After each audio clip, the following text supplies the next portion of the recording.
The protagonist of this story, Kangama, was an expert knife wielder and even once worked as a sashimi chef. His life changed completely when he was transmigrated into the world of a mobile game and received a system.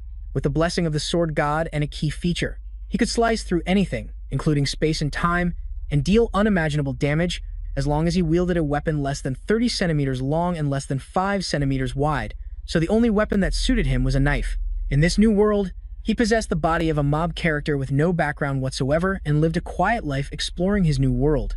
He discovered that the blessings in this world were just like what we would call special abilities, and to train these abilities, the Hawakan Elite Academy was established. This place had long been a school exclusively for the children of elite heroic families, at least until recently.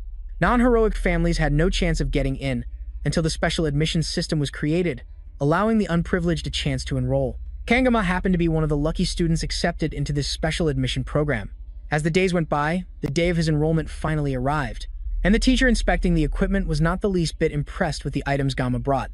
The equipment Gama chose was a set of cheap, discounted knives purchased at Dao's, and although he genuinely intended to use them as his weapons, they looked completely unconvincing to the inspector. During the annual entrance ceremony's weapon inspection, there were always some kids who tried to get famous by pulling pranks like this. The teacher thought this was happening all over again, and he decided to use this opportunity to make an example of him. The teacher slammed his hand on the table and asked Gamma if he thought the academy was some kind of joke. There was no way he was serious about bringing kitchen knives as weapons for the placement test. Gamma confirmed that while they might look a bit ridiculous, this was indeed his equipment. The teacher tried to be sterner, but Gamma calmly reminded him that he was a special admission student from a commoner family. The tuition fee alone was already a huge burden on his parents, so where would they get the money for high-end gear? The color of the name tag on Gamma's jacket proved he was indeed a special admission student, and the teacher himself knew that these students weren't from the upper class, so they didn't have the same privileges as the other students. The teacher was stunned by the fact that in a school that was supposed to be a level playing field, a student so dedicated to his studies was forced into such a situation. But Gamma had one last thing to say, which was a teaching his master had ingrained in him. He believed that blaming your equipment for a poor performance is something only amateurs do. A true professional never blames their tools, and Gamma, a young man, had taken this truth to heart. It was as if he had already reached the pinnacle of his craft. His profound words reminded the teacher of someone else with a similar, indomitable spirit. Since Gamma had made his point clear, the teacher allowed him to bring his equipment onto the campus. As Gamma gathered his things to enter the school grounds, he could hear the other students and see their openly hateful glares. The rich kids clearly had a particular grudge against the special admission students, but the instructor didn't want to hear a single word from those brats. He yelled at the remaining students in line, telling them to shut up and hurry up. While Gamma quietly slipped away, the whole experience was sure to leave him traumatized. He had just entered the academy and was already completely drained. He knew he would face prejudice, but experiencing it firsthand still felt absolutely terrible. At least the equipment evaluation was over, and he had somehow made it through the entrance ceremony. The only thing left was the placement test, but he was already exhausted, though he had managed to drag himself this far. And now he was officially in the academy where he would be studying for the next 3 years. Being here in person was completely different from what he'd seen on a screen in his past life. It was no exaggeration to say the place was as large as a small city. The fact that he would be studying at an academy for the elite was still a shock to him, despite how incredibly exhausting the whole process had been. Remembering how he'd had to drop out of school back in his district due to family circumstances, Gamma could hardly believe this was actually happening. An announcement rang out from the speakers, stating that the placement test was about to begin, and that new students needed to gather at the training hall by 3 p.m. It was much sooner than expected, but Gamma couldn't let himself be caught off guard. This placement test was a crucial milestone for the rest of his academic life at the academy. He pulled a dagger from his bag, determined to pass the test at all costs. Now holding the sheathed blade in his hand, he realized he hadn't used a blade even once since arriving in this new world. His old master had once told him to never let go of his sword. He was to sleep with it if necessary. It had been 20 years since he'd begun to live by the sword, and his master had drilled these insane habits into him. So a 1-year break couldn't possibly have dulled his skills. He gave the blade a few test swings, checking the grip and the feel of the sharp edge, and to his surprise, it wasn't bad at all. Now all that was left was to test the blade for himself, and he drew the dagger from its sheath to test its metal by slicing a leaf. The moment the blade was fully unsheathed, a jolt of electricity shot through his body, and a status window popped up, announcing that he had met the equipping conditions and the sword god's blessing would be activated. However, his physical body was too weak to receive the sword god's blessing, and his equipment proficiency was also too low. This meant a suppression mechanism had to be engaged to synchronize the equipment with the user. Gamma was surprised that simply drawing the dagger was enough to trigger the blessing, but before he could even process it, the system prayed that the blessings of the gods would be with him, and then activated the first level of the skill. This immediately flooded his body with a searing pain that was almost unbearable. He screamed in agony as the pain coursed through his entire body, and he began to think that this was surely the end for him. The world around him shattered, and the pain paused to reveal a vast, empty space with a brilliant red light at its center. Gamma stared into the void in shock, and a chilling sensation caused him to drop the blade, ending the blessing and causing the world to snap back to normal. The moment he let go of the blade, the world returned to normal and he was back, but that didn't mean the pain stopped. The pain was so intense that it felt as if the very world was being ripped apart. This must have been some kind of backlash from attempting to use the blessing's power without the fortitude to withstand it. It wasn't painful, it just made his muscles a bit sore. If every activation felt like this, he wouldn't be able to use this blessing. Another announcement rang through the communication system, asking all new students to gather immediately at the training hall. He looked down at the knife that had almost taken his life. He might not be able to wield it, but he could certainly pick it up. No way was he going to leave a sashimi knife just lying on the ground. Besides, it probably only hurt because this was his first time activating the blessing. Bending down to pick up the blade proved that the pain wasn't just a first-time issue, as he let out a scream that echoed across the school grounds. He arrived at the training hall, which looked more like a coliseum than a school hall. All the new students were gathered in the middle of the arena, chatting with each other while waiting for the event to begin. The staff were also in the stands, talking amongst themselves. Their conversation stopped abruptly when they noticed a special person in the audience. It was the Sword Emperor, one of the 7-star heroes, Siegfried von Bellung. He was a direct descendant of Aaron Bellung, who was once a disciple of the legendary hero B. Hogan. He was so powerful that he was known as the strongest person on the planet, and others couldn't help but stare as he steadfastly observed the students in the arena. Siegfried couldn't help but sigh as the nobles left, and another person approached his side. It was another 7-star hero, Media Poison, and according to her, it had been half a century since they last met. She was the academy's principal and was about to turn 70, but she still maintained a beautiful, youthful appearance, and dressed as if she were still in her 20s. It was all thanks to her blessing, and she could even make Siegfried look 10 years younger. But the man refused. The two chatted and teased each other as they reminisced about the time they'd known one another, though it was mostly Media who was extremely successful at teasing Siegfried. However, no matter how annoying she tried to seem, she mentioned that it was strange for Siegfried to attend these kinds of events. For a long time, the Sword Emperor had despised mingling with the elitist-minded. This time, it was probably because his granddaughter was one of the students in the crowd today. Siegfried didn't deny the assumption as the game was about to begin. Meanwhile, down in the arena, Giamma was as isolated as he could be in the middle of a crowd of students with rainbow-colored hair. It seemed he was the only one with black hair in the entire place. And to make matters worse, he was a special admissions student. That just made him even more of an outcast among the elite. This difficult situation must be what people call having a humble background.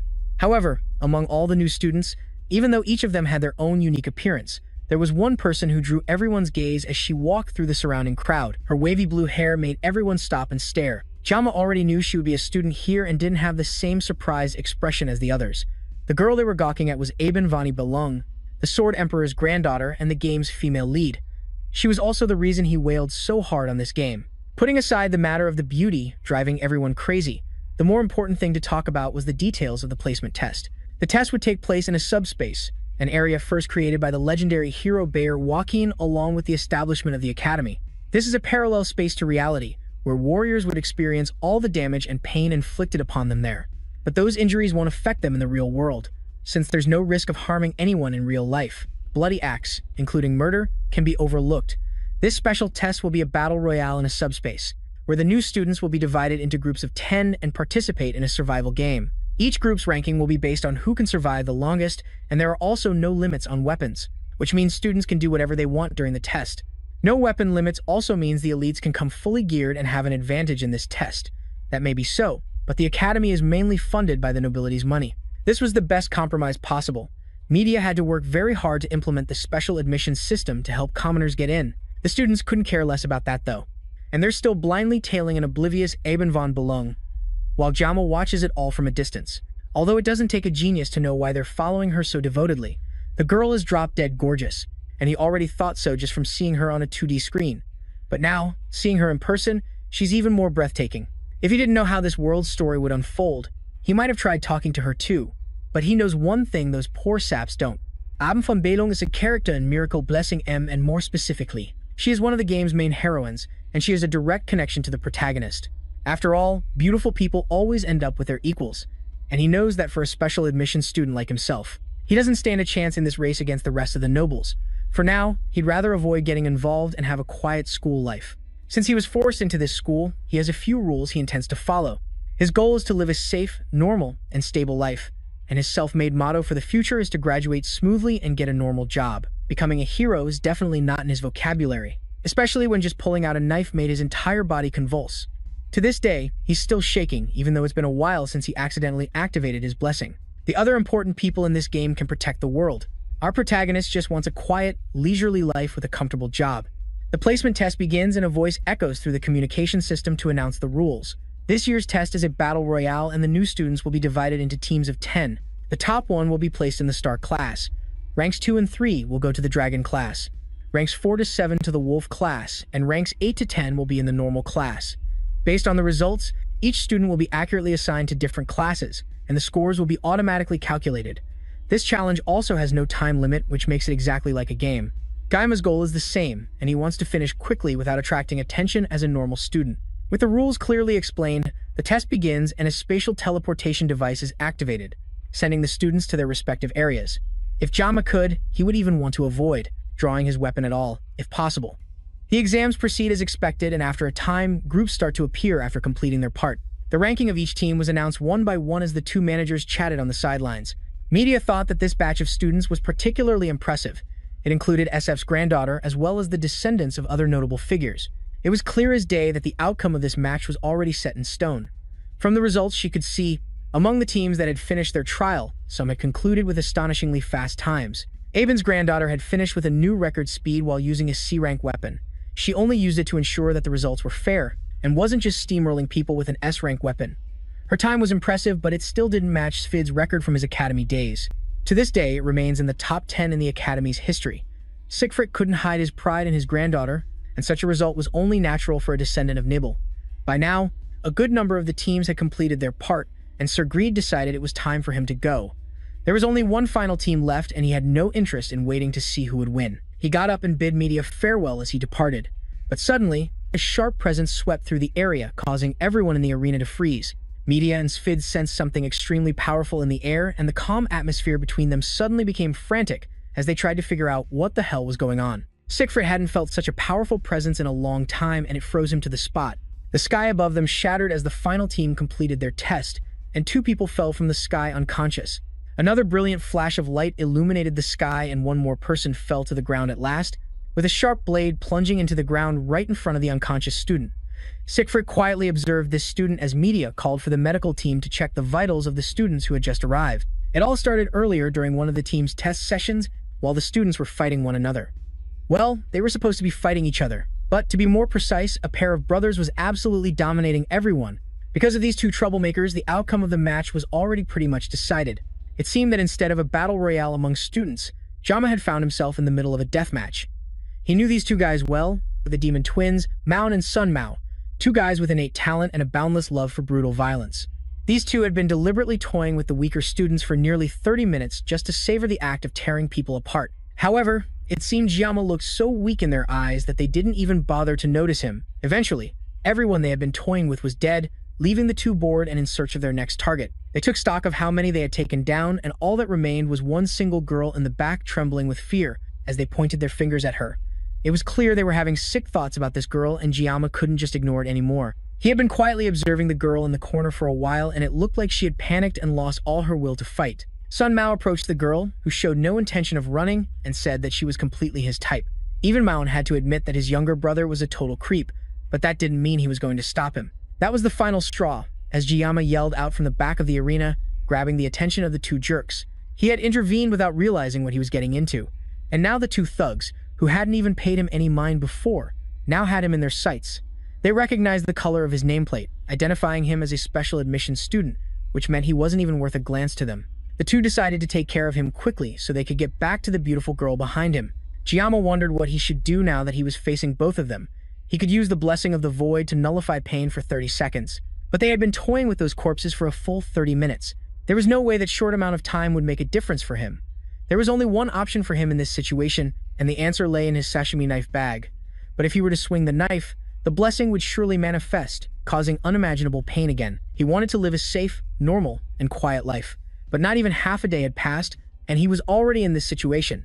He reached into his bag and pulled out a knife, causing both brothers to burst out laughing. While the girl continued to watch the situation without saying a word, Sun Mao decided not to waste any more time on this piece of trash and rushed toward our MC to finish him off. This wasn't a situation where Jiyama could afford to be picky, but he had a plan. He could use the 30-second pain immunity blessing to cancel out the pain from the Divine Sword blessing. All he had to do was hold out long enough to get past these guys. He activated his pain immunity blessing just before drawing the sashimi knife from its sheath, and once again, the Divine Sword blessing activated the moment Sun Mao charged in with his sinister smile. There was only one way for Jiyama to survive. If he couldn't slash his way out of this, he would die. But there was no way a sashimi knife could cut through that massive body. It wasn't a fish. It was a human of flesh and blood. In moments like these, he remembered his master, who was a former gangster.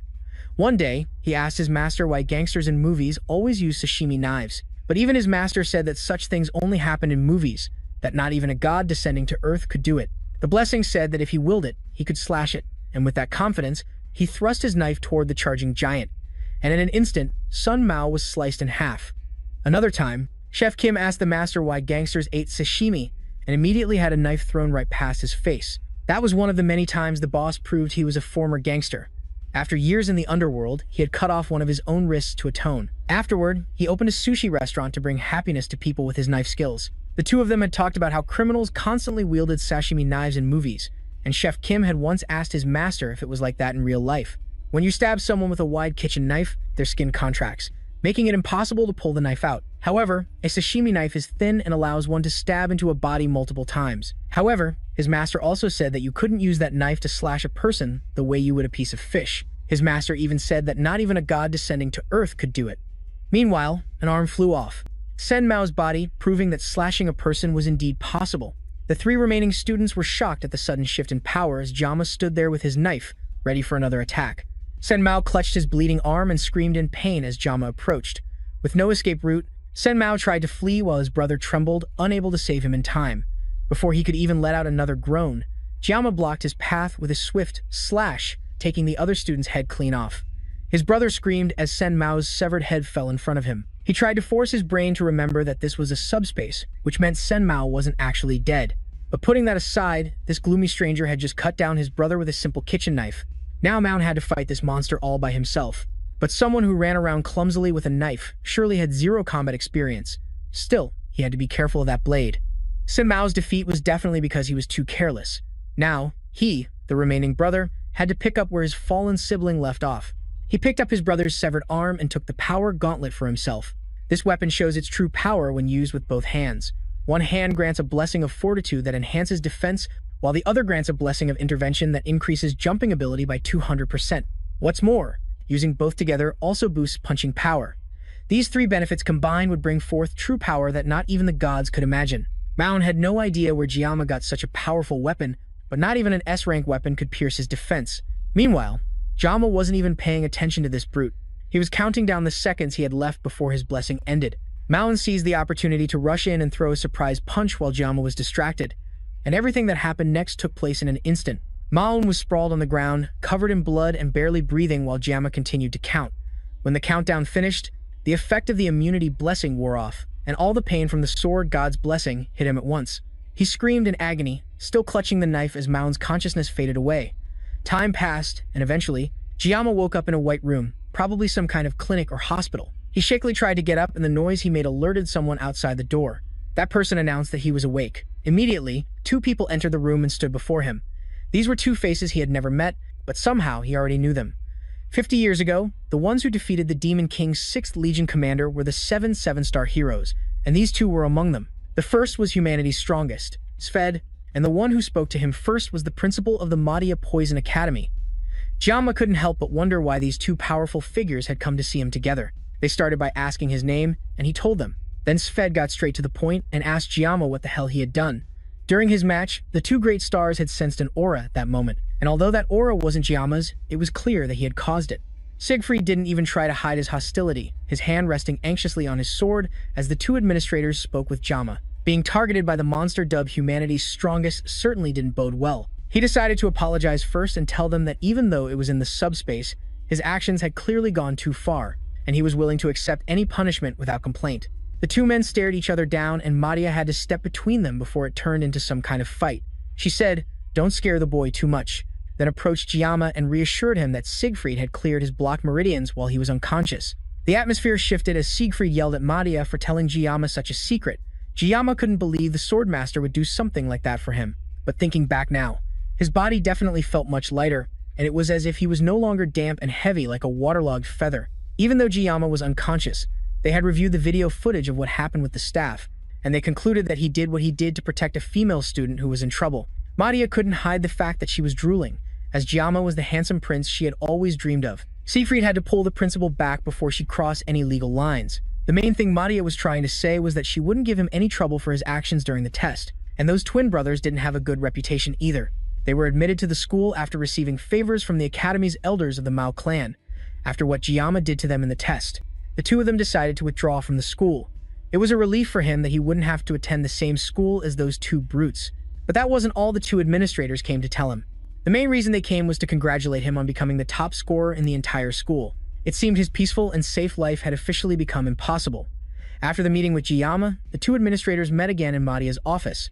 The principal had been leading the academy for over 2 decades, but this was the first time something like Jiyama's case had happened. A student took the top spot among all the new candidates, only to then refuse the invitation to the school's highest class, the star class.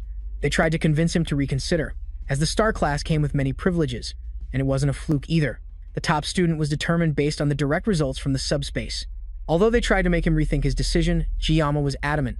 Madia asked Siegfried if he was upset that Jiyama had taken his daughter's rank.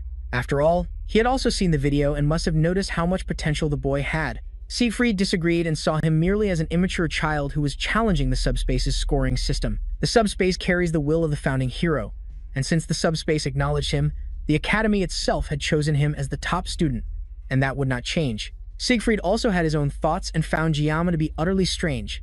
If his skills were outstanding, or his physique was excellent, or even if he had a bit of experience, but Siegfried could tell that he had none of those things.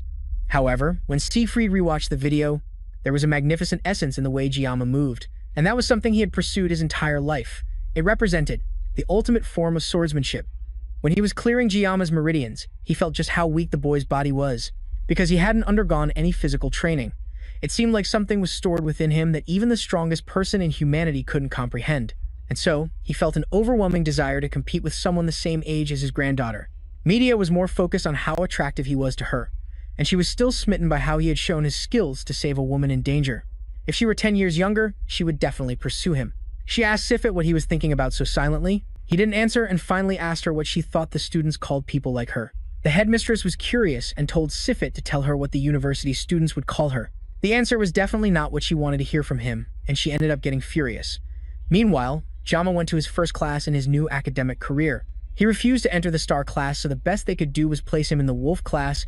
Any lower and the elders would have thrown a fit. Initially, he wanted to be in the tiger class, but media had practically begged him to join the wolf class in exchange for keeping it a secret that he was the top student of the school. Jiyama initially wanted to complete his studies safely in a lower ranked class, instead of fighting and stressing out in a higher level class. The wolf class was a bit high level, but still within the range he had expected. Jiyama pushed the large door and entered his new classroom, and for a moment, all the students in the class looked at him with slight curiosity. Then they realized he was a student admitted through special consideration. And just like that, no one bothered to pay him any more attention. Jama didn't mind being ignored by them. The fact that they were ignoring him meant that media had kept her promise and hidden the fact that he was the top student. Now, all he had to do was live the quiet life he had always dreamed of. He sat down at his desk when a familiar student nervously walked towards him. She tremblingly thanked him for helping her earlier. But Jiyama had no idea who this was. Then, she clarified that she was the girl he had saved during the test. Jama brushed her off and said that she didn't need to thank him. After all, anyone else in the same situation would have done the same. It looked like he had saved her in the end, but he had actually done it to save himself. Accepting her thanks would make him feel like a hypocrite. Jama changed the subject by introducing himself. The girl followed suit and revealed that her name was Chloe. What an interesting coincidence that they ended up in the same class. Now that the introductions were over, Jama tried to remember if he had ever heard of a character named Chloe in the game. Perhaps she was someone introduced after he stopped playing the game, but that didn't make sense either. When he stopped playing, the game's core storyline was already so far along that introducing a new character would be completely meaningless. It seemed like he had met an extra character just like himself. Jama asked her to keep the incident during the exam a secret. He didn't want rumors about his power spreading throughout the school and potentially ruining his safe and easy lifestyle. Chloe agreed to his request, but then she started to make a request of her own, before being cut off by the homeroom teacher who burst into the room with a loud shout. Jama told her to go back to her seat so they could talk after class started, and the teacher took the podium. He congratulated the new faces for making it into the academy and announced that they had been chosen to inherit the legacy that the brave hero Valaken once shouldered.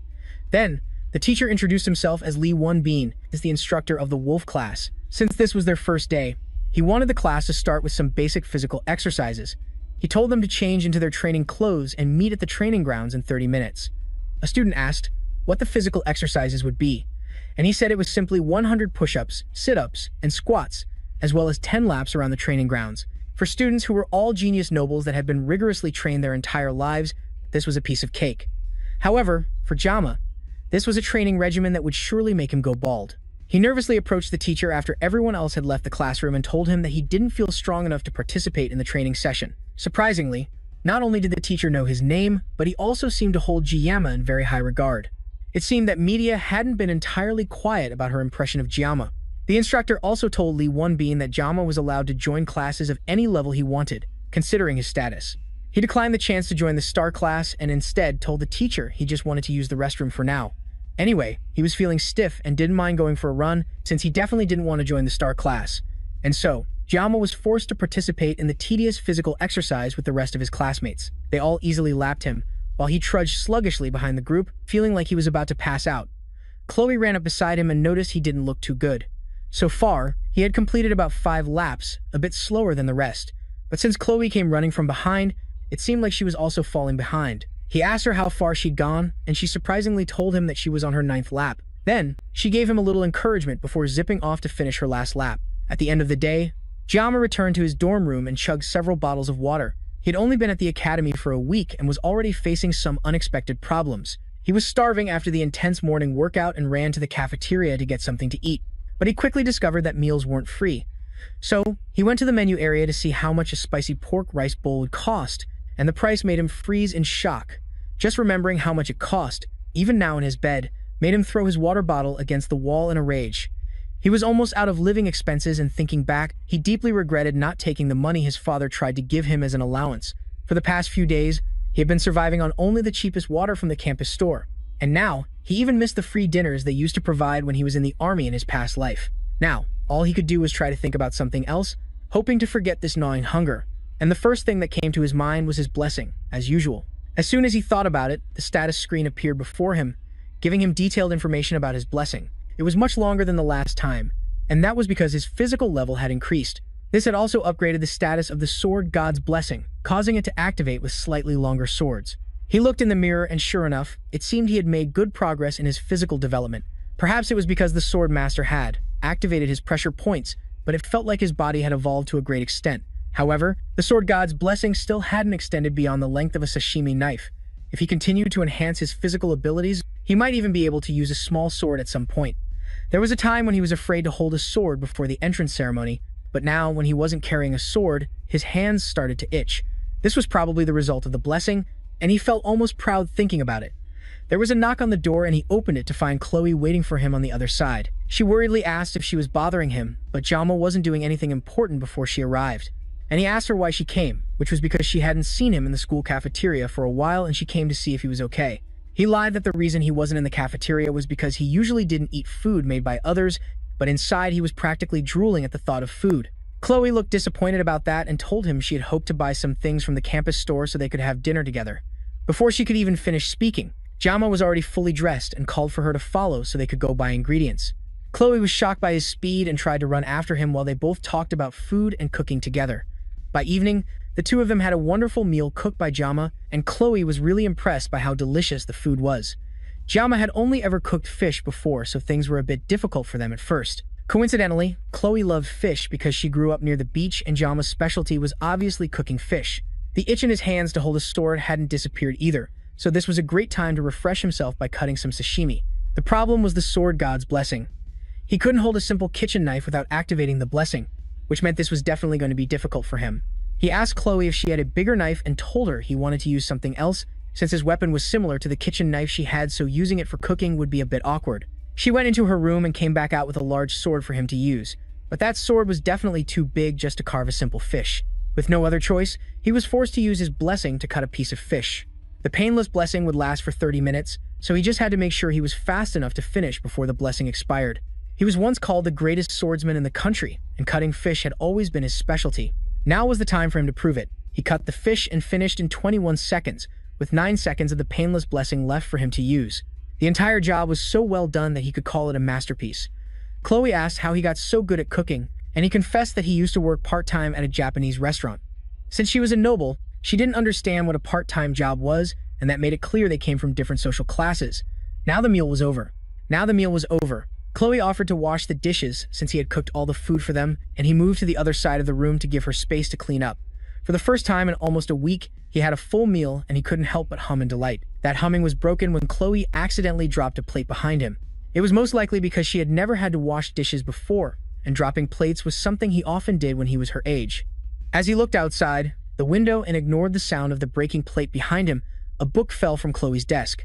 It looked like it was a diary, and the book happened to fall open to a page where she wrote about him saving her during the placement test. Her handwriting was very cute with circles and stickers, and he found himself picking up the book and smiling at it.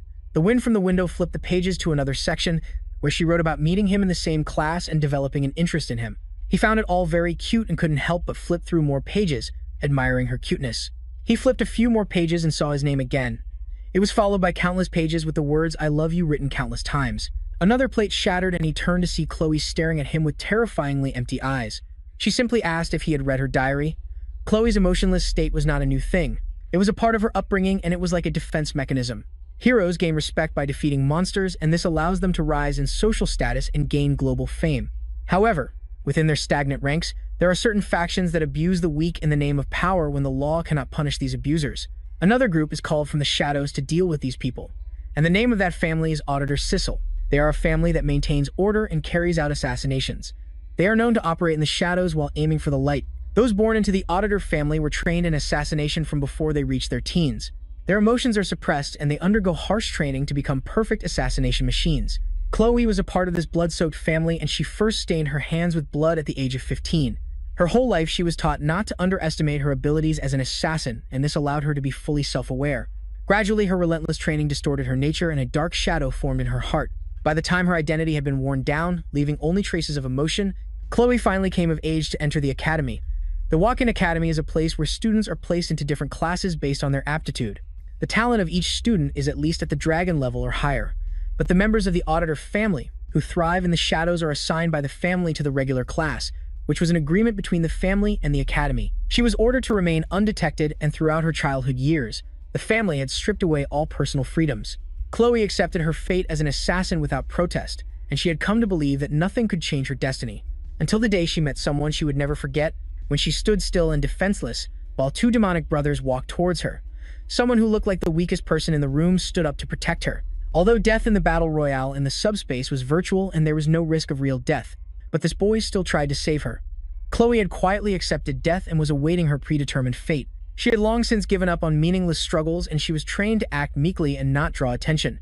But somehow, thanks to the boy's intervention, it was as if the sun had broken through the clouds in her mind, and she witnessed the boy use his sword, not for assassination, but for self-defense and to protect her. The moment she saw him fighting for her, she remembered a children's fairy tale she had secretly read under her pillow. The story was about a princess trapped in a castle who was rescued by a prince. As the memory of the fairy tale flooded her mind, her chest fluttered and her cheeks turned red. This unidentifiable feeling inside her was surely love. Now, Jama had committed the ultimate sin of looking into this girl's private thoughts. As she stared at him, he tried to play dumb, but deep down he knew he was screwed. He tried to figure out exactly how he had gotten into this situation. Was it when he disregarded the pure feelings of a teenage girl, or perhaps the moment he foolishly followed her because she offered him food? Regardless of how he found himself staring death in the face in the form of a teenage girl, he changed the subject, commenting on the beauty of the moon before casually trying to find a way out of the room without getting his head chopped off. She cut him off and asked him again if he saw her diary. He tried to play dumb, pretending that he only saw her reference books and praising her efforts in studying, but no amount of flattery could save his life now. He couldn't even believe that she had seen him reading it in the first place, since she was busy washing dishes while he was sneaking a peek, and she had even dropped the formal honorifics she used to speak to him with. It was as if she had become a completely different person out of nowhere. He promised that he didn't see it, but she kept insisting until he finally admitted that he saw it. The moment he said that, Chloe decided his life had to end and drew the sword she had given him earlier to cut him down. Jamo looked around and weighed his options. They were on the fourth floor, so jumping out the window wasn't an option. His only escape was through the front door. But Chloe certainly wouldn't let him just walk out of there, at least not with his limbs intact. She was actually advancing on him with the sword, and it seemed like his time was running out. He tried to figure out why she was suddenly acting like this, and he could only think of one possibility. Her lifeless pupils and dark red eyes could only mean one thing. He was dealing with a classic yandere. But considering the sudden shift in her attitude from a lovable sweetheart to a vicious killer, it was even worse. She was one with a dual personality. Dealing with her traits individually would have been hard enough, but adding a split personality disorder to the mix made things even worse. It seemed her personality change was triggered by him opening her diary. This was bad enough, but he was sure she would be after him until the day he died. If he didn't do something to get her back to normal, he had to find a way to secure his future by taking the initiative today. Otherwise, things would only get worse for him. The only way for him to get out of here alive was if he had a weapon, but he only had 9 seconds left after using 21 seconds to cut the guy. His sashimi knife was still in the room, but he could use the kitchen knife from earlier. However, there was no way he could reach it without getting his hand chopped off. He looked around again and noticed a box cutter on her desk. There was nothing else he could use. But there's no way this tiny thing is enough to activate the Divine Sword's blessing, right? Chloe finally lunged at him with her sword, and it seemed there was only one way to find out. He grabbed the box cutter, knocking the rest of the stationery to the ground, and then extended the blade. Countless status screens appeared before him. His resourcefulness in a situation like this increased his mental resilience, and he temporarily received an intimidation buff. Then, the system made the necessary adjustments before activating the blessing. Chloe charged at him with her sword just as Giamma backed away with the box cutter. Before she could strike him, he told her that her hair was a bit long. Thanks to the intimidation buff, Chloe froze for a moment just as Giamma extended the blade. Everything went dark and blurry, and by the time Chloe woke up in the evening, her room was dark, tidy, and empty. Her thoughts immediately went to Giamma, and she wondered where he had gone. She called out for him a few times, but the silence confirmed she was alone in the room. The last thing she remembered was sneaking a glance at him while he was looking out the window, but everything after that was a blur. She suddenly felt the need to find her katana, but she found it leaning against her desk. She sometimes lost consciousness whenever she held her katana, but it seemed she managed to keep a grip on herself this time, or so she thought. As a child, while still honing her skills, she would lose consciousness when holding the sword, and by the time she came to, the place would be covered in blood, and the elders would brush it off whenever she asked what she had done while unconscious. They always reminded her not to deny her talent as an assassin. However, the fact that she couldn't remember what she did with Giamma made her feel embarrassed, and she buried her face in her bed in shame. But that embarrassment quickly turned into something else entirely as she started thinking about Giamma. Then, she noticed the box cutter lying on the floor and that her hair looked shorter. Inside her trash can, she also saw some of her hair neatly cleaned up. That's when she realized he must have helped her cut her hair, and she opened her diary to write a little more about her love for him. Giamma, on the other hand, was not as smitten as Chloe was right now. In fact, right now he could hardly believe he was still alive. Behind a discreet wall on the far side of the university, he threw up the food he had just praised Chloe for feeding him. He had just barely managed to get through the first 5 seconds after his 9 seconds of painless blessing ended, and even so, he still felt incredibly sick and weak. After throwing up the only decent meal he'd had in over a week, Giamma sat on a bench and contemplated what to do next. Now, he was hungry again and felt even worse than before Chloe's visit. His mind drifted back to Chloe, and he began to wonder who exactly she was. Her swordsmanship was clearly honed to end an opponent's life in a single slash or at least subdue them. The way she swung her sword was as if she was aiming for vital points, almost as if her technique specialized in assassination. If she had caught him off guard, Giamma definitely wouldn't have survived. He felt like his life was on the line, so he instinctively aimed for her neck. Fortunately, the knife was too short, so he only managed to cut her hair. Before leaving, he had cleaned up the mess so there wouldn't be any problems later, but this was just more proof that keeping his life peaceful and safe wasn't as simple as it seemed. Apparently, being normal was the hardest thing for him. When he was first thrown into this game, it wasn't that he didn't have ambitions. In his previous life, he had reached the pinnacle of skill with just a sashimi knife. So it wasn't like he could easily give up on his dreams, but everyone has a role to play. And in this world, he was summoned as a background character. Miracle Pressing was the name of the game, as well as the name of the protagonist's blessing. It was also the blessing of the founding hero, Valerakin. Throughout the entire game, the protagonist and the founding hero were the only 2 people to ever possess the legendary blessing, and its description was very simple. They had to save the world from the Demon King. Therefore, the blessing granted to the protagonist was an SS-ranked sword that was both holy and cursed. Meanwhile, all Giamma had was a B-rank, unranked sashimi knife. There was nothing more to say. He was just destined to live an unknown life. The constant stream of extraordinary people and situations he'd faced since entering the academy almost made him forget his goal. There were so many reasons to give up on the objective of a simple life. And now that was even clearer since it seemed like there wasn't a single normal person in the entire world. Since he had played this game before, he had a rough grasp of the main characters in the game, but his knowledge of the world was limited, and it had been 1 week since he joined the academy at this point. That meant the main character should have awakened his blessing and started the process for his late admission.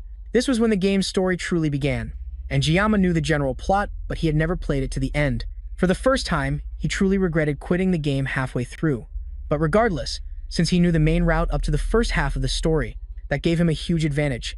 All he had to do was stick to the main route no matter what.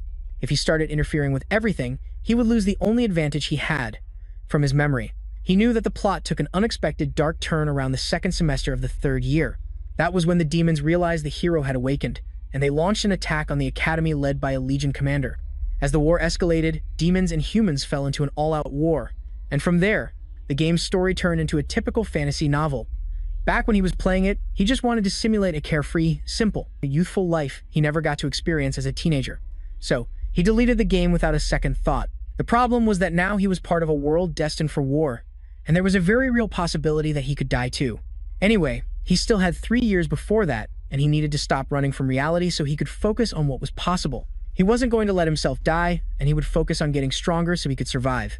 Besides, games like this always had happy endings, where the main character managed to save the world. All he needed was enough strength to protect himself, so he wouldn't become some helpless weakling who gets killed. He just needed to train enough to protect himself while keeping as low a profile as possible.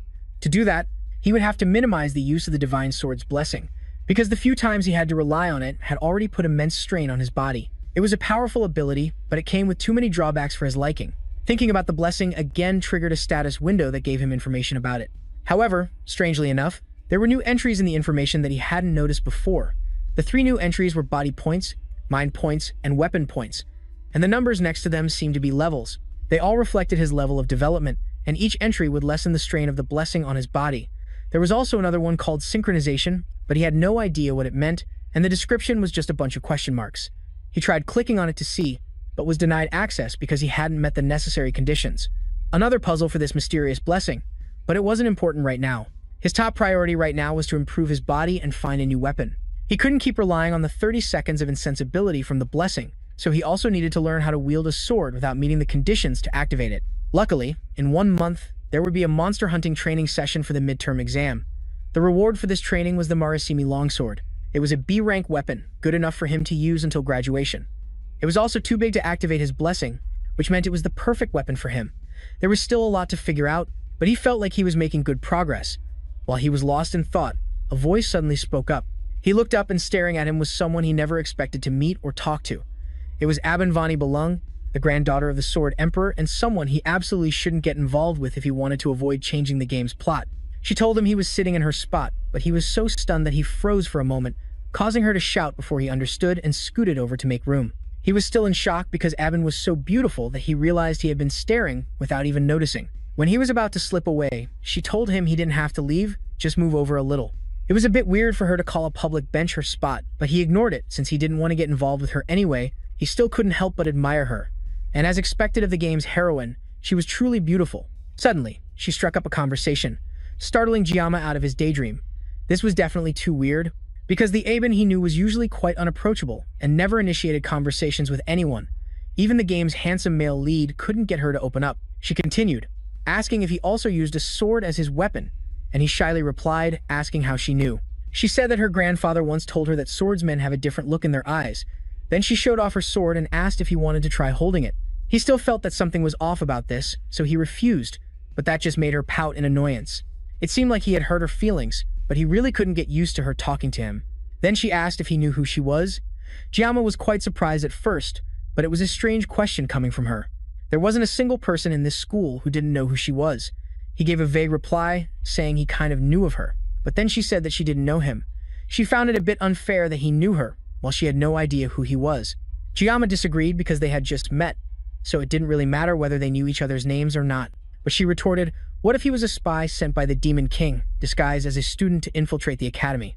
It was also suspicious for him to be out here alone so late, and although it seemed like she was just spouting nonsense, she looked like she was actually serious. Jiyama retorted by asking why she was also out so late. Looking at her clothes and weapon, it was obvious she had just finished training. She said she was practicing her breathing, and as she spoke, she pointed at him, accidentally letting Jiyama see all the scars on her hand. She quickly hid her hand away, but Jiyama had already seen everything. They were a testament to her diligence. It was obvious, as it would be strange for someone like her not to work hard. People don't understand what it means to be from the Nibelung lineage. Members of the Nibelung family must always be at their best and are not allowed any mistakes. Just one slip-up could make them a target. Aben then revealed that she wasn't this year's valedictorian, and this was the first time in her life she had lost to someone. But for some reason, even though she should have been sad, she felt strangely liberated. However, she couldn't help but wonder who had defeated her to become the valedictorian. She really wanted to meet that person so she could tear them to shreds. That statement made Jiyama choke on his own spit in shock, and he asked why she had to go that far. The reason was that she felt humiliated, and she had begged her grandfather to tell her who the person was. But it seemed that person wasn't even in the same class as her. What's more, that person also skipped the speech, forcing her to take their place, which only made her feel more humiliated as the runner-up. She managed to stop herself before rambling on any further. It was strange that she decided to share all this with someone she had just met.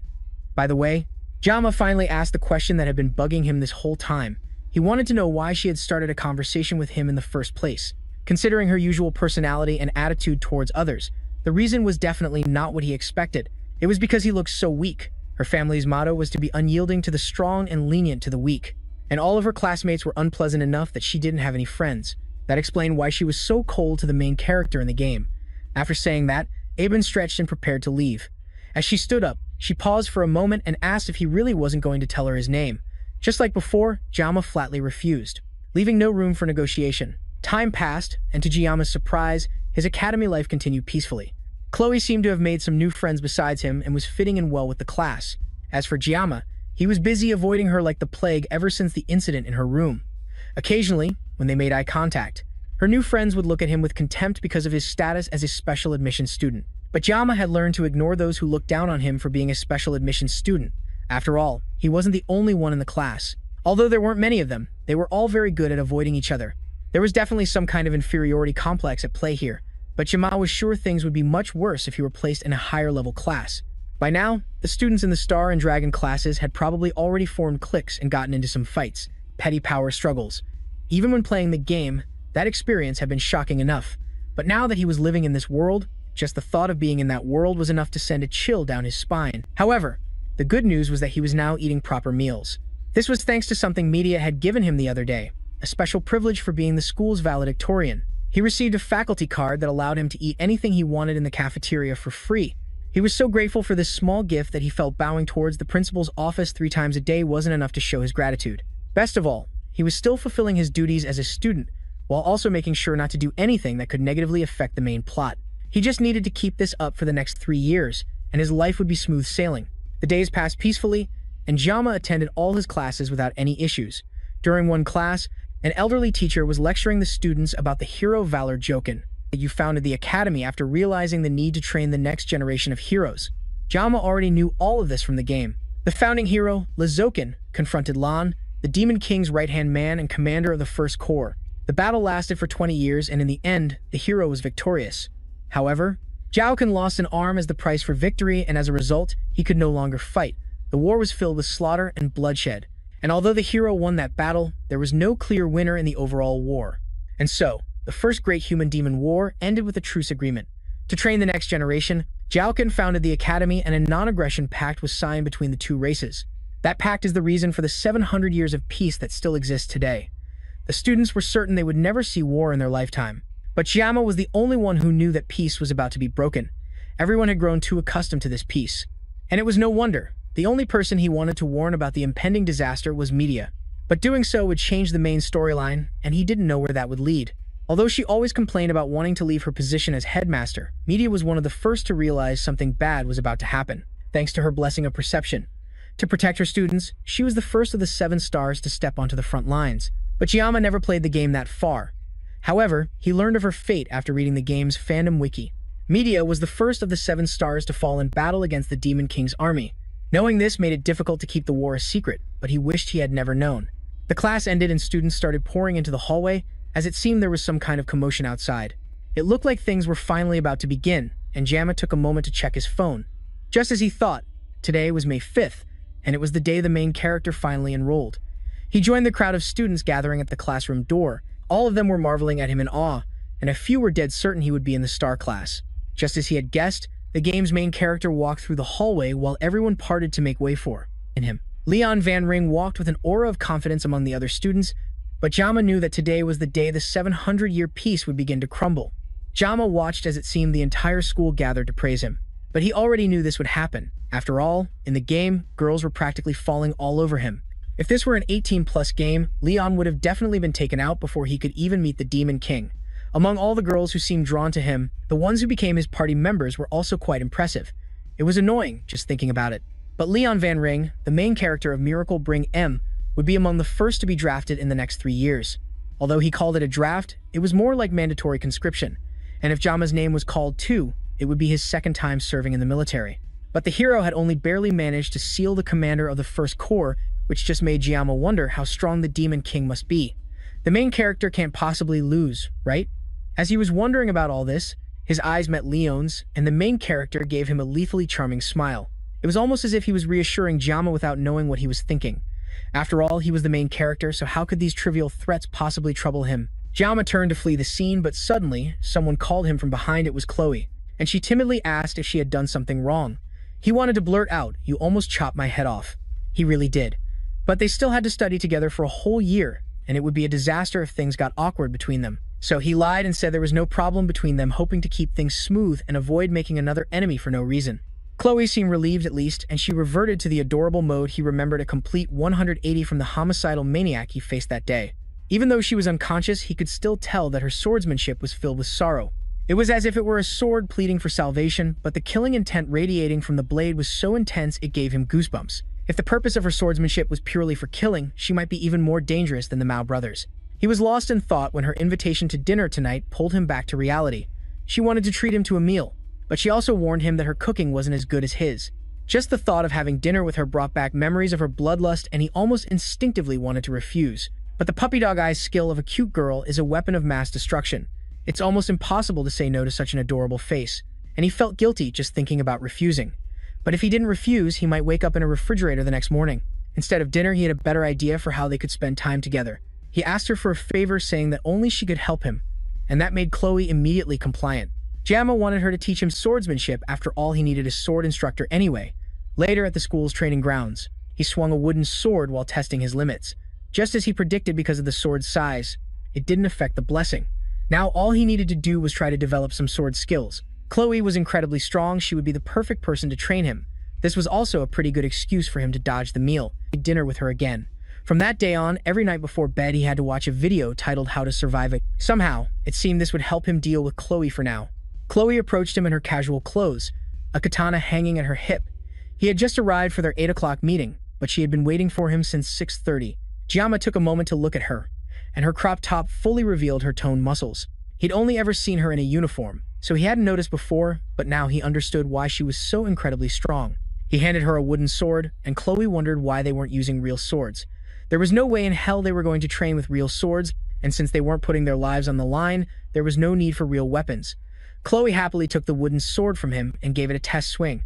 The force of her swing was enough to create a small shockwave between the two of them. She was so strong that the air around them vibrated from that single swing, and Jama was starting to regret asking her to train him. For now, being cautious was his top priority. Before they began training, he decided to check his blessing one more time. Thankfully, the sword's length wasn't an issue, and his body had also been developing steadily. But thinking about it now, a blessing that could be upgraded with experience was truly bizarre. He couldn't remember if the blessing came with any side effects, and he also didn't know how much more he needed to develop for the mysterious hidden trait to appear. Chloe walked over and asked what was wrong, and he remembered that only he could see his status window. To her, he must have looked like a lunatic, just spacing out. He turned back to start the training and nervously told Chloe to go easy on him since it was their first day. Then he got into his stance with the sword and faced Chloe. In his previous life, he had learned everything through real combat experience. He firmly believed that to master something, you couldn't just put in a half-hearted effort. You had to be willing to sacrifice your entire being. The reason he adapted so quickly at the academy was thanks to the training he received in his classes. Since he was young, he had learned to recognize when he was improving and when he was hitting a plateau. And even now, he could tell that both his stance and his grip were imperfect. However, the final blow must always land on the opponent. He opened his eyes to start the match and saw Chloe already charging at him with all her might. He barely managed to dodge her first attack when Chloe switched her stance and launched another one, which he only managed to parry by a hair's breadth. For some reason, the longer the fight went on, the faster she seemed to get, and Jama could barely keep up with her speed. And on top of that, she was probably still holding back since he'd asked her to. Her sword clashed with his again, and this time the wooden blade began to crack from the impact. However, her relentless attacks didn't slow down in the slightest, and she continued her assault while he desperately tried to block and dodge. With the force she was using, he felt like he would actually die if even a single blow landed, and he couldn't find any opening to counterattack. But before he could even think of a counterattack, his sword finally gave out and snapped in two. Chloe tried to apologize, saying she had been as gentle as possible but still broke it. However, that was the least of his worries, because the sword was now reduced in size and length. This meant that, unfortunately for her, the sword now met the conditions to activate the sword god's blessing. However, something was terribly wrong. The weapon was broken, causing an error. In the system, the suppressive force that usually restrained the full power of the blessing instead began to alter Jama's personality. By the time the alteration was complete, his humanity level had dropped, turning Jama into a soulless fighting machine. The divine blessing of the sword god fully activated as Jama turned towards her. With a half-broken wooden sword in his hand, a terrifyingly sharp aura enveloped him. Chloe backed away as Jama's demeanor clearly began to change, while Jama's body seemed to move on autopilot in his mind. He had returned to his previous life's body and found himself in a kitchen. Everything felt like a dream, and right now, all he could think about was cleaning and cutting the fish that appeared before him. He couldn't remember what he was doing before, but now he just needed to get back to work. It had been a long time since he'd handled a fish like this, so this time he decided to use a Chinese cleaver to cut it. When he tried to pick it up, a notification appeared telling him he couldn't. Since that didn't work, he tried picking up a regular knife, but once again, a notification appeared telling him he couldn't. There was only one option left, and that was the sashimi knife. It was the only blade the system allowed him to hold, but he remembered that holding the sashimi knife would be very painful. However, he picked it up and was completely fine. In fact, if anything, he actually felt refreshed. A voice echoed in his head, telling him to just accept the situation and ignore everything. In the real world, Jama continued to advance on Chloe with a knife. She tried to call out to him, but he continued walking toward her with overwhelming killing intent. Suddenly, he lunged at her, and Chloe barely managed to block his attack with her sword. He pushed hard against her sword, sending her flying backward into a wall. He suddenly seemed completely different from when they had sparred before. He leaped toward her and tried to stab her with the sharp end of the wooden stake, but she managed to jump back just in time to dodge it.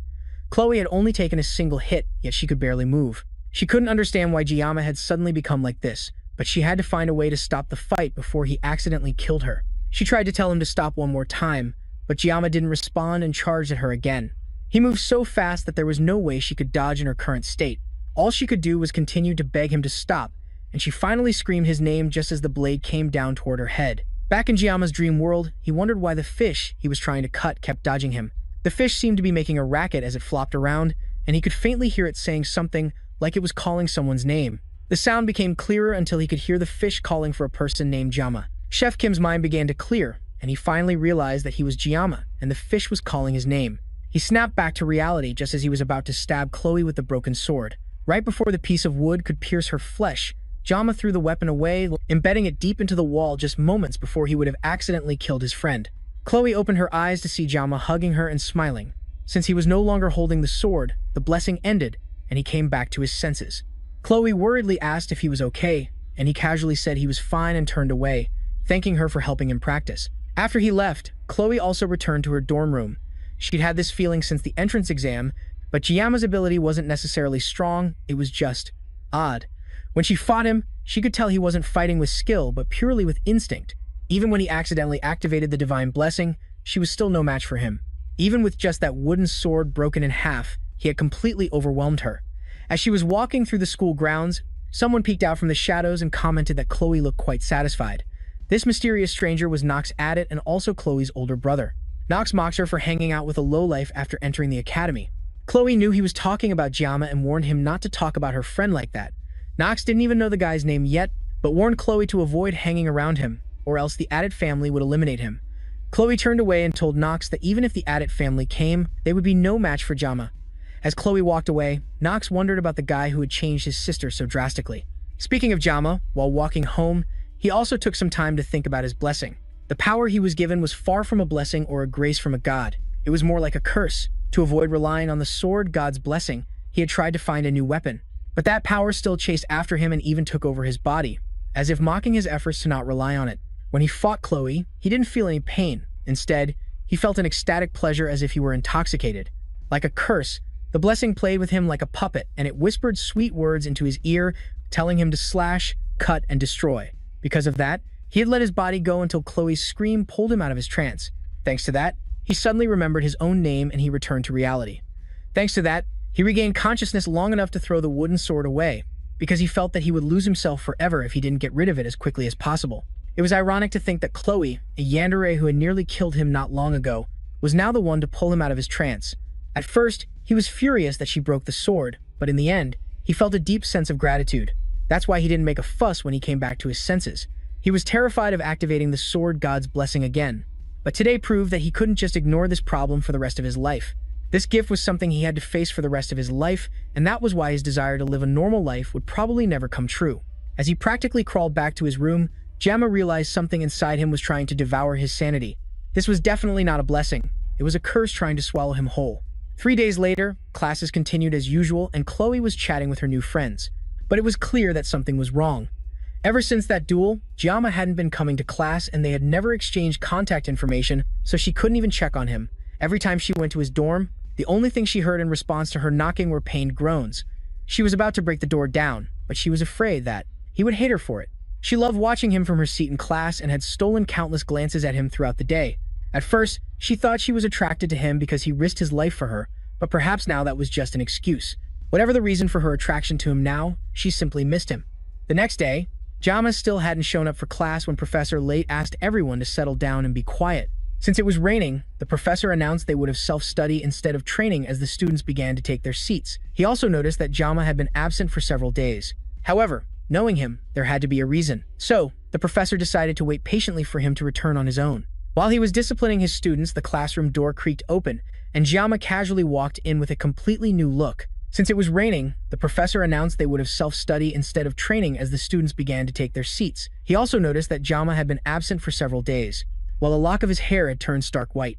Even the teacher was a bit shocked by Jamma's new appearance, just like the rest of the students, and he worriedly told Jamma to sit down. The students commented that Jamma looked different and was strangely more handsome. At the end of the day, the other students left the classroom to do their own things while Chloe approached Jamma for the first time in 4 days. She worriedly asked him what had happened and why he hadn't come to class for so long. And he was silent for a moment before telling her that he just felt a little tired and that she shouldn't worry about him. From her trembling voice, he could tell she didn't completely believe him, but he had no other way to convince her. For the past 3 days, he had gone through something similar to extreme withdrawal symptoms until he was mentally exhausted. He couldn't leave his room or eat anything, so he just buried himself in bed and prayed for his convulsions to go away. The pain he endured during this time was much worse than before, and all of this was the price for using the broken weapon. On top of that, when he looked in the mirror, although his appearance seemed the same, his expression was more sunken and his hair seemed to be turning white. All of this was clearly a punishment from the sword god. Chloe looked guilty, and perhaps because the last time she saw him was at the training grounds, she must have thought this was her fault. To reassure her, he asked if she was still interested in having dinner with him, as she had wanted before. That shocked Chloe even more than his return to class, and she nearly threw herself at him for a hug. It seemed to be the right choice, as she genuinely appeared to like the suggestion. She asked what he wanted to eat, and the first thing that came to his mind was fish. As they talked, a strange feeling came over him, and he turned to see someone staring at them from the end of the hallway. It was Chloe's brother, Nox, and the atmosphere changed the moment they saw him. Jamma went straight to confront the newcomer and told him to come and talk to them instead of just staring. Immediately, Jamma noticed something was off about the guy's gaze, but Chloe tried to get between them before anything crazy could happen. Her voice was trembling, and there was a clear hesitation in the way she acted, but she was still trying to protect him in her own way. Nox asked Chloe if this was really the guy she chose to break the rules of House Eddie Ross. Chloe told him that she wanted nothing to do with her family, but her brother interrupted her. He reminded her that she couldn't wash the blood from her hands. If someone is born an auditor, they will always be an auditor. Chloe was talking like she was some kind of rebel, and her brother was talking like he was from a period drama. But Jamma just found the whole thing annoying. Nox continued to insult Jamma, and that finally made Chloe snap. She yelled at Nox not to talk about the man she loves like that, and her furious voice surprised even him. Jamma had hoped that this whole affair could at least be handled with some moderation, but he was starting to get used to these interruptions in his life. What was more important was the name Auditor. He knew that they were a group that operated in the shadows specializing in assassination, and they appeared in the middle of the game to play a crucial role. It was said that they were weaker than other heroic clans, but they were unparalleled in the field of assassination. All members of the Auditor clan were absurdly strong thanks to the harsh training regimen they all went through from a young age. This molded them into the ultimate assassination tools. The fact that Chloe came from this group of assassins meant her cute and bubbly personality made her an anomaly in this situation, unlike her brother. Nox had a look that showed he was used to killing, and while Jiyama had nothing against that, it seemed Chloe wanted to live a more normal life. Just like his sword, God's blessing, the Auditor family's environment was something Chloe had no choice in being a part of. The Auditor household environment was something Chloe had no choice but to be a part of. She was destined to live the life of a heartless killer, and it was sad to think about. Jiyama didn't think of himself as a hero, and he had no intention of becoming one. But even if he couldn't save the world, he could at least try to save one girl's life. He stepped between Chloe and her brother and faced Nox directly. He had tried to escape the sword God's blessing in the end, but he couldn't. So instead, he would take a step forward and embrace this curse. After all, the name Jiyama meant sword demon. With that said, he walked past the two assassin siblings and told Nox to follow him. Meanwhile, teacher Luan Bean was sitting in his office, his mind reeling with thoughts about his student. When Jiyama came to class that morning, something had clearly happened to him. His expression was emotionless and he looked incredibly troubled.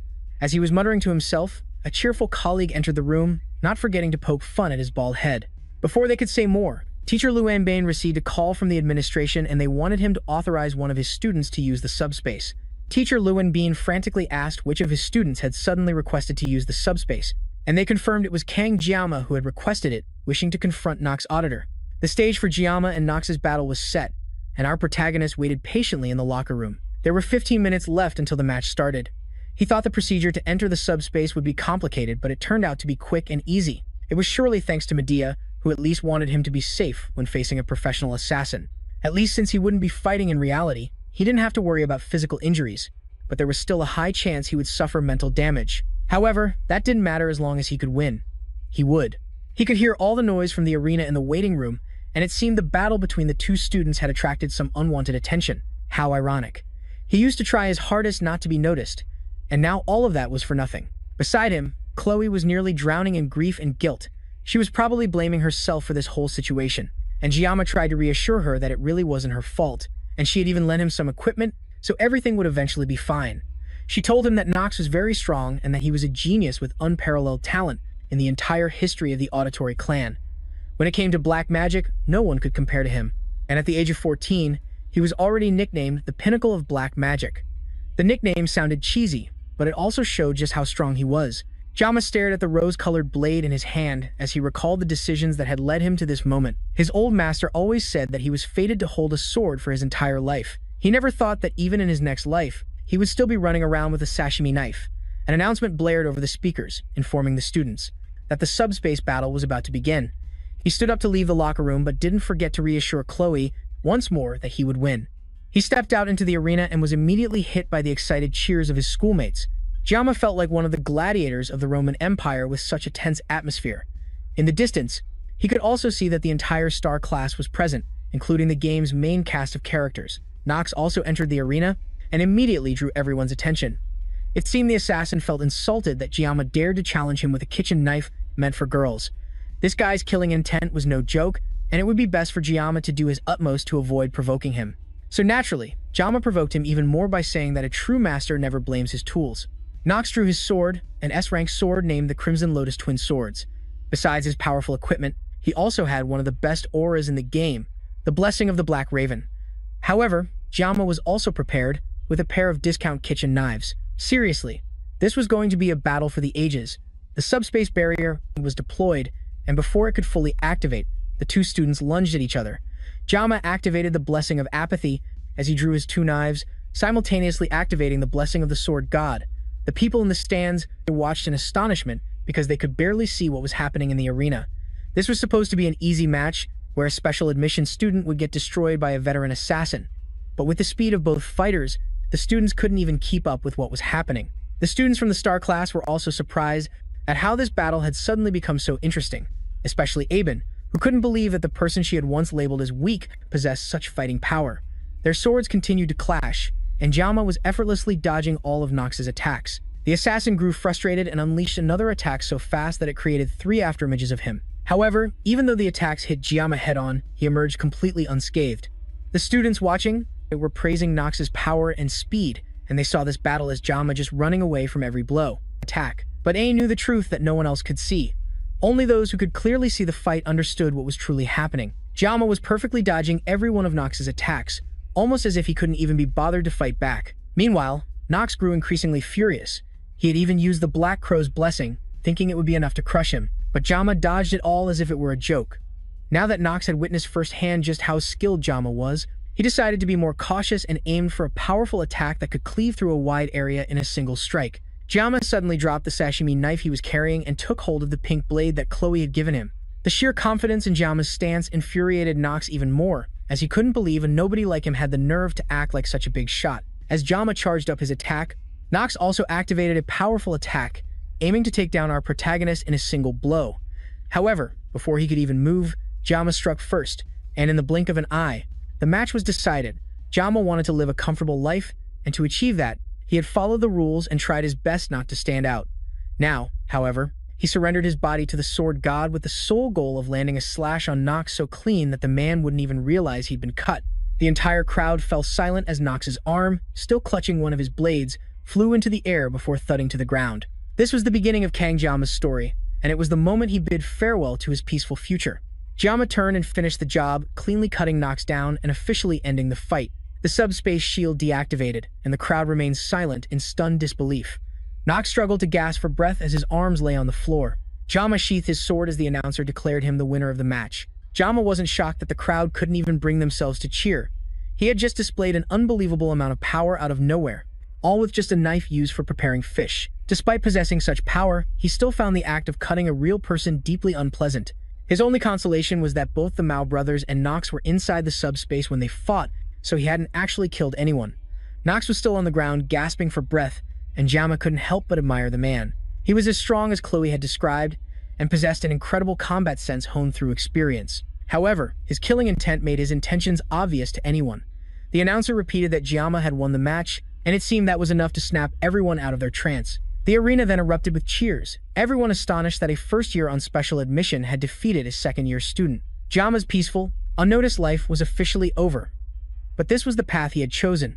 Now that things had come to this, all he could do was endure it with willpower and grit.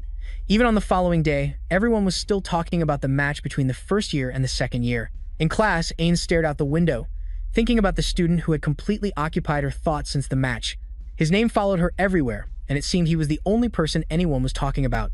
She couldn't believe it when she saw it herself, but in that moment, he displayed incredible swordsmanship using only 2 kitchen knives. Witnessing his mastery of the blade made her feel hopelessly naive for ever thinking she was skilled with a sword.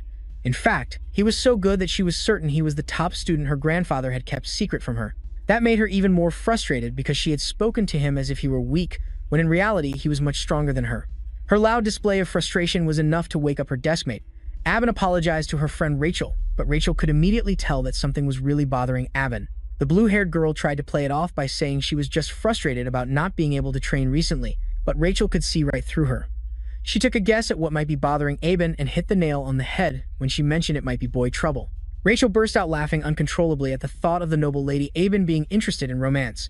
The whole time, Abin kept trying to deny it to her friend, insisting it wasn't what she thought. Rachel completely ignored her, instead starting to grill her about which boy had made her dear friend so flustered. She ran through a list of candidates, starting with Lon, the star of the class with the handsome face. But Abin's face was completely blank at that name, so that was obviously a miss. That left only one other option, the specially admitted student from yesterday's match who had shocked the entire school with his power. Once again, Abin froze and couldn't deny it, and that was all the information Rachel needed. Immediately, she grabbed Abin's hand and dragged her to the classroom to meet the boy everyone was talking about. The two burst into the classroom, with Abin reluctantly trailing behind her friend. The whole class froze in shock as the two school beauties entered. Rachel hopped onto a desk to search for her target, but someone tried to scold her for suddenly jumping on another student's desk. She easily flustered the guy by flaunting her beauty, and Abin could only hide her face in embarrassment at her friend's actions. Finally, she found Jama sleeping at his desk, while Chloe was gazing at him adoringly. Rachel initially thought Chloe was his girlfriend, but she didn't care, and that just made the whole situation even more interesting. She walked over to Jama and lovingly blew into his ear, completely shocking both him and Chloe. Then, as he slowly woke up, she sat on his desk with a seductive expression and asked for his name. Jiama already knew who she was and wasn't the least bit thrilled to suddenly see another one of the game's heroines in front of him. She brought her finger close and poked Jiama's cheek, calling him handsome. Meanwhile, he just stared at her in complete shock. He had no idea what the hell was happening, but his intuition was screaming that this situation was extremely dangerous. Suddenly, the hand Rachel was about to use to poke Jiama was caught by a furious-looking Chloe. Chloe demanded to know what the hell Rachel thought she was doing, but her anger and killing intent only amused Rachel further. It seemed Jiama's danger sense had been warning him about Chloe all along. The girl's personality did a complete 180-degree flip as she summoned a box cutter from what appeared to be a genuine spatial pouch. If a knife fight broke out in the classroom, it could cause serious problems for him down the line. This was a combination he had never seen in the game, and he could only wonder why this was happening so suddenly. Aben rushed in and tried to pull her friend out of the situation, especially since this wasn't even their classroom, but Rachel wouldn't budge. She claimed she was only here to say hello, and then, as if to rub salt in the wound, she placed a hand on Chloe's head and said that kids shouldn't interrupt when adults are talking. That only made Chloe even more furious, and she whipped out a box cutter, ready to attack.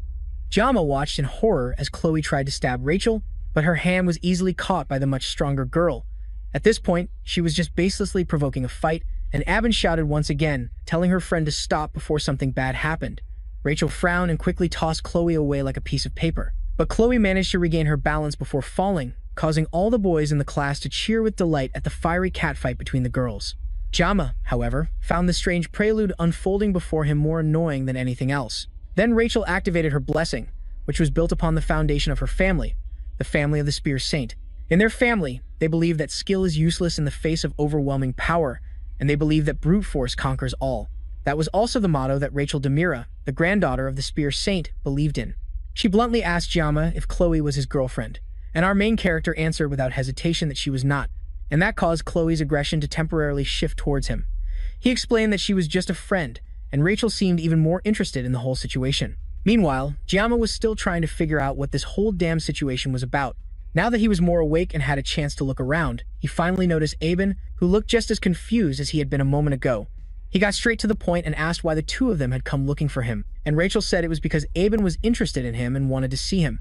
Aben yelled that her friend's accusation was definitely not true, and that it was Rachel who had practically dragged her there. Rachel, however, thought that Aben really did want to see him since she had followed her to their classroom. As the entire class's attention turned to her, she shyly tried to explain that there had been a misunderstanding. But by now, Jiama just wanted them to leave. He told them that directly, which shocked the two girls. Rachel, on the other hand, could barely hold back her laughter. That made her even more interested in Jiama, and she liked interesting guys. She tried inviting him to her dorm room after class to do some shady business together, and that was the last straw for Chloe. She screamed at Rachel to get away from her Jiama right now, and Rachel once again tried to taunt her. But Aben had had enough. Even she could barely suppress her anger at Rachel's flirting. Realizing that things might be going too far, Rachel finally backed down, but not without telling Jiama that she would see him later, which he quickly refused, telling her not to come back. The two girls finally left the classroom, and Jiama immediately went back to sleep, while Chloe rushed over to check on him. No one noticed Aben pausing for a moment to look at Jiama with a longing gaze before leaving. Aben and Rachel continued walking back to their class, and Rachel couldn't help but be impressed by Jiama's attitude. It was one thing to be cold, but from his empty eyes, Rachel could vaguely perceive a subtle, hidden feeling that she might get her throat slit if she kept poking him like that. She was just curious about him, but he had far exceeded her expectations, and actually gave her the chills. From what she could tell, could she already tell that he easily surpassed all the students in the class who were all flash and no substance? Her family was ruthless when it came to arranging engagements with the most prominent prospects, and in a way, he could be a valuable asset she wouldn't want to let slip away. Rachel suddenly turned around and apologized to Aben. Aben, on the other hand, felt she should be the one apologizing to the Tiger class students for the scene she had caused. But that wasn't what Rachel meant. She was apologizing about Jiama, because from now on, she wouldn't be holding back now that she had taken an interest in him. Elsewhere, in the school infirmary, an enraged Nox stormed through the hallways with the sole thought of killing Jiama on his mind. He had lived his entire life without knowing defeat, constantly being called the genius of House Auditor. Now, someone had come along and defeated him with nothing but kitchen knives. The mere thought of Jiama's face sent him into a terrible rage, and if necessary, he would call upon the power of his entire family just to take Jiama's head. And after he killed our main character, he would take back Chloe. Chloe had the potential to become similar, if not greater than him, and he wouldn't let some unknown special admission nobody steal her away from him. All he had to do was call upon the power of his family to act, and then they would show him. At least that's what was supposed to happen. But the very same Jama he had been endlessly plotting to eliminate was casually sitting in his hospital room, munching on an apple. But before that, while class was in session, Jama looked at Chloe with concern. The two girls had left, but Chloe was clearly still upset, even though she was the one who pulled out the knife first. As she was lost in her dark thoughts, Jama approached her, hoping to calm her down. Although he might be able to talk her out of whatever mental breakdown she was about to have, he still wished she would at least put down the box cutter while talking to him. He asked her about Nox's condition, and she sadly told him that her brother was in the Academy's medical wing. That was strange, since one couldn't actually get injured in the subspace, so he shouldn't need medical attention. The last Chloe heard was that he had been hospitalized, and although he had no injuries, he was probably fine. And while there was no reason for Giamma to worry, he couldn't help but think about it. Even though he was slashed in the subspace, Nox wasn't the type to be so weak as to be psychologically damaged by it. To make sure nothing else was going on, he had to check on Nox, and to do that, he asked Chloe to tell him where Nox's room was. To sweeten the deal, he even patted her head, which was another move he learned from that Taming Guides series, and that's how we got to the current scene. As Giamma stared at Nox, who was still surprised to see our main character in his room, Giamma commented on the room and how the auditor family must be loaded to get such a luxurious hospital room for just one person. Before Nox could ask Giamma how he got into the room, our main character picked up a paring knife from the bedside table, and Nox momentarily went on the defensive, wondering if Giamma was there to finish what he started. However, instead, Giamma simply picked up another apple and peeled it neatly before placing it back on the table. Afterwards, Giamma stood up and walked right past Nox, advising him to eat his fruits and vegetables to get well. That just infuriated Nox even more, and the assassin pulled out a knife hidden up his sleeve, ready to stab Giamma when he least expected it. But as if he had anticipated this, Giamma warned him that if he had any intention of retaliating in any way, he would be cut down along with the entire house editor. With that, Giamma slammed the door as he left, and the force was so strong that it caused the apple he had cleanly peeled to be cut into slices, revealing that he had cut it so fast that Nox didn't even realize it. Giamma stepped out of the infirmary with his mission hopefully accomplished. Nox was now nothing more than a candle that could be snuffed out at any moment, and his will had been completely shattered. It was all thanks to Giamma's spirited bluff, which he hoped wouldn't come back to bite him. After all, House Editor was a formidable group of assassins, and there was no way he could take on an entire clan alone with just 30 seconds of pain relief. Although he could take down 10 people in 30 seconds, the rest of the clan was a completely different story. And that was just the worst-case scenario anyway. Giamma wanted to avoid killing as much as possible. As he walked back to his dorm room under the moonlight, he felt strangely like he was in the eye of the storm. He was starting to get used to this crazy new life of his. As long as Nox didn't cause any more trouble, he wouldn't have to worry about things getting too crazy. But he had another problem to deal with, and that was the girl he wanted to stay away from the most, Rachel. In the original game, she approached the protagonist first and stuck with the heroine, Amen. Now she had decided to approach him. This was a clear sign that the timeline had changed dramatically. He also needed to prepare for the midterm exam, and this time he would have to be serious to get that reward. The test would require a group of 5 students to subjugate a demonic beast. The 5 students would be chosen regardless of their class, and this test was meant to emphasize teamwork. Individual strength was certainly important, but trust in one's teammates was definitely more important on the battlefield. The best thing a weak student could do in this situation was to find the right teammates and hope to get carried, although the monsters weren't that big of a deal either. The monsters they would be hunting in this test were D-rank merman demonic beasts. Giamma remembered that they looked hideous in the game. That meant facing them in real life would be even more disgusting.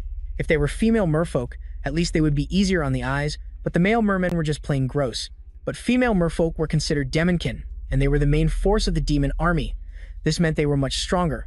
Compared to demonkin, demonic beasts were nothing more than guard dogs or pets. Fortunately, there were only male mermen on the island, which meant the students wouldn't have to deal with demonkin. It had been a month since Giamma came to this school, and this was the first night he felt a little bit of peace. It had been 700 years since humans and demons swore a truce, and just like human history, which was not short of wars, there had been a few disputes between humans and demons, both large and small. One example was half a century ago, when Vasman, the commander of the 6th Corps, declared that he would resurrect the commander of the 1st Corps. That decision led to a week of bloody fighting throughout the city. In the end, humanity was victorious, and 7 heroes were born. Although among those heroes, 3 had perished, and neither side wanted to escalate things any further. Additionally, peace has continued to this day, but Giamma wondered if this was really peace, the more he thought about it. You single-handedly sealed a Legion commander 700 years ago. You must have been a real monster. The 6th commander required 7 people working together to take down, and even then, there were deaths in their party. And now they only had 3 years until the Second Human-Demon War began. And this time, the war would include the Demon King. It was terrifying to think about that future. But thinking wouldn't change anything. What Jama needed to do now was focus on the upcoming midterm exam. The first thing he needed to do was find teammates, but that was easier said than done since he didn't have any friends. However, he was now the most famous student in the academy, and he could use this opportunity to his advantage in the hopes of solving his problem. There was no way he could live under the radar for 3 years. So, Jama decided to temporarily change his motto. He would no longer try to live quietly, but would still try to live comfortably. Now he needed to do his best to recruit people to join his team. However, a week later, he was still completely alone, with no one inviting him to join their group. In the end, they were probably all just afraid of him. He turned and glanced at his classroom, and the only other person alone like him was Chloe. Perhaps she'd been ostracized ever since the confrontation with her brother and his defeat, or maybe it was because of how she acted when Rachel showed up. Whatever the reason, he approached her and asked if she still hadn't found any students to team up with. Like him, she was still alone, and Giamma was worried about her. After all, he was used to being alone, but she at least had a few friends, and now they were all gone. She insisted that she would be fine as long as she had him. Anyway, he suggested she team up with him so they could find 3 more people. With Chloe's abilities, she would be a huge asset to him. He could only fight for 30 seconds, so she was like 30 soldiers wrapped in a cute package. The quiet in the classroom was broken when Rachel burst in, calling out Giamma's name. He didn't hide his contempt at seeing her again, and Chloe didn't hide her killing intent either as she drew a box cutter. Rachel continued to bother him, even flopping onto his desk, and then she asked if he had found a group for the exam yet. Since she obviously wasn't listening to him, he answered her question. And the fact that he didn't have a team yet was perfect for her, as she invited him to her group. Giamma was suspicious of the sudden offer since there was surely a long line of other students willing to join her team. So why did she come to him? She told him straight up that he seemed more interesting to take the test with than any other student in her class. Giamma then told her that he was already in a team with Chloe, but that was fine too, as Rachel's group still had 2 open spots. Giamma was still suspicious of the whole thing because this was a bigger risk for Rachel. Doing something like this could affect her grades if they performed poorly in the island test. He glanced at Chloe, and she reluctantly nodded her agreement to join the group. With nothing left holding him back, he told her he would join, and Rachel immediately pulled out her phone to message someone after telling him he couldn't back out. Afterward, Giamma asked who the other team members were, and the first person she mentioned was none other than Leon. Not just any Leon, but the fake protagonist of this world and the person Giamma wanted to interact with the least. Giamma couldn't help but wonder what bad karma he'd accumulated in his past life to have such terrible luck. Sure, he had spent 30 years holding a knife, but that was because of his job. He was getting involved with the heroines for some unknown reason, and despite trying his best not to stand out, he still got caught up in the main story. At least the heroines were easy on the eyes, and getting involved with beautiful girls wasn't so bad. The real problem was Leon Van Jat. He was the main character, and interacting with him would definitely mess up the main plot. For now, Giamma had no idea how things would unfold in the future, but he was sure that everything would be his fault one way or another. He even tried to see if he could switch groups, but Joe had already filled out his name on the application form before even talking to him. This was the first time in his life he wanted to slash a girl so badly. And of course, there was the biggest problem of all the yandere girl he shared a class with. And speak of the devil and she shall appear. She came right up next to him to ask how he was doing since Joe left. He looked terrified. He told her he was just a bit overwhelmed at the thought of taking the exam with the star class students. Chloe told him that no one was stronger than him in the star class, and he weakly thanked her. He had chosen to partner with Chloe, so he couldn't properly take the exam without her. In fact, thinking more rationally, there was no one better for him to take the exam with. This could turn out to be a good thing if he wasn't so pessimistic about it. He asked Chloe when and where they would have their first group meeting, and she told him it was at a cafe on campus. It was almost time for the meeting, so he suggested they should start heading there now. They arrived early, and both he and Chloe ordered drinks for themselves. Chloe ordered a delicious avocado smoothie for herself, and Giamma couldn't help but look at her with envy, thinking about how expensive a single glass of that was. Then, he took a sip of his cheap espresso and nearly convulsed because it was horribly bad. Since this cafe was owned by an outside company, the campus card didn't work. So, for the first time, he was forced to use his own money. As he was contemplating his life choices, his phone buzzed with a message from Jo. She told him she was nearby and wouldn't be long. Then she walked into the cafe with Leon and another person following closely behind. Leon and Giamma made eye contact for the first time, and then Giamma glanced at the person next to him. The first impression he got of this guy was that he must be some kind of thug. Leon was the first to introduce himself with his hand extended to our protagonist. Giamma shook his hand and Leon complimented him on the fight he had in the subspace a few days ago. Just from the way he spoke, Giamma could tell that he was the perfect mix of intelligence and class. Afterwards, they all sat down and Jo suggested they introduce themselves properly. Leon went first and introduced himself as the team leader and a student of the star class. He had somehow become their team leader, and he seemed sincere when he said he looked forward to working with all of them. The next to introduce herself was Jo, but everyone there already knew her, so she passed the ball to the person next to her. His name was Speed Weapon, and he was also a star class student. His introduction was short and to the point, but Chiyama was more interested in his unusual name. Chloe went next and introduced herself as a student from the Wolf class. You only got into the group thanks to Jama. Rachel taunted her for the way she called him Jama Jaman, and the two of them stared each other down for a moment before Chloe sighed, calmed herself, and finished her introduction. Finally, Jama introduced himself, and his introduction was even more brief and to the point than Speedwagon's, stating only his name and class. The others awkwardly acknowledged the short introduction, and Leon pulled out a laptop so they could discuss the main topic of the meeting. He pressed a button on the computer and a three-dimensional map of the area where they would be taking the exam was displayed. The location was called Scorpuli Island, and they would be teleported to a designated spot on the island via subspace. However, only the gate was subspace, meaning that once they arrived on the island, their experience would be real and they could actually be harmed by the demonic monsters. The designated area for their group was the northeastern coast, and 3 groups, including their own, would be hunting mermen in the area. However, only the gate was subspace, meaning that once they arrived on the island, after the information was relayed, Leon concluded the presentation and asked his group for their opinions. Speedwagon went first and asked if there were any risks on the island other than the mermen. The instructors had scouted the island beforehand to ensure there would be no monsters or demons on the island besides the mermen. Then, Chloe asked if other groups could ambush and fight each other, much to the surprise of the rest of the team. Leon calmly assured her that the objective of the test was purely to slay demonic monsters, so conflict between groups would result in disqualification. That question must have been part of her assassin's habits. With no other questions from the group, Leon dismissed them and told them to prepare for the midterm exam until they met again the next day for further discussion. The other students left the cafe, leaving Jama alone with Leon. The atmosphere was awkward, so Jama moved to make a quick exit, but Leon suddenly called him back. The future main character asked Jama where he was from. Jama stopped and took a moment to ponder Leon's strange question. He had heard a similar question before, but this question coming from Leon was fundamentally different. Leon also looked extremely serious when he asked it, and Jama couldn't guess what he was thinking. He could have asked that question earlier when they were introducing themselves, but Leon had specifically chosen to ask it after everyone else had left. Noticing the prolonged silence, Leon apologized for asking the question so suddenly and said that he couldn't help but feel that Jama was similar to him. While it was true that the official language of this world was Korean because the game was produced there, that didn't mean other cultures didn't exist. Anyone could tell just by looking at him that Jama was Korean. So why did Leon ask where he was from and say they were similar? With the prolonged silence from Jama, who was struggling to understand this strange conversation, Leon told him to just pretend he didn't hear anything before getting up and leaving the cafe. Jama stopped him and asked Leon the same question back, asking where he was from. It was a reflexive response, and Jama immediately regretted it, but he knew that he wouldn't be able to sleep tonight without an answer. Leon calmly took Jama's hand and told our main character that he was from Germany. Without another word, he left, and Jama couldn't help but wonder what had happened to Leon so suddenly. At that moment, when Leon first asked the question, Jama wondered if the main character of this game was also from another world. It was strange to think about it, but it was also a very real possibility. There was no rule stating that only one person could be pulled into this video game, and possessing the main character was more likely than possessing a side character.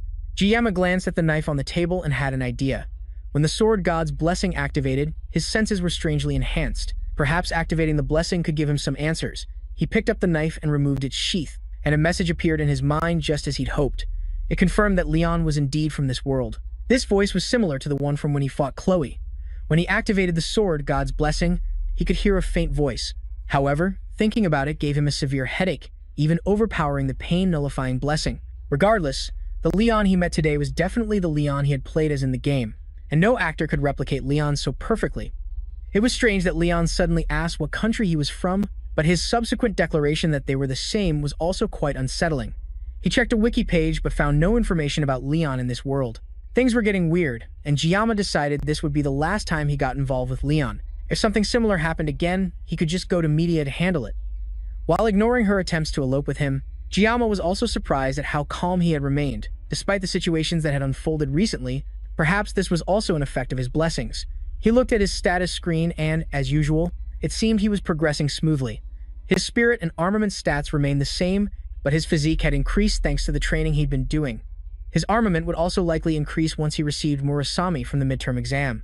The only thing he was unsure about was the assimilation rate. It had increased a lot and seemed like it would soon unlock something special for him. Perhaps it was related to everything he had done so far. It was frustrating not knowing what it was, and it wasn't like he could ask anyone else. However, At the bottom of the status screen, there was something new. His pain-nullifying blessing had increased by 10 seconds, meaning he could now use his blessing for 40 seconds. It seemed that after a long time, his efforts were finally bearing fruit. Time passed, and the teams continued to meet to discuss combat strategies for the exam. Jiyama kept training and honing his skills. Finally, the day of the exam arrived, and all the teams stood before the subspace gate. And Jiyama could tell that it had a completely different atmosphere from the training grounds subspace. The rest of his team arrived, and they seemed just as excited as he was. In their previous meetings, they had decided on each person's role. Rachel would lead as the main damage dealer, while Leon took the role of the central leader to keep everyone together. Speed Weapon would be behind Leon in a support role, while Chloe would team up with Vro as the sub-damage dealer. Finally, Jiyama would take on the role of the defender behind everyone, forming a solid formation.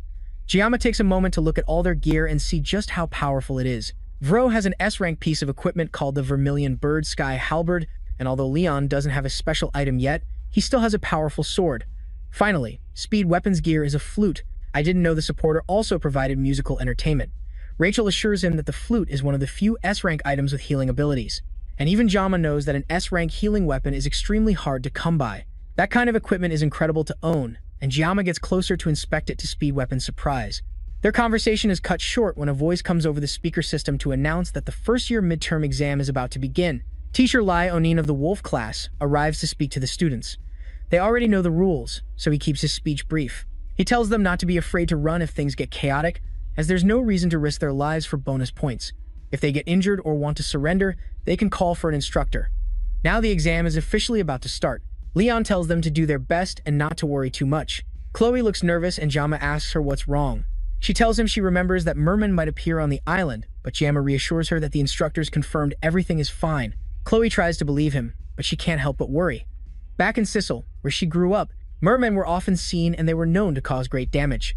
Humans are now in a truce with demonic creatures, so they are rarely seen outside of dungeons. But the fact that these rumors persist despite the truce means the conditions under which mermen appear haven't been fully confirmed. He places a hand on her head to reassure her as the teachers call for the students to step through the gate. She smiles and decides to put her faith in Jama. A while later, she hears Jama's voice calling to her through a fog in her mind. It seems she had zoned out for a moment, and now everything is in chaos. When she opens her eyes, she sees Jama and the others standing before something large and powerful. Rachel asks Speed Weapon if he can contact an instructor in charge, but since they are inside a cave, he has no cell service. Meanwhile, someone is lying on the ground, bleeding and clearly in danger. And then, before them is the main cause of this sudden chaos, a merman. Let's rewind a bit to before our group ended up in this terrible situation. As soon as they arrived on Skopali Island, the first major problem they all faced was motion sickness from passing through the gate. The only one who seems fine is Jama, who tells them he doesn't get motion sick. Not long after, they have their first encounter with a merman. It looks at them in surprise for a moment before scurrying away. Although they look disgusting, they're much smaller than Jama expected. Leon confirms that the one they saw is too small to be worth any points. To find adult mermen, the group has to go to their designated location. Chloe goes ahead to scout the area and the group follows behind at a slower pace. Eventually, they reach their spot and Chloe returns from her scouting to report what she's seen. She told them there was a cave about 500 meters away from them, and she led them there. Before they even entered the dark and scary-looking cave, dozens of pairs of eyes were already staring at them.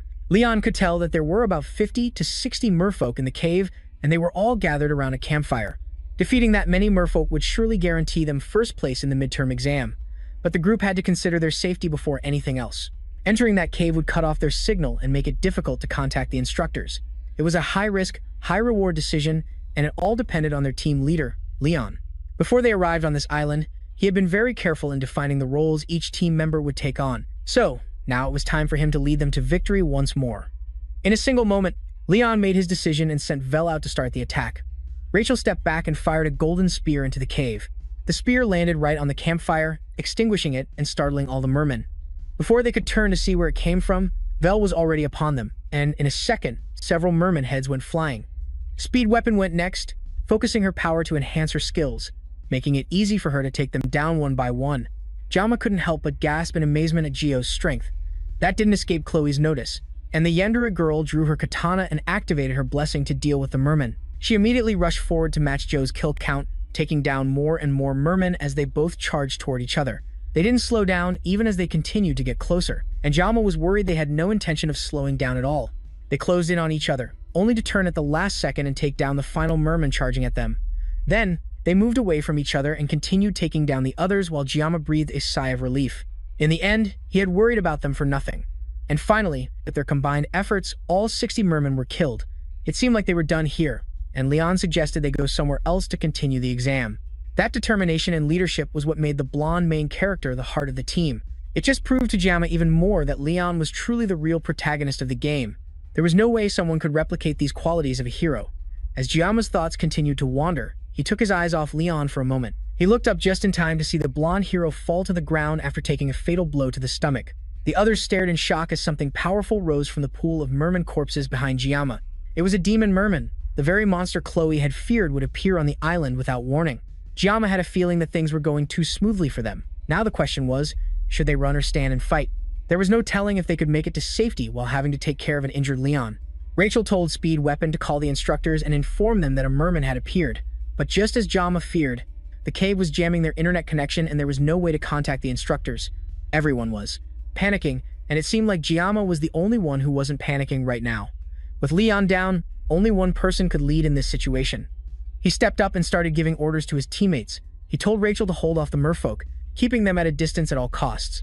Then he ordered Speed Weapon to pour as many healing blessings as possible into Leon. Finally, he called out to Chloe, who seemed to be in shock, and he told her to evacuate the other students and tell the instructors what was happening. It took a moment for his words to sink in, but she finally went to do as he said. Now that everyone had been properly assigned their tasks, Giamma stepped forward to face the merman to the astonishment of the others.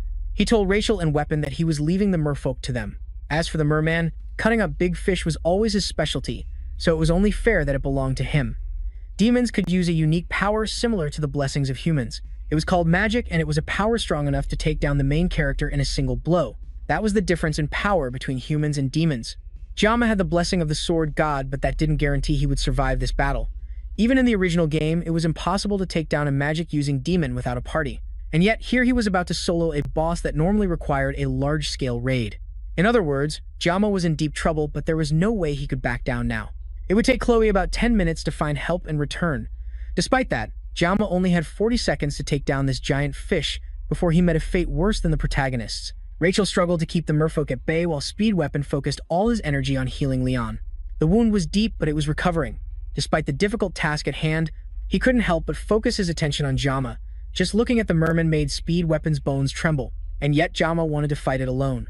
The demon attacked first, unleashing the same attack that had taken down Leon. Giamma dodged the attack and rushed in with his knife to close the distance. The merman seemed to mainly use long-range attacks with water magic properties. Giamma didn't know much about magic, but he knew that this demon was just a fish made of flesh and bone. All he needed to do to win was get in close and slash it. He leaped close to the demon and slashed at it, but it dodged and went for Speed Weapon instead. Before it could reach him, Giamma circled around and managed to cut off one of the monster's fins, causing it to scream in pain. The cut was too shallow, and our protagonist charged in to attack again, but it quickly dodged and dissolved into water. Since the merman had targeted Speed Weapon, it seemed like it was intentionally aiming for the injured. Leon was now somewhat recovered, and Speed Weapon called out to Giamma. It seemed he was fine, and Giamma took a moment to check on him before rushing off to fight the merman again. In Speed Weapon's eyes, Giamma was seriously cool. During one of their meetings, Speed Weapon had talked about how he admired heroes who sacrificed themselves for others. So far, ever since Speed Weapon entered the academy, he hadn't seen anyone worthy of the title of hero. That was why he joined a party with Rachel, hoping to find the hero he was looking for.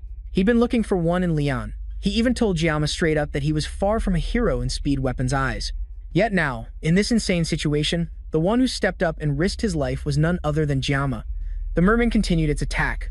It launched fish-shaped magic orbs that Giamma skillfully dodged. However, this time, instead of just flying past him, they turned around and chased after him. The merman could control these attacks, and they pursued Giamma around the cave. While Giamma was distracted, the demon tried to attack Speed Weapon again. Giamma arrived just in time to strike the monster before it could launch its attack. But the wound was shallow. He couldn't take it down with small cuts. If he wanted to kill this demon once and for all, Giamma would have to stab it as deeply as possible. The merman launched another orb at Giamma, but this time he dodged it, causing the orb to break through the cave's ceiling and shoot straight into the sky. The attack was so powerful that the students around the mountain could see it, and they also heard a loud roar that followed. On top of that, it began to rain. The instructor of one of the groups suggested they move the injured quickly before the rain started to affect them. Back in the cave, the merman began to retreat, and the students had a moment to rest. The merman had been crushed under the rubble when the cave ceiling collapsed, but Jiyama was sure it wasn't dead. Just as he suspected, the merman broke through the rocks on top of it and charged toward the students. All this time, Jiyama hadn't been able to fight properly because he had to worry about the injured Leon. Now that the other merman had retreated, he told Joe to take care of Speed Weapon and Leon for him. Speed Weapon still couldn't believe that Jiyama was facing a demon all by himself. He used to think our protagonist was a madman, but now he was perhaps witnessing the birth of a legend. Meanwhile, Jiyama was just glad that he could finally focus without having to worry about his comrades. He only had 10 seconds of his pain-nullifying blessing left, and he had to make up for lost time if he didn't want to die. Jiyama and the merman stared each other down for a moment before charging into their final clash. Elsewhere, Chloe rushed through the forest as fast as she could, searching for anyone to help. She was tired, but she knew she couldn't stop running or everyone she left behind would be in danger. Her body ached terribly, but the more she felt like stopping, the more she thought about Jiyama and the fact that he was in the cave alone, fighting that monster for their sake. Jiyama was truly the strongest person she had ever met in her life. He clearly disliked fighting and tried to avoid drawing his sword whenever possible. The only time he stood up to fight was when there was truly no other choice. Since Jiyama had made the best decision by fighting that merman, she knew she had to do her best to get help, but she couldn't help but feel that if she were just a little stronger, maybe she could have helped him somehow. Behind her, a loud explosion tore through the side of the cave, and she knew it was the sound of Jiyama and the merman fighting. In her anxiety, she tripped on a vine and nearly fell, but managed to catch herself and keep running. She couldn't stop or fall until she found someone to help. As she continued to run, she sensed something up ahead. She couldn't see it clearly because her head was a mess, but her first thought was that it must be a merman. She drew her sword to defend herself and swung at the nearest person. But surprisingly, the merman blocked it with his own sword. That was because it wasn't a merman but Aben. The moment she realized she had finally found another person, Chloe stopped moving and collapsed to the ground. Aben's teammates were suspicious and began to suspect that there was some kind of ambush in the area. Meanwhile, Chloe weakly tried to tell them that they should go and help Jiyama. Luckily for her, Aben remembered her face from when she and Joe went to Jiyama's class. Back in the cave, Speed Weapon was completely astonished by what he was witnessing, wondering if there would ever be another day as incredible as this. The way Jiyama fought was like a skilled swordsman deftly handling a live fish on a cutting board. At this point, the whole affair had gone far beyond just fighting a demon. Jiyama was completely overwhelming it. This unfolding scene would surely be etched into his memory for the rest of his life. Even Rachel, the heir to the Spear clan who grew up among the powerful, had clearly never seen this level of skill before. Even so, she was the first to push him out of the way when a stray attack flew toward them. Speed Weapon almost forgot where he was because the scene was so intense. Jiyama's opponent was a magic-using demon. A blade against magic was not a good matchup to begin with. Even though our main character had the upper hand for now, if the demon used magic that he couldn't counter, Jiyama would be in danger. Just as Speed Weapon had that thought, as if on cue, the merman raised its hands to the sky and called forth another magic attack called Pincer Rain. The rain around them began to crystallize and freeze, and everything paused for a moment. Then, the merman lowered its hands and all the sharp, crystallized raindrops rained down. Jiyama dodged some and parried the rest, but they were too hard for his knife. The blade began to chip away as he fought them off. Instead of putting the blade away, Jiyama threw it at the merman. It sliced right through the merman's side, leaving a hole in its waist. Jiyama then launched one final attack, slashing through the merman's flesh with a powerful blow. Except the merman managed to dodge and use the body of another merman as a shield to distract Jiyama. It then unleashed a massive attack right in front of our main character. This was too close, and there was no way he could dodge it. Just before the attack hit and as he began to panic, his mind was suddenly transported to an empty space. In that space, he saw a red line showing him where he should cut, and he heard a voice telling him that if he could cut it, it would sever. Instead of dodging the attack, Jiyama readjusted his grip on his knife and cut through the magic. The cut created a massive shockwave that spread through the area, and when the smoke cleared, Jiyama stood over the merman's lifeless corpse. The demon made a few gurgling sounds as it died, and Jiyama kicked it down into the pool of water it had emerged from. Rachel and Speed Weapon stared at the scene before them in utter astonishment. It was incomprehensible how a first-year student had single-handedly defeated a demon. Suddenly, Jiyama collapsed and began to cough up blood. Rachel was the first to react, rushing to his side while Speed Weapon checked on Leon. Fortunately, the main character was all right, but there were other sounds behind them, and Speed Weapon turned around, thinking the merman who had fled had come back. Instead, it was Bo and her team, carrying an unconscious and injured Chloe. The first thing Bo noticed was Joe caressing an unconscious Jiyama. The sight made her angry for some reason, but she ignored it to look around. The rest of the team looked like they all had one foot in the grave, but Leon seemed completely fine. She informed them that she had contacted the academy and they would arrive in 1 hour to help. Now that help was on the way, She wanted to know exactly what had happened. She told Speed Weapon to explain, but he was even more frustrated with the academy and the instructors, who claimed that they had thoroughly inspected the island. In any case, he didn't think they would believe him, but he began to tell them what he had witnessed. Speed Weapon briefly summarized what happened and how Giamma had single-handedly defeated the merman. Just as Speed Weapon had predicted, she could hardly believe it. The stories her grandfather told her as a child were more realistic than this. However, no matter how ridiculous the story sounded, the evidence around them proved it was true. Besides, why would they lie about this? Still, Bo couldn't accept it. She was a descendant of the celebrated hero Bao Joaquin and his disciple Aaron Bellung. That was the lineage she carried within her, and it had given her a special attribute from birth. Her bloodline was always full of promise and potential, and she had put an extraordinary effort to ensure that she wouldn't be overshadowed by her heritage. However, even with everything in her favor and how far she had come, Kang Giamma continued to prove that there was an absurdly large gap between their skills. Bo couldn't help but feel a mixture of fear, horror, and admiration. She told the healer in her group to try and heal Giamma while they waited for the teachers. After a closer look, she could see that he was torn to shreds and was on death's door. However, he had fought a demon alone and won. She couldn't help but look at him with envy. Speed Weapon snapped her out of it and told her it was probably best if they didn't tell the instructors the full details of what happened here. The academy claimed they had scouted the island beforehand, and yet a demon appeared from a cave that should have been easily noticed by the students. Some things weren't adding up in this whole story. Leon cut to the chase and asked Speed Weapon if he thought there was a mole from the demon's side in the academy. Leon tried to take it back, saying that wasn't what he meant. But they couldn't completely rule out the possibility either. It was undeniable that the cave would have been hard for the students to miss. And as Speed Weapon had said, if it weren't for Giamma, Leon's group would have been torn to pieces. There had certainly been conflicts, both large and small, during the 700-year truce, but never before had demons dared to lay a hand on the Academy's students.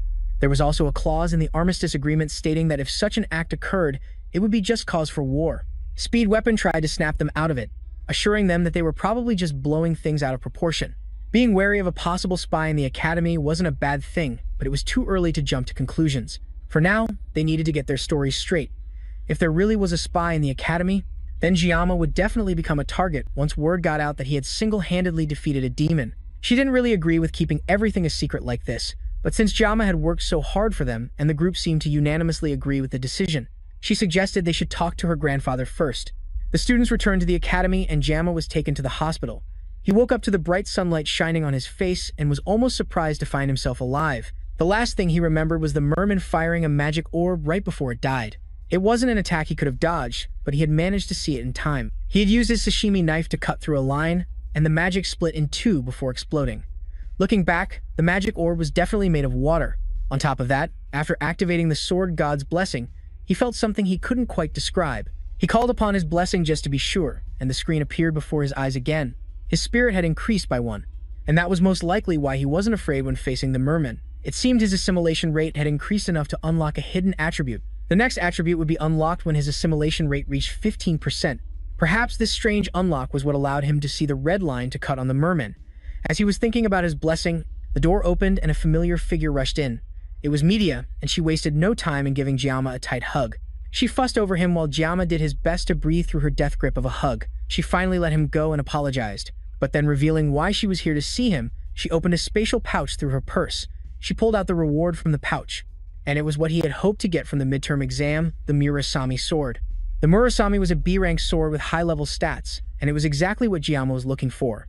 He stared at it in disbelief as Media asked if he liked it. She apologized for giving it to him in a situation like this, since he was supposed to receive it formally. Meanwhile, someone was lurking at the door watching the entire interaction. Media called out to the person and told them to just come into the room instead of sneaking around the door like a shy pervert. Sifrit suddenly cleared his throat and hesitantly stepped through the door to stand next to Media.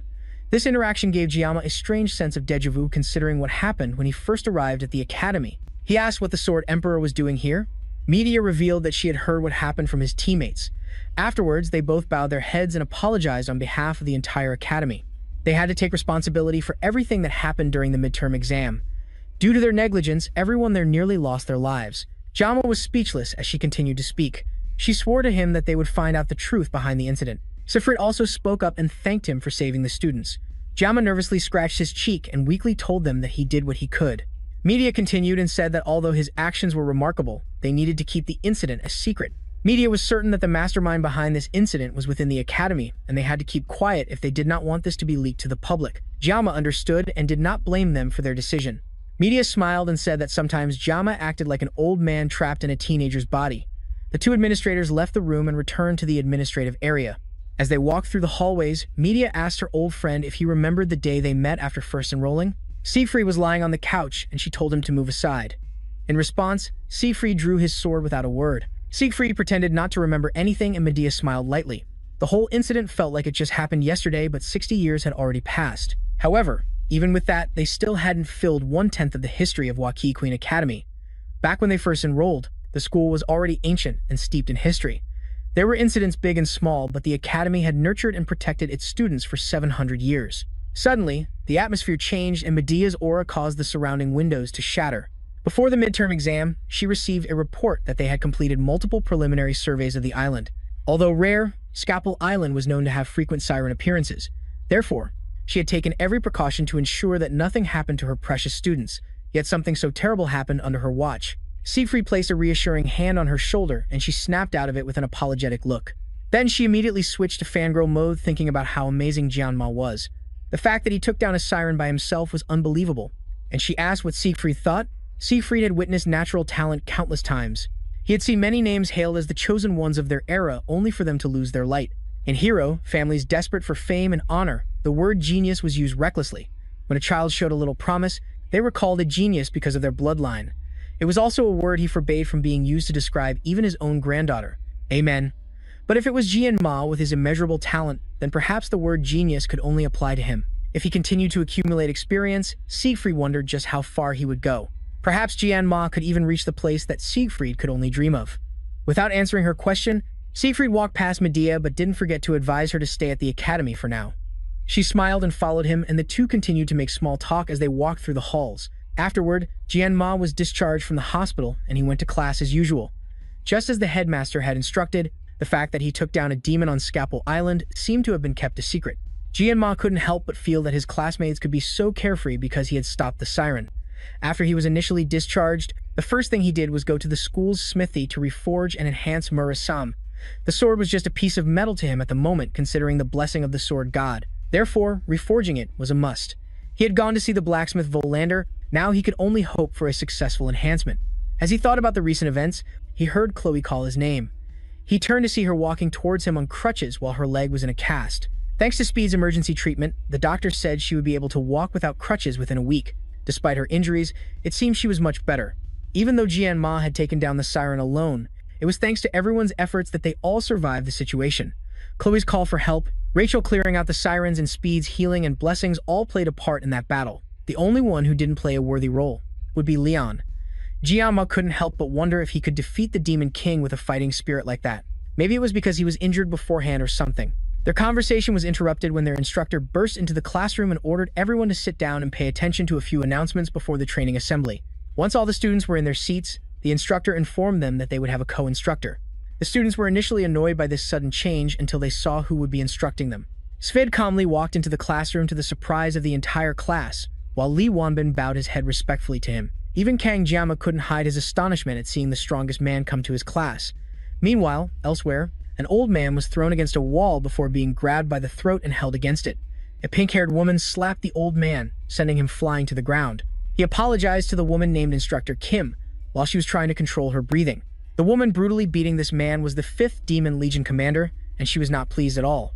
She asked why he didn't cooperate with her when he had the chance, and the man tried to apologize, but it only earned him another slap.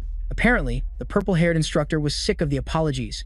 The goal of this whole plan was to have Leon return from the exam half dead. He might be a hero candidate, but there was no way he could take down a merman on his own. But now, because of the old man's incompetence, Leon was back at the academy, comfortable and sound. Instructor Kim gave the old man another kick to the face, but immediately regretted it when she saw blood on her shoe. She still couldn't believe that a full-fledged demon was taken down by a bunch of first-year students. But looking at the students who joined the academy this year, she couldn't say she was surprised. The old man spoke up and clarified that the merman was taken down by a single student. Instructor Kim initially thought he was talking about Leon, but he clarified that it was the top student of the academy, Kang Jama. The Demon Legion commander recognized the name of the special admission student, and that told her everything she needed to know. It seems she now had new prey to hunt. The prey in question, however, was not the easiest to hunt. The wolf class began their daily training again except for Chloe, who was still in a cast and on crutches. Jiyama couldn't help but be jealous that she got to rest, while he was forced to run for his life with his classmates. And to make matters worse, there was now an old man huffing and puffing behind his neck after every lap, and he was surprisingly fast and agile for his age. Sfid ran up to Jiyama and urged him to run faster, even though he thought he might still be in pain from the midterm exam. It was strange for the Sword Emperor himself to be running laps with first-year students, let alone with a special admission student. Sfid Voni Belung was the one who would later inherit the title of Sword Saint and become one of humanity's greatest powers. Not only that, but during the Second Demon War, he also became Leon's swordsmanship master and was a character whose importance grew rapidly in the latter half of the story. So why was such an important person training with the wolf class? The main story had clearly started to go off track, and now it was on the verge of collapsing. Thinking back, Leon had never received the title of Sword Saint, and that had become a pretty big problem in his previous life. But Leon couldn't inherit the Sword Saint family because he wasn't of the Nibelung lineage, so it wasn't an issue. However, that didn't make Jiyama's situation any less uncomfortable, especially considering the envious glares his classmates kept throwing his way. With Siegfried staying close to Jiyama, making it look almost like they were running together, Siegfried also took the time to try and instruct Jiyama, telling him that the foundation of any warrior comes from their strength, physique, and stamina. No matter how talented or brilliant someone was, it was completely worthless if their body couldn't support it. Once he got Jiyama motivated, he ran ahead, expecting his student to keep up. After the run was over, it was time for field training. For this training session, personal weapons were strictly forbidden. Instead, the students would have to use one of the weapons provided by the school and learn to master it. Siegfried dumped a variety of different weapons onto the ground. He noticed that there was even a sashimi knife in the pile. The other students were surprised by this sudden condition their teacher had set. One of them asked why it wasn't better to just use the weapons passed down by their families. That's because the basics are more important than anything else. The more one relies on high-grade weapons, the more they'll start to neglect their training and easily mistake the weapon's power for their own. After all, a true master doesn't blame their tools. Those words resonated particularly with Jiyama, and he nodded in agreement. With no more room for idle chatter, the Sword Emperor told the students to pick up their weapons and master the basics with them. Students who could skillfully handle common weapons were also highly likely to receive high marks in the class. This would affect their promotion evaluation at the end of the year. That additional piece of information got the rest of the students excited, and they rushed to pick up any weapon they could find. Jiyama naturally gravitated towards the unnoticed sashimi knife on the floor. The moment he picked it up, he noticed Siegfried's gaze on him. The students gathered again after picking their weapons, and Siegfried told them they would spend the day getting familiar with their new arms by conducting one-on-one training among themselves without using the subspace. To ensure that the students didn't get too carried away with their training, Siegfried offered to demonstrate a proper match. Leon Bane prepared to fight the Sword Emperor, but his trembling and fear made it clear he was not prepared for this at all in his entire life. This must have been the greatest crisis he had ever faced. However, Siegfried had another idea in mind. He called Jiyama up for a sparring match. Siegfried was also holding one of the basic weapons from the pile of old tools, but in his hands, the old item looked exceptionally sharp. The other students were still envious and confused that the Sword Emperor himself had personally called out Jiyama's name. Jiyama stepped onto the field, and before they began, Siegfried asked him if his bones had healed. After receiving an affirmative answer, he told our protagonist to pick up his sword. This was just a sparring match, but Jiyama thought this was too much. If he crossed swords with the Sword Emperor, it was clear this wouldn't end easily. If this got out of hand, at least one of them would lose an arm, and if things went wrong, even a head might roll. Despite these thoughts, perhaps due to the influence of his divine power, his instincts were craving a fight. Jiyama tries to de-escalate the situation, saying he is nothing compared to the Sword Emperor, so Sfid should lower his sword. His remaining classmates mock him behind his back, jeering at how he's cowardly avoiding a fight. Sfid is also unimpressed and scolds Jiyama for continuing to hide his strength and the pride of a swordsman. There's no reason for Jiyama to have such extraordinary talent while living like a coward. Pride is a word that Jiyama has engraved in his heart ever since he claimed the title of the greatest swordsman in the country. Those traits are also why he has never put down his sword. The provocation from the Sword Emperor was meant to test him, and if he fell for the trap in this situation, he would surely regret it for a long time. However, he couldn't ignore his pride as a swordsman and his desire to fight. Loeb notices the change in Jiyama's attitude and rushes to stop what's about to happen, but Sfid stops him. It seems Jiyama has made up his mind. Jiyama draws his blade from its sheath and prepares for a battle. The two stare each other down for a moment, and even at the age of 70, Sfid can still vividly recall the enlightenment he gained through the sword. In his youth, he has memories of a wandering knight who single-handedly taught him the way of the sword. The swordsmanship that knight showed him was definitely at the level of a certain realm. And now, The boy he had his eye on since the placement test, Gyama, might be the one to lead him to that realm. Gyama takes the initiative and lunges at Sfid, but the master swordsman is ready and greets him with a swing of his blade. Gyama is fast enough to dodge and then spins back to strike again, forcing Sfid to parry as the two clash once more. Gyama's boldness in charging straight in without evasion is almost inspiring to Sfid. As the two continue to fight, Sfid notices that even Gyama's physical abilities have increased immensely. He can even push back the Sword Emperor with ease. However, his own sword is not light either, and Sfid is determined not to take this fight lightly. Meanwhile, the other students watch the two fight, but they can't understand what's happening. From what they can tell, Gyama just got lucky during the last subspace sparring match against Nock. And yet, even the Sword Emperor seems to be taking a great interest in Gyama, who is just a special admission student. They at least hope the Sword Emperor will teach him a proper lesson and make him cry. However, after a few minutes of watching, the two are just standing there, staring at each other. Lean B knows what's really going on. They aren't just standing still. They have reached a level that the Wolf class instructor doubted was even possible. Before the match, he had warned Sfid that if the headmaster found out about this, things could get out of hand. On top of that, the other cadets could also be affected, but Sfid assured him that he had no intention of having a real sword fight with Gyama. The old man already knew that our protagonist has the power to enter a special place. That place is called the mental world. To enter this place and withstand a battle with Sfid, Gyama would have to be on a completely different level than what they had ever recorded of him.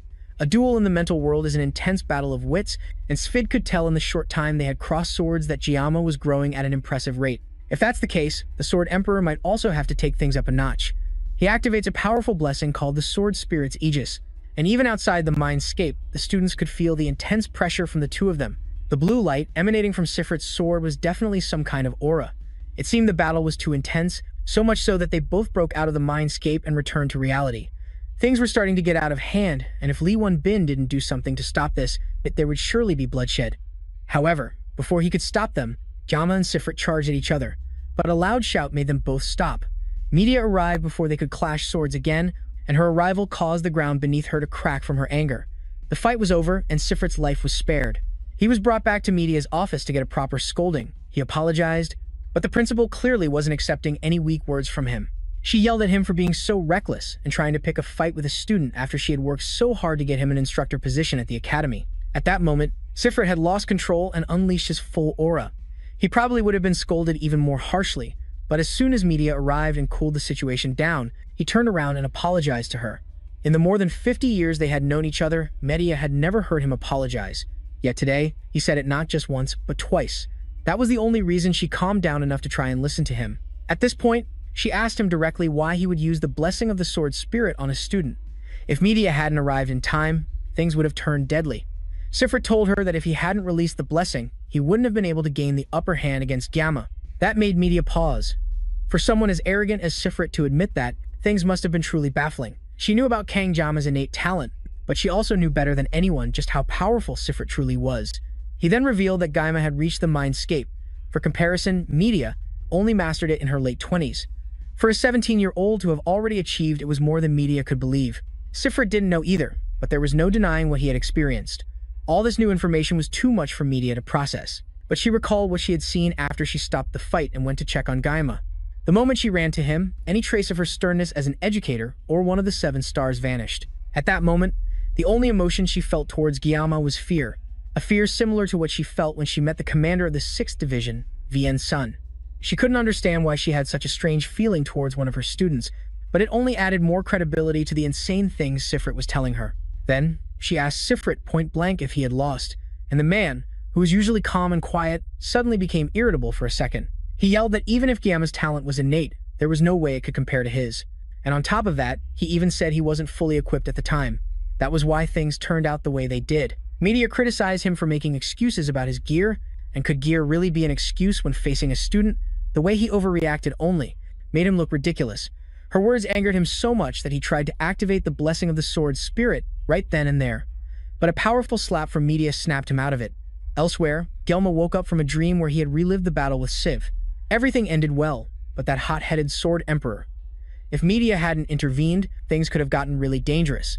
The mental world was also a really strange thing to experience. The mental world is only achieved when a person has fully mastered the proficiency and understanding of their weapon. It is a conceptual space that can be activated when certain conditions are met, and only the ultimate masters who have trained with a single weapon their entire lives can enter it. Because of this, even in the game World Miracle Pressing, there weren't even 10 heroes who could freely enter the mental world. Leon, the protagonist who was blessed with the qualities of a hero, needed 3 years of special training just to set foot in it. That was around the time Gelma stopped playing. However, Gelma managed to do it instantly. Perhaps it was because of his sashimi knife. Counting his previous life, he had used one for over 20 years. Furthermore, every time he released the blessing of the sword spirit, he would experience a focus that transcended perception. The complex relationship between his current life and his past one began to intertwine, transcending the situations. Based on his experience, avoiding situations had only made things worse. Instead of being passively swept away, it would be better to tackle what he could and resolve things one step at a time. Now that he could freely control the mental world, perhaps he could try combat training without relying on the blessing of the sword god.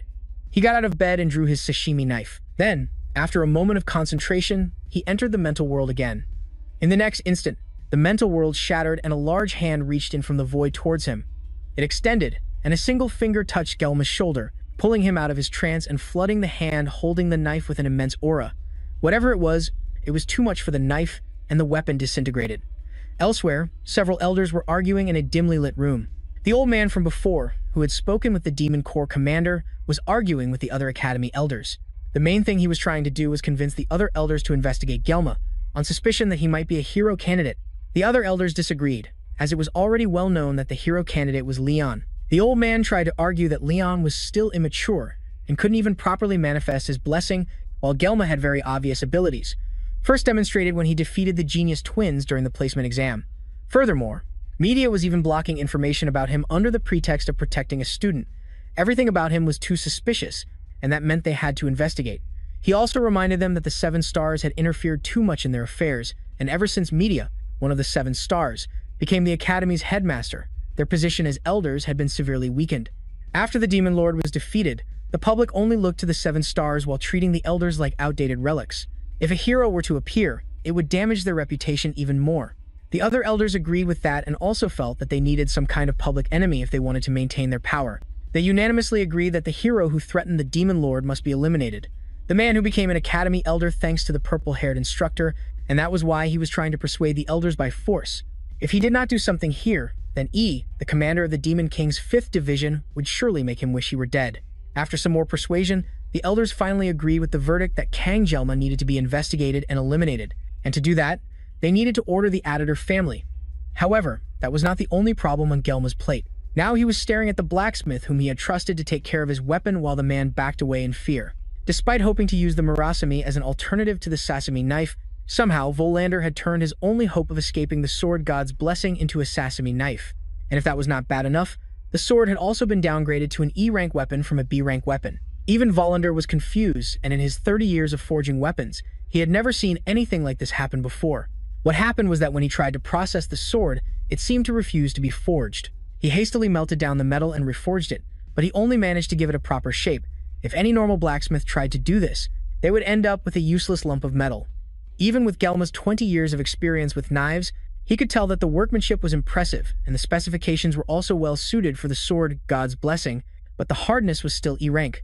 However, the knife still had the potential of a good weapon, so if it was reinforced, it would surely become useful. All Gelma had to do was bring the reinforcement materials, and Volander would fix the weapon at no extra charge. However, Gelma was still not convinced, and he angrily asked what would happen if it broke again. A trembling Volander assured him that even if it was an E-rank weapon, it still had the growth potential of an A-rank weapon, and it could evolve to become even better. There was also the Never F material that would ensure the Murasame would become stronger, but that material could only be obtained from A-rank or higher demonic monsters. A-rank demonic monsters were on par with E-class demons. Therefore, sending him on this mission was like telling him to fight something like a merman all over again. It would be crazy to risk his life to reinforce equipment, especially when even low-level demons drop reinforcement materials. Gelma demanded Volander's promise, and the blacksmith swore on his honor as a blacksmith. Additionally, he wanted Volander to at least refund half the cost of the remaining scrap metal, worth about 10 million. Volander couldn't agree to that, especially since he had made the weapon exactly as Gelma ordered, and he even said he wouldn't charge for the enhancement. Gelma argued that his B-rank sword had been reduced to scrap metal, and considering the market price, this seemed fair. Volander still tried to resist, but the flash of the blade and Gelma's sharp glare were enough to shut him up. Volander realized that he couldn't get out of this, and tried to lower the price to 500, but Gelma changed it to 1,000. That was still too much for him, but Gelma wouldn't go any lower. and his sword was certainly more than ready to extract value from Volander in other ways, either in money or something else. And Volander finally agreed to that price. Gelma went to a solitary bench on campus to review his blessings.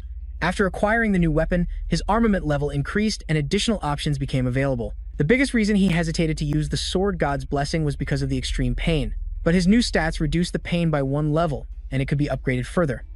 That meant upgrading his pain reduction ability should be a top priority. He had tested it before, and although the pain was still unbearable, it went from feeling like he was about to die to just barely being able to breathe. However, if just 1 level reduced the pain that much, then continuously leveling up meant he could one day use the Sword God's blessing without any pain. It seemed his armament level increased when he acquired new weapons or enhanced them. Now that the midterm exams were over, enhancing his weapon should be his top priority to raise his level. If he continued to grow at this rate, then he might finally be able to understand this power. Or perhaps he would even find out who threw him into this world while he was eating lunch on a bench. Someone snuck up behind him, startling him out of his train of thought. It was Chloe, and it seemed her healing process was going well. She even had her cast off, and Gelma asked if her body was okay. She still needed crutches to walk, but was already feeling better than before. While they were talking, Gelma noticed a grain of rice on her face and reached out to wipe it away. That brief contact was enough to make her fall back into light. But from the ground, she noticed the Murasami blade on the bench where Gelma was sitting. This was the first weapon she had seen him use that wasn't some kind of kitchen utensil, so this was a pretty big deal. He was still bothered by the fact that it was only E rank, and although he had gotten some money back from the blacksmith, he still needed to gather enough materials to enhance the weapon before it could be usable. Gelma had no real reason to get stronger. Ever since he took down the fishman, he had been able to handle mid-tier demonic beasts. The main reason he wanted to enhance the weapon was for the pain reduction. Chloe mistook his thoughtful expression as him being disappointed when she mentioned the weapon was E rank. She immediately decided through her own perfectly sound logic that the blacksmith who made Gelma sad had to die. Gelma snapped her out of that thought, but also noticed someone or something was watching them from nearby. He walked over to a nearby tree and kicked it hard, causing an uninvited guest to fall out. It was Nock Auditory, Chloe's older brother, and he didn't look too happy about being discovered. Chloe was irritated by his sudden appearance, but Gelma didn't smell any blood on him and he didn't seem to be carrying a weapon. However, he had been watching them, so he must have wanted something. Nock stood silently for a moment, and Gelma thought the worst. But Nock quickly clarified that he wasn't here for the usual murderous reasons. He came to warn Gelma that the Academy elders had requested the Auditory clan to eliminate him. Chloe confronted Nock and asked if that was why he was here, but he didn't answer. Instead, he said that because she had been away from home for a long time, she had lost her edge. Chloe didn't listen and instead told Gelma to get behind her so she could protect him. The two guys watched the slightly handicapped girl desperately flailing her arms at Nock from a distance before Nock continued his warning. Nock didn't care about what Gelma had been doing lately, but the elders were keeping a special eye on him. It wasn't just him. The entire Auditory clan felt uneasy, so they had temporarily postponed the request. However, they made the request in secret and even bypassed the Academy's headmaster. Since this was a direct order from the elders, it was difficult to ignore. If the pressure continued, the family would have no choice but to investigate our protagonist. Regardless of the reason, since Chloe is a member of the Auditory family, Nock felt that she also needed to know this. That clearly explained his motive. He came under the guise of family principles, but in the end, he was just worried about Chloe. With nothing more to say, Nock turned to leave, but Gelma stopped him for a moment. He wanted to ask Nock about what he had said last time about Chloe becoming weak when she was with Gelma, but the older, red-haired student turned back and kept walking. Even he could recognize that Chloe was happiest when she was with Gelma, and he decided to just let things be. Even Chloe had never seen her brother act this way before. Before leaving, he simply told Gelma to ensure Chloe didn't get hurt again. Gelma didn't understand immediately, which only angered Nock further, so he hastily agreed. Nock then took the opportunity to ask Gelma directly how he became so strong. Gelma seemed surprised to be considered strong. In his opinion, a truly strong person would be someone capable of facing any threat at any time like the Sword Emperor, not someone like Gelma, who could only maintain that level of power for less than 1 minute each day. It wasn't a level where he could boast about his strength, or even talk about it. Nock had used Chloe as an excuse to reveal a family secret to him, an outsider, so there was no way Gelma could trust him to keep his mouth shut, so he decided to come up with something to satisfy Nock. He told the red-haired guy that he lacked a killer instinct. No matter how skilled Nock was, there's a certain aura that comes from someone with real-world experience. If he just stayed cooped up in the academy, he would reach his growth limit. So, he first had to go out and accumulate practical experience. If he continued to work hard, he would definitely achieve something. That was all Gelma could concoct without sounding like he was lying. So he quickly stood up and left before Nock could ask any more questions.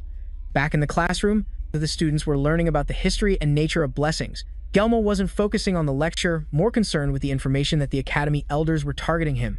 The Academy elders were descendants of 5 of the 7 disciples of B. Joachim. Gelma recalled that they were a group with immense influence not only within the Academy, but across the entire world. Their role in the game was to constantly obstruct the protagonist for their own benefit, power, and security. And they were called the Rotten Old-Timers by gamers because they were supposed to target the protagonist. Why were they suddenly focusing on Gelma? He jotted down some possible reasons why they were after him in his notebook, looking back at all his accomplishments. Since he arrived at the school, he had indeed caused a lot of trouble up to this point, as if he were trying to stand right out. But no matter what he had done, it was absurd for the elders to be targeting him. One of the standout moments for him was the Fishman he fought on Scorp Island. It was clear the Fishman wasn't targeting him, but rather Leon, who was an obstacle in their path, no matter how well media covered up the incident. The fact that he defeated the Fishman surely reached the highest echelons of noble society, and the fact that they targeted Leon, a hero candidate, meant that someone among them, or perhaps all of them, were colluding with demons. They didn't just try to hinder him, they tried to kill him. All of this was just to protect their own power over the safety of humanity and the Academy. This whole scheme was beyond rotten. Gelma could have easily stormed into the elders' room and cut them all down, but now was not the time. However, when the time comes, Gelma would definitely cut them all down. With this new information, it further solidified his decision to go to the dungeon to get materials to strengthen his weapon. First, he needed to assemble a party because it would be too difficult to do this alone. Chloe would be happy to help him, but he needed others as well. Instead of a brute like Joe, he needed to find someone more strategic. The first person who came to his mind was Speed Weapon. After class, he went to the Dragon class to find Speed Weapon.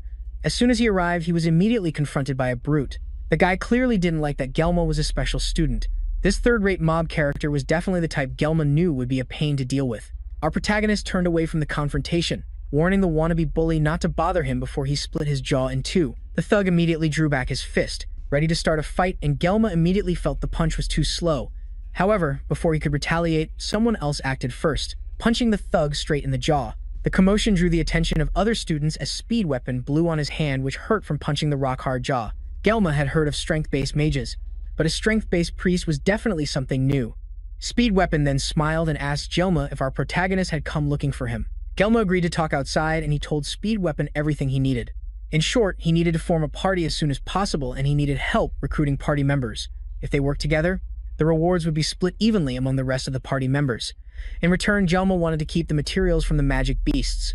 The reason he needed help was because in his class, if he said he was putting together a party, no one would come except for Chloe. But if Speed Weapon lent a hand and talked to people from the Dragon class, things would be much easier. Speed Weapon thought that without the Academy's rules, Gelma could easily clear 5 or 6 dungeons by himself. That would be true if he could withstand the effects of his blessing without magic painkillers. Gelma admitted that he couldn't even clear 1 dungeon alone, but Speed Weapon disagreed, thinking Gelma was just being humble.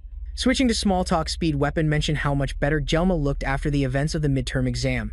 After some more small talk, Speed Weapon accepted Gelma's offer since there was no reason to refuse, and he had a feeling that working with Gelma would be a new experience. The dungeon Gelma was thinking of was a C-rank dungeon called the Pearl Dungeon in Chawan.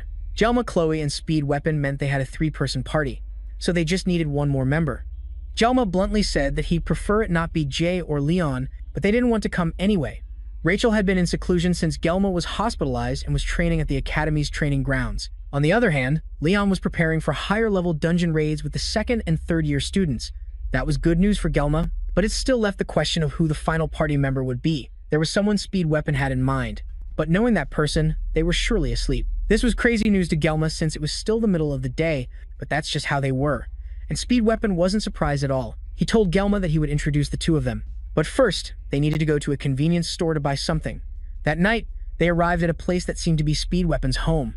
It was a Japanese-style building, and Gelma had no idea the Academy even had such a place. Even during his time playing Miracle Blessing, he had never been to this place.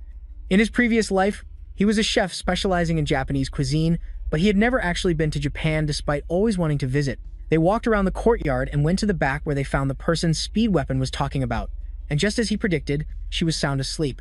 He went over to try and wake her up, but it was clearly not working. So instead, he leaned down and whispered in her ear that he had brought it. What that it was, Gelma had no idea, but it seemed to wake her up instantly. Then, Speed Weapon pointed at Gelma and told her that the thing she wanted was with him. And without wasting a second, she lunged towards our main character and snatched the bag he was holding. The speed with which she snatched the item from his hand caused her to spin in the air and land on top of him. Gelma was still in shock as the newcomer lay on his chest, eating the snacks he and Speed Weapon had bought at the convenience store. While he was trying to figure out what the hell just happened, she asked him, while still lying on his chest, if he had any more janji, a Korean dessert made from bean flour. In Gelma's previous life, after living a life of nothing but work, Miracle Blessing opened up, offering an escape from a life surrounded entirely by men. And just like any gacha addict, our protagonist sat hopefully on his porcelain throne after sending an alarming amount of money, praying that RNG would be on his side. The angel who made him spend all his money was none other than Abin von Belung, and just like any other gacha addict, he was utterly disappointed to discover that RNGesus will never be on your side and is more likely to spit in your face when a standard but equally rare character appeared on the screen. You ask if he got Janji Yan? Her name was Saki Ryoso, and her beautiful appearance on the screen only further cemented his realization that gacha games are a scam. Miracle Blessing M is a story that revolves around the protagonist, Leon, and it also features multiple heroines. Among them, the one officially recognized by the developers as the main heroine is Abin von Belung.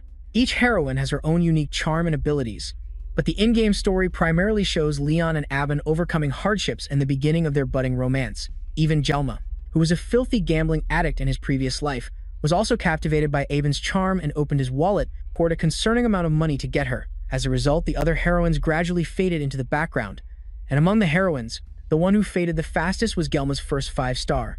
And just like in his past life, she ungracefully landed on his chest, asking for her favorite snack. When he didn't answer right away, Ryoso turned back in disappointment and called him an idiot, even with her apathetic and lazy appearance. Ryoso was a top-tier DPS among all ranged attackers. She was also a skill-based character, unlike Leon. In addition, since she had almost no effect on the main story, her joining the party wouldn't disrupt the plot. Recruiting her would be fine for Gelma, right? Speed Weapon nervously held up another piece of candy and she snatched it from his hand, telling him to spit out what he wanted from her. Weapon got straight to the point and pointed out that Gelma had come to him in the afternoon and that he was looking to form a team for the Locust Dungeon raid in 1 week.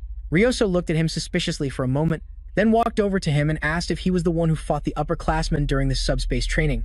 Gelma didn't answer immediately and the two stared at each other before Ryoso turned away dismissively. The dungeon raid obviously reflected on their grades and there was no real reason for her to refuse, but Gelma seemed to lack the determination she wanted to see.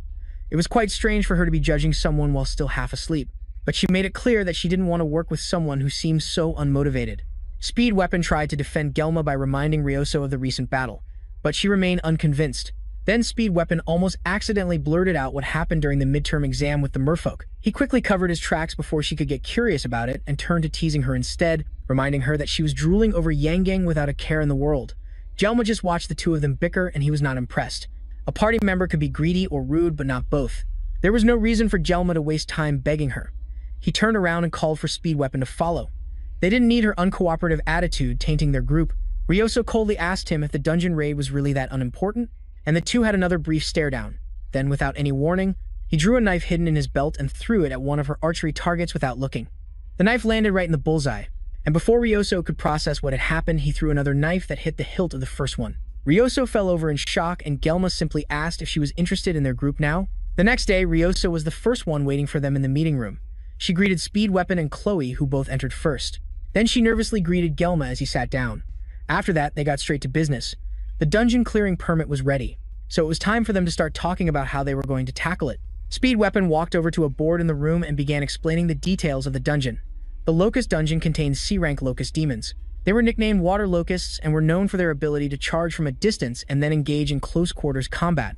However, they are weak to long-range attacks. After all, it's a simple dungeon clear, but the school has one rule for any student who dares to attempt it. They are never to open the stone gate in the center. Rumor has it that there's some kind of seal on the gate, but that's just a theory and nothing has been confirmed. The Academy's permit also requires them to leave the gate closed, so there's no reason not to comply. Gelma nervously agreed that they should never open it, but his tone suggested that he knew more than he was letting on. They asked him if he knew what was behind the gate, and he lied that he didn't know and that they shouldn't touch it. In reality, he knew that there was a hidden boss behind the door and that the door only opened under specific conditions. It was locked by the system. At this moment, ignoring the risks of accidentally opening the gate, the efficiency was unparalleled. He turned his attention to Ryoso, who was happily chewing on another piece of Yanang. She seemed to really like those candies, and she defended herself by saying that the brain needs sugar. As they talked, he noticed something ominous in the area. Well, aside from Chloe being ready to kill any girl who looked in Gelma's direction, they were watching him and they would surely appear when the time was right. Later that day, they began their journey to Gamiono Chuan, where the dungeon was located. When Gelma was discharged from the military, he swore he would never return to that city. But now here he was, voluntarily organizing a party to go there together. The bus stopped at a checkpoint and the driver had to inform the armed soldiers that they were students from the Hoken Academy. It seemed there were civilian restrictions preventing anyone from entering the dungeon area. At that moment, he could feel that the elders were watching him, and he also felt that something bad might come from this trip. Speed Weapon pulled him out of his thoughts and offered him some eggs. Gelma refused, and Speed Weapon asked if he was worried because of a C-rank dungeon. He then asked Ryozo if she wanted an egg, and her response was a vague no. She was distractedly looking out the window, not paying attention to the group, but for a moment, Gelma could feel her looking at him. He already felt watched enough by the Academy elders, but it seemed like everyone was looking at him. The bus finally arrived at the place where ancient demons once nested. Now the place had been reduced to a simple farming dungeon. Speed Weapon noticed that Gelma seemed to have a lot of luggage and he asked about it, only to find out that it was just a bag full of kitchen knives. The party headed towards the dungeon and Chloe offered to go first as usual. And with that, they confidently walked towards the dungeon. Just like at the dungeon border, the guards watching the dungeon entrance had to confirm that they were indeed from the Hoken Academy, and then asked the 4 students to sign the visitor's log. One of the guards seemed particularly curious as he watched Gelma write his name down. Speed Weapon called him over to the dungeon before he could talk to the man, and the large mechanical door opened for them. Gelma glanced back one more time as the door closed, and the man continued to watch them from the outside.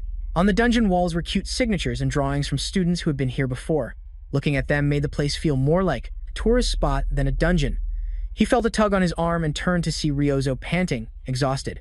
She asks if he has anything sweet to make her feel better, and Gelma reaches into his pocket and pulls out a piece of candy. However, candy isn't her thing, and she asks if he has any yang gai in.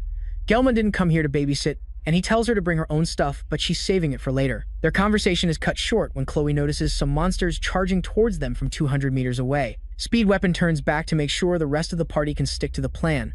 He braces for the attackers, and Saki draws her weapon, ready to strike. Gelma notices her weapon is an S-rank weapon called the Crimson Bow. With such a powerful weapon, clearing the dungeon should be a breeze for them. However, the question is whether he can trust Ryozo to do her job properly, especially when she takes a moment to munch on another one of her favorite snack bars before the monsters even arrive. The monsters charge into the cave and Chloe bravely rushes towards them with 2 crossbows in hand. She leaps into the air and fires 2 shots from her crossbows, hitting 2 of them right in the eye. They fall to the ground and the others trample over their fallen comrades, still charging straight for Chloe. The red-haired girl draws a sword from her back as Speed Weapon tells her to fall back. But Ryozo is faster, firing 3 arrows straight at the monsters and taking down 3 of them before they can reach Chloe. Gelma is impressed with her skill, but he's more concerned about her shattering the horns he needs to enhance his weapon. However, regardless of her attack power, a carry is a carry, and she's an unstoppable, skilled DPS. They venture deeper, but one of the monsters that wasn't completely dead suddenly gets up and lunges straight for Ryozo before she can react. She turns to try and take it down, but her foot catches on a rock and she begins to fall. With no way to defend herself, she falls to the ground and gets into a defensive position. But luckily for her, Gelma is there in time to break her fall and slash the monster before it can get to her. Ryozo stares at him in astonishment as he holds her on the ground, and her excitement and awe come out in a cute gasp. Meanwhile, outside the dungeon, the man who was watching Gelma earlier answers a phone call from an unknown person. It seems a plan has been set in motion in the background. Now that most of the monsters have been defeated, Gelma takes the time to collect the monster horns he'll need to reinforce his weapon. As he's gathering them, Ryozo comes up from behind and offers him a piece of yang gai in as thanks for saving her earlier. He wouldn't mind taking it, but Chloe's fierce aura from behind him isn't helping the situation. He calls Chloe over and whispers some instructions to her about the staff they saw earlier. She acknowledges the information and the two continue to talk about it. Speed Weapon decides to ask if the 2 of them are dating since they seem so close. Chloe blushes at the thought of dating Gelma, but our protagonist skillfully shoots it down, pointing out that not every relationship between a man and a woman is romantic. Chloe isn't happy about that and glares at Gelma but says nothing. She changes the subject and asks why there are so few monsters in the dungeon. No matter how popular a dungeon is, it shouldn't be this empty. Ryozo also felt something was wrong with the scarce number of buffalo in the dungeon, and it almost looked like they were fleeing from something. Buffalo don't behave that way, so their movements were a bit strange. They are gentle creatures, and the locals in the area even use them for agriculture.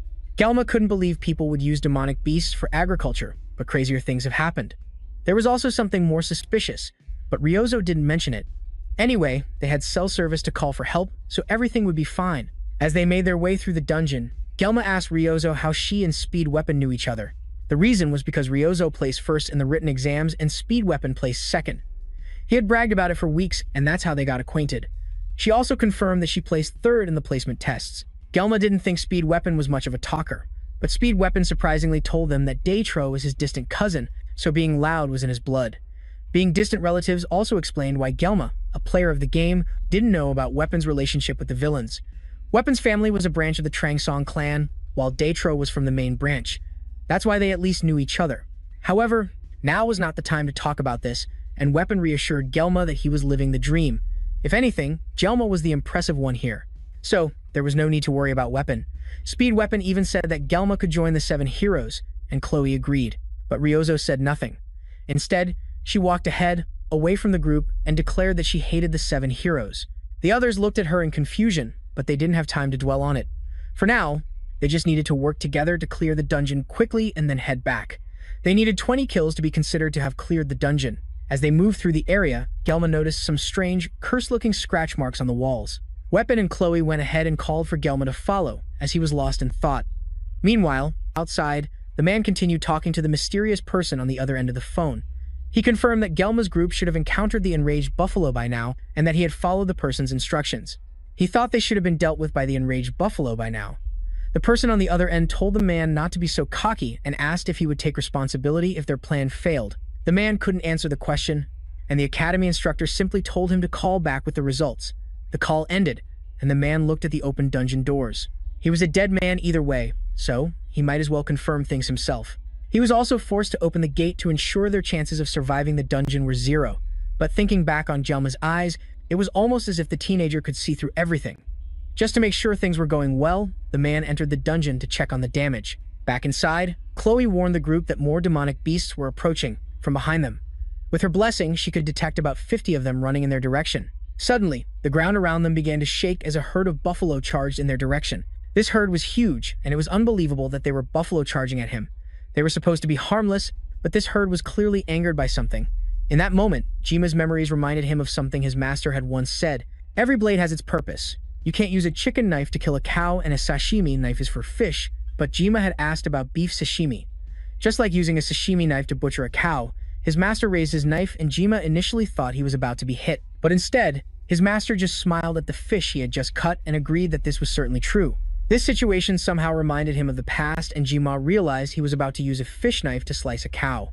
With no time to waste, Gelma began to give orders to the group. He told Chloe to distract the herd without charging in. He needed her to break their formation without attacking. Then, he turned to Weapon with a smile and asked if he was ready. Weapon could immediately tell that Gelma was about to perform another miracle and smiled back. Born ready for this moment, Ryozo, who was unfamiliar with how much blatant plot armor Gelma had, couldn't understand why they were so calm about this. He then called out to her and told her to hold the front line and stop anything that got close. She tremblingly agreed, then asked Weapon why Gelma seemed so calm. Weapon simply told her not to be too surprised by what was about to happen next. A herd of 50 buffalo was still a lot of buffalo, and that's why he had prepared an army of sashimi knives. One of the nearest buffalo finally reached the group, and Jima threw his knives at it like they were throwing daggers. In just a few minutes, 50 buffalo were turned into nothing but slabs of meat at Gelma's hands. Ryozo was so shocked that she even dropped her sword. Everything happened in the blink of an eye. Chloe rushed in with her cat's blessing, attacking some of the rampaging buffalo while dodging the rest, creating the perfect distraction for Gelma. Then, our main character jumped in with his throwing knives, slicing through dozens of them without stopping, until the roar of one of the buffalo made him stagger and freeze. The others took the opportunity to charge at him, and for a moment, Ryozo started to worry, thinking that Gelma might be overwhelmed by their numbers on top of him. But in an instant, the massive number of buffalo on our main character were blown away into slices of meat, and nothing was left standing except for Gelma's team. After that amazing display of skill, Gelma simply put away his knives and started collecting all the horns in his bag for later use. Thanks to the 40-second pain-free blessing now, taking down the buffalo was a piece of cake. When Chloe came to congratulate him on another job well done, he remembered that he couldn't have done it without the whole group's help. As they chatted, Ryozo continued to stare at Gelma in absolute awe. Weapon told her that she shouldn't be so surprised since he had warned her about Gelma's skills. But he wasn't surprised that she was speechless, because even he couldn't believe it. As they watched Gelma and Chloe standing over the pile of carcasses, they both wondered what kind of monster Gelma truly was. The group continued their journey towards the dungeon entrance. The dungeon clearing condition was 20 buffalo, and Gelma had single-handedly soloed twice that amount. Our main character tries to argue that he did nothing during the midterm exam, and Speed Weapon wants to remind him about the battle with the merman. But then he remembers that no one is supposed to know about that. He changes the subject after remembering that Ryozo is with them, and they continue toward the exit. However, as they move, Chloe notices that the area is unusually quiet. They arrive at something that looks like a pillar, and it seems to be the one gate they aren't supposed to open. As they stare at it for a moment, the gate suddenly begins to open and the chains sealing it start to shatter. Meanwhile, elsewhere in the dungeon, the worker from earlier stares at the pile of Minotaur corpses in the dungeon hallway in amazement. He can't believe that they somehow managed to kill so many Minotaurs on their own. The only thing he can think about is his 20 billion won debt from the black market. A few days ago, a woman calling herself Instructor Hoken approached him with an offer. If he did what she wanted, she would clear his debt. She wanted him to take a demon stone and use it to tame the Minotaurs, then make them go berserk when Jama appeared. Finally, she wanted him to open the stone gate deep inside to end things. He hesitated at first because she wanted him to sacrifice the students, but the allure of having his debt cleared was too great for him to ignore. He took the stone and drooled at the thought of all his worries disappearing, and the instructor left, telling him that she would be in touch and that he should answer any unknown numbers. With the thought that his 20 billion won debt would be cancelled, there was no way he'd care about a bunch of kids. With the stone gates open, there's no way they could survive. Jama and his team walk through the stone gates, wondering where exactly they are. It was now starting to make sense why everything had seemed too easy. They had walked straight into a trap, and it was all because Jiyama didn't trust his instincts. The gate only opens when the giant's demon stone is brought into the dungeon. The demon stone is a mid-game quest item, and the fragments from before were pieces of the giant's mana stone. However, he didn't expect the door to open with just those fragments. If this follows the game's story, then the reward for clearing this place is huge. But first, he needs to focus on surviving. He can see something on the door, a single red line carved into the supposedly indestructible stone gate. But he'd already used up his 40 seconds of the painless blessing while fighting the Minotaurs. The Murasame blade would hold out for a little longer, and it would allow him to slash the gate and escape before it shatters. Before he can even try it, a massive presence makes the students stop and turn around. It's a large Minotaur that looks incredibly powerful. However, the reward for defeating this giant Minotaur is the Transfer Blessing, which is a one-time use ability that transfers and amplifies the user's blessing to a chosen target. The monster guarding this amazing reward is an A-rank demon, Minotauros Inotauros, also known as the Minotaur King. The torches in the room begin to light up on their own, illuminating the Minotaur King and two other large Minotaurs beside it. The Minotaurs to its left and right also look much stronger than the other ones they had faced before. And the Minotaur King was also terrifying. Even if Jama cut down the gate so they could escape, once the beast woke up, they wouldn't be able to get out unscathed. However, this wasn't like the midterm exam. He didn't know anything about merfolk, but he had fought Minotaurs before. At full power, Jama could take down 3 of them alone, but he had already used up the 40 seconds of the Painless Blessing. He needed to do this strategically. He asked Speed Weapon if he could use the pain reduction spell, and he only needed it for 2 minutes. If Speed Weapon stopped using it for even a moment while Jama was fighting, he would surely be taken down. He left the smaller ones to Saki and Chloe and told them he would take down the big one himself. With the plan laid out, the students got ready as the Minotaur King awoke with a menacing roar. Jama activated the Sword God's Blessing, and he was immediately hit with a wave of intense pain that made him cough up blood. However, thanks to Speed Weapon's buff, he could at least move. The demon charged into attack, and Jama rushed forward as well, dodging the first attack and dashing to its side before it could recover. The pain from the Sword God's Blessing was still strong enough to make him nearly vomit blood, but he was at least strong enough to face the Minotaur. Jama parried another attack and then dashed behind it to try and take it down. But his attempt was met with a kick from the giant beast that sent him flying backward. He caught himself before he fell and spat some more blood from his mouth. Even the sensations he couldn't feel before with the Painlessness Blessing were amazing. Instead, allowing himself to feel the full power of the Sword God's Blessing made him feel free. Jama charged into attack again, dodging a massive swing from the Minotaur King's axe and moving with a speed the rest of the group could barely comprehend. The two behemoths continued to fight as Jama dodged all of the Minotaur's attacks. In a fit of rage, the Minotaur King raised its axe above its head and brought it down in a massive swing right on top of Jama. When the smoke cleared, Jama was calmly standing on the Minotaur's axe, completely unharmed. Ryozo could hardly believe that a human could move like that, let alone fight at that speed. She couldn't focus on Jama's fight because she was also fighting one of the Minotaur bodyguards. At this moment, she knew the basic concepts of combat, muscle control, stance, and leveraging kinetic energy were all part of the combat sense that helps break an enemy's center of gravity with minimal effort. However, knowing these things and putting them into practice were two very different matters. As Jiyama occupied her thoughts, she shot an arrow straight into the Minotaur's eye, causing it to charge at her in a rage. In moments like these, even when facing death's door, Jama still had an unshakable focus. His demeanor reminded her of the Sword Emperor XF. She drew her bow again and aimed at the charging beast, blowing its head off with a powerful shot. She turned back to Jiyama and recalled a recent rumor about a special admission student who was strong enough to make JF use his aura.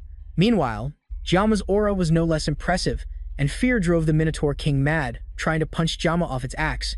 Instead, Jiyama cleanly dodged the punch and easily sliced open the arm the monster tried to use to hit him. Meanwhile, Chloe also took down the bull she was fighting and wiped the blood from her face.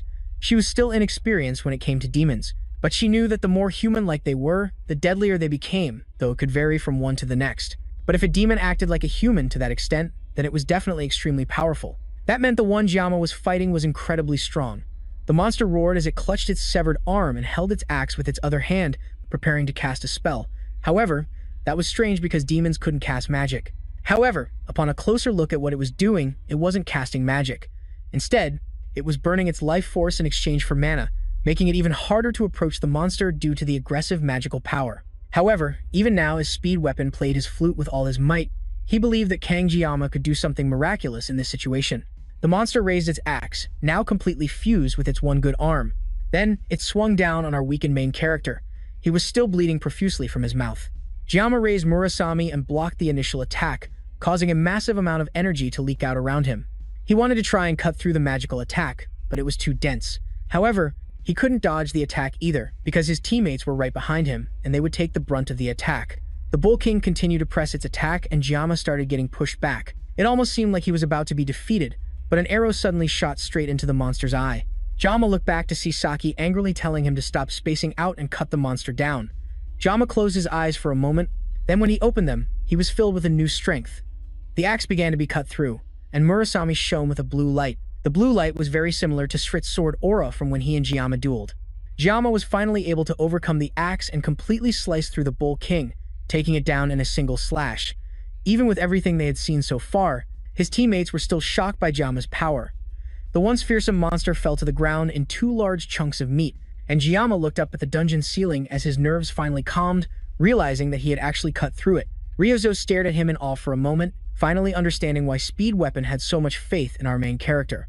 On top of that, his assimilation rate had increased from 9.3 to 12.7.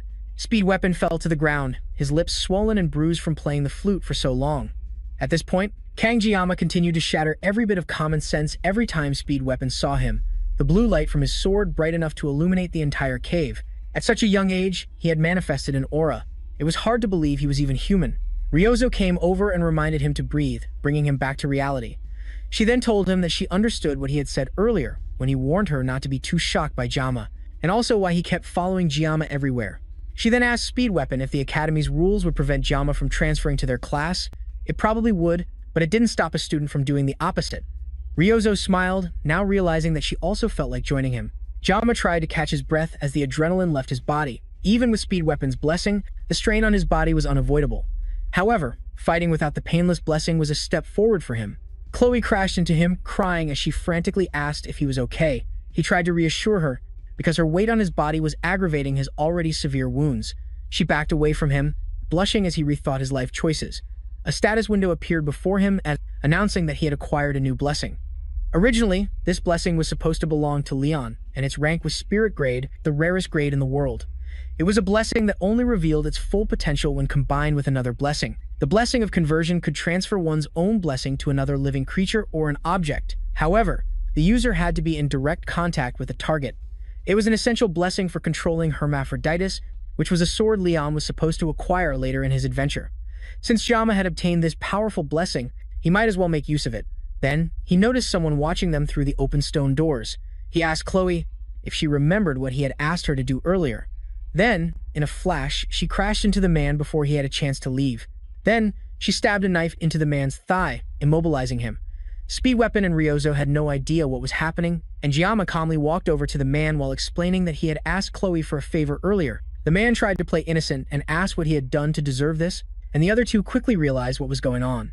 The stampeding buffaloes and the open stone gate were all this man's doing. It was a bit suspicious since there were not any surveillance cameras inside the dungeon, yet he just happened to show up at the right time. It was obvious he was targeting them, but they did not know why.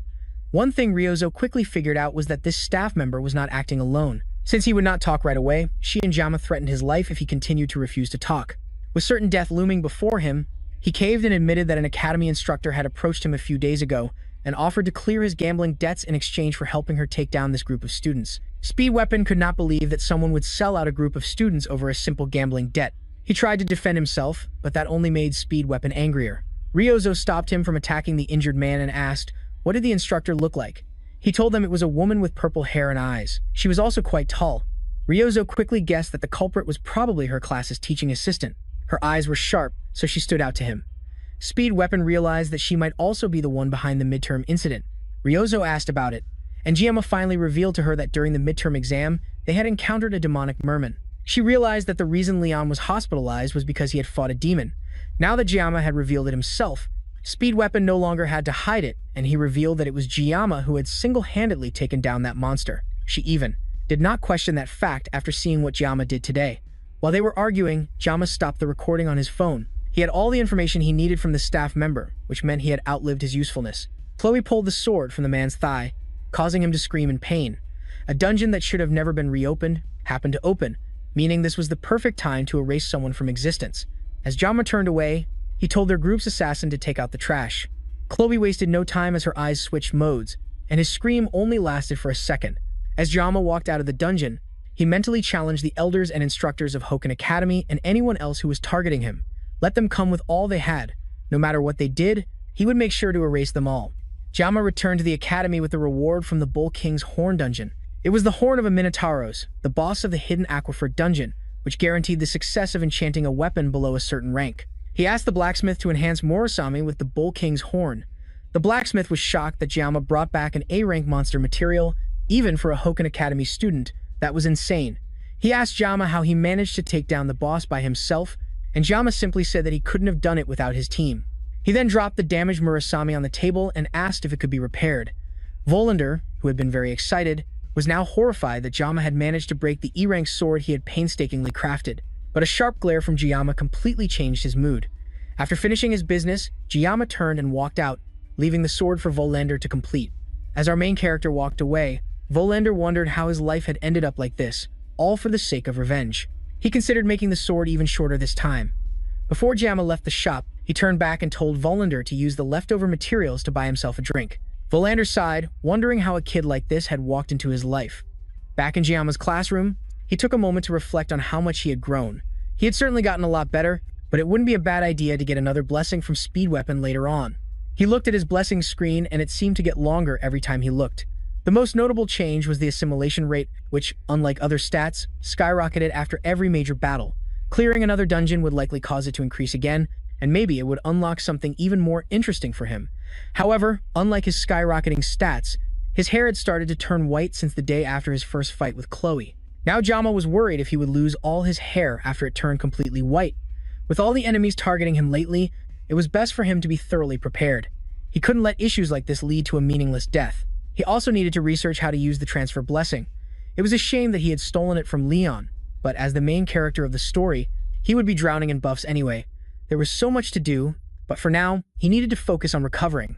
He looked down at his desk and noticed a gift, a yokin, a type of candy so sweet it was almost inedible.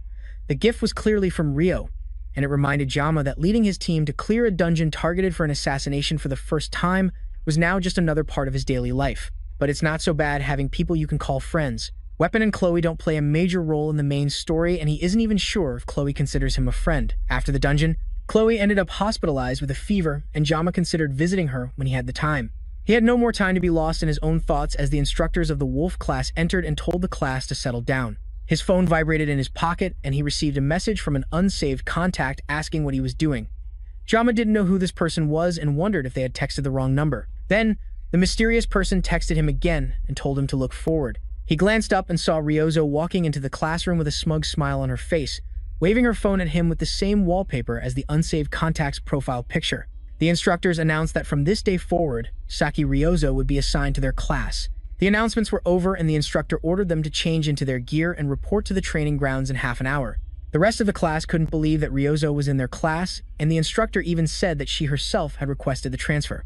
They tried to talk to her as she walked through the classroom, but she ignored all of them. Giamma watched her walk back and forth in the classroom and wondered if she had really come to his class. Among this year's freshmen, She was considered one of the current generation of miracles as she was one of the top 4 students in the school. The others were him, Rachel, and Aben. She also excelled academically, and her combat skills were second to none. She was truly a balance of brains and brawn. She was also the daughter of Kojimaki, one of the 7 heroes, also known as the Absolute Bow. Kojima Saki held the position of Prime Minister of Japan, which meant Ryozo was basically the princess of Japan. And in this world, Japan was still a superpower. So, everyone in the class was rightly losing their minds as if they had just met a celebrity. Everyone except Jiyama, who was desperately praying that she wasn't coming for him. As she smiled in his direction, Jiyama continued to ignore her and Ryozo jumped onto his desk, landing elegantly on it and showing him her phone, basically ordering him to save her number immediately. It seemed Jiyama's bad feelings were never wrong. Back at Gamu Dock by the dungeon gate, some men were questioning witnesses regarding a person who went missing in the Pearl Dungeon. The last thing the man said before entering the dungeon was that he was worried about the cadets and needed to check on them himself. Other than not looking very well, there was nothing unusual about the guard who had entered the dungeon. The detectives told the guard they were questioning to leave so they could continue examining the scene. As day turned to night, they went out for a smoke break. It was common for people to die in dungeons, but no matter how bad the accident, there was always a body left behind.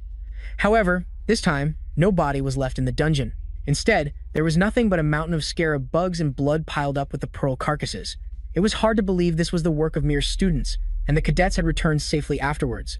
Meanwhile, the staff member who went in after them disappeared without a trace, not even leaving a body behind. Something was definitely not right here. The detectives couldn't figure out what it was. They wondered if he could be inside the stone gate, but that seemed unlikely to them, because the stone gate had never been opened before.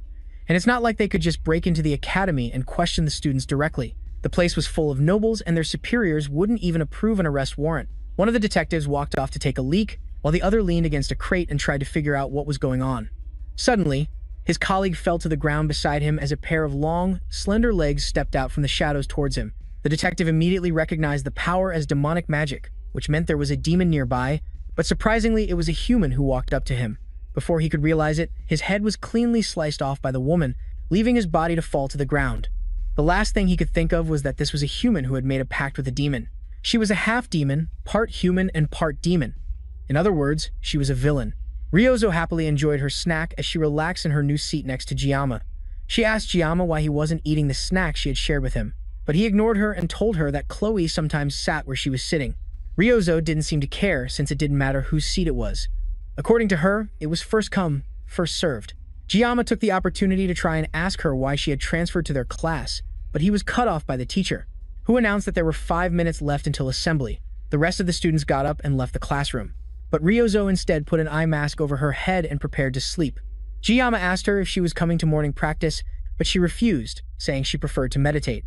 In reality, she was just going to nap in class without a care in the world. Before he left, she told him not to call her Saki anymore.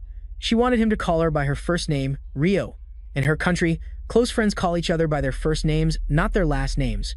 But Jiyama tried to point out that Weapon calls her Saki. She dismissed that point and told him to go and have fun at practice before settling into sleep.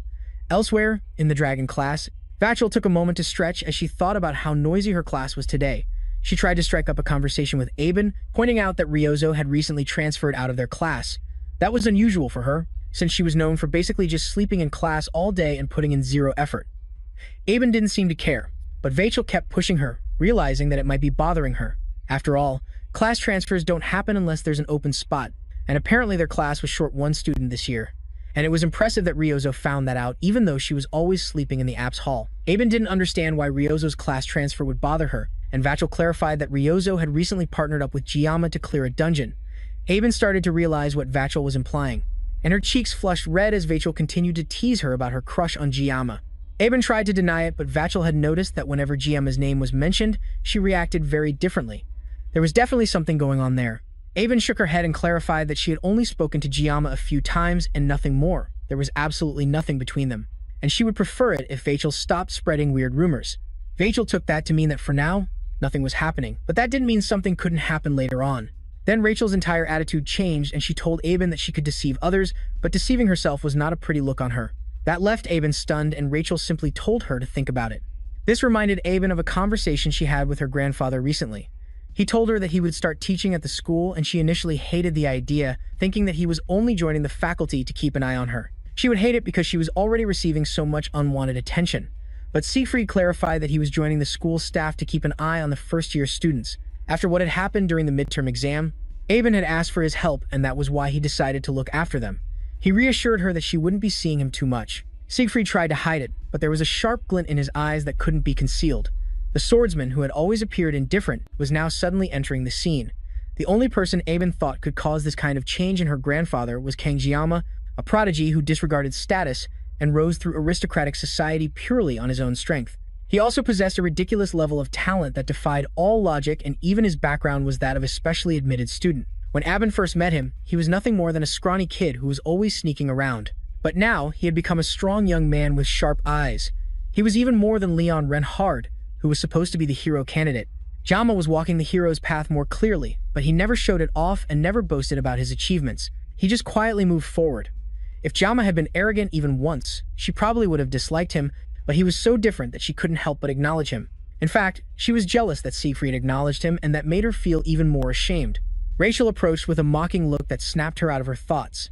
Aben tried to deny having any feelings for Jama and said she didn't even have the time or mental space to think about him. Rachel told her that was a good thing, saying so because now she could pursue Jama without much competition. All she had to do was deal with Ryozo, and there would be no rivals. Back in Jama's class, he was in a lecture where the teacher discussed blessings and how they were ranked. The rank of a blessing is determined by what kind of spirit resides within it. If a guardian spirit is present, then it is a guardian-level blessing. But if a true spirit is present, it is considered a spirit-level blessing. As the class went on, Ryozo jolted awake in her sleep before lying back down again. It seemed not even the professor could wake her. The class continued on. It had been 2 days since Ryozo transferred in, and she still hadn't revealed her reason for joining his class, and that was mainly because she had been sleeping the entire time. So there was never a chance to ask, and if all she was going to do was sleep, there was no reason for her to sit in the corner next to him. It was a good thing Chloe was still in the hospital, otherwise things might have gotten messy. In any case, Ryozo had covered for him after the dungeon incident, so things had concluded without too much trouble. She was on a whole other level and much better than weapon. The teacher continued his lecture, and blessings were ranked into 4 types. The lowest is the personal blessing. Then comes the guardian blessing and the true blessing, with the heroic blessing being the strongest.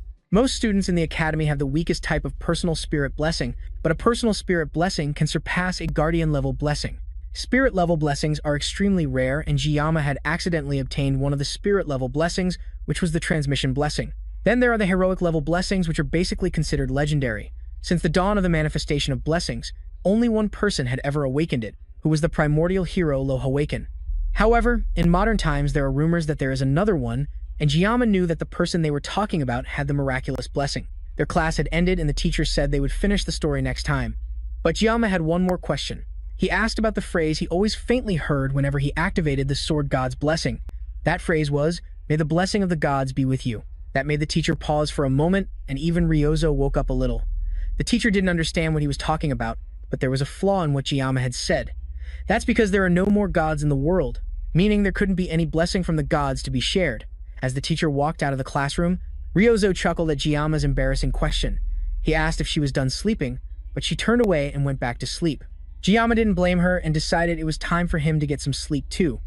As Jiyama's consciousness faded, a notification started to appear in front of him. He woke up and there was a large notification in front of him, announcing that the GM had requested to chat with him. Jiyama suddenly found himself in a very abstract world with many fragments floating all around, as the notification also floated in front of him.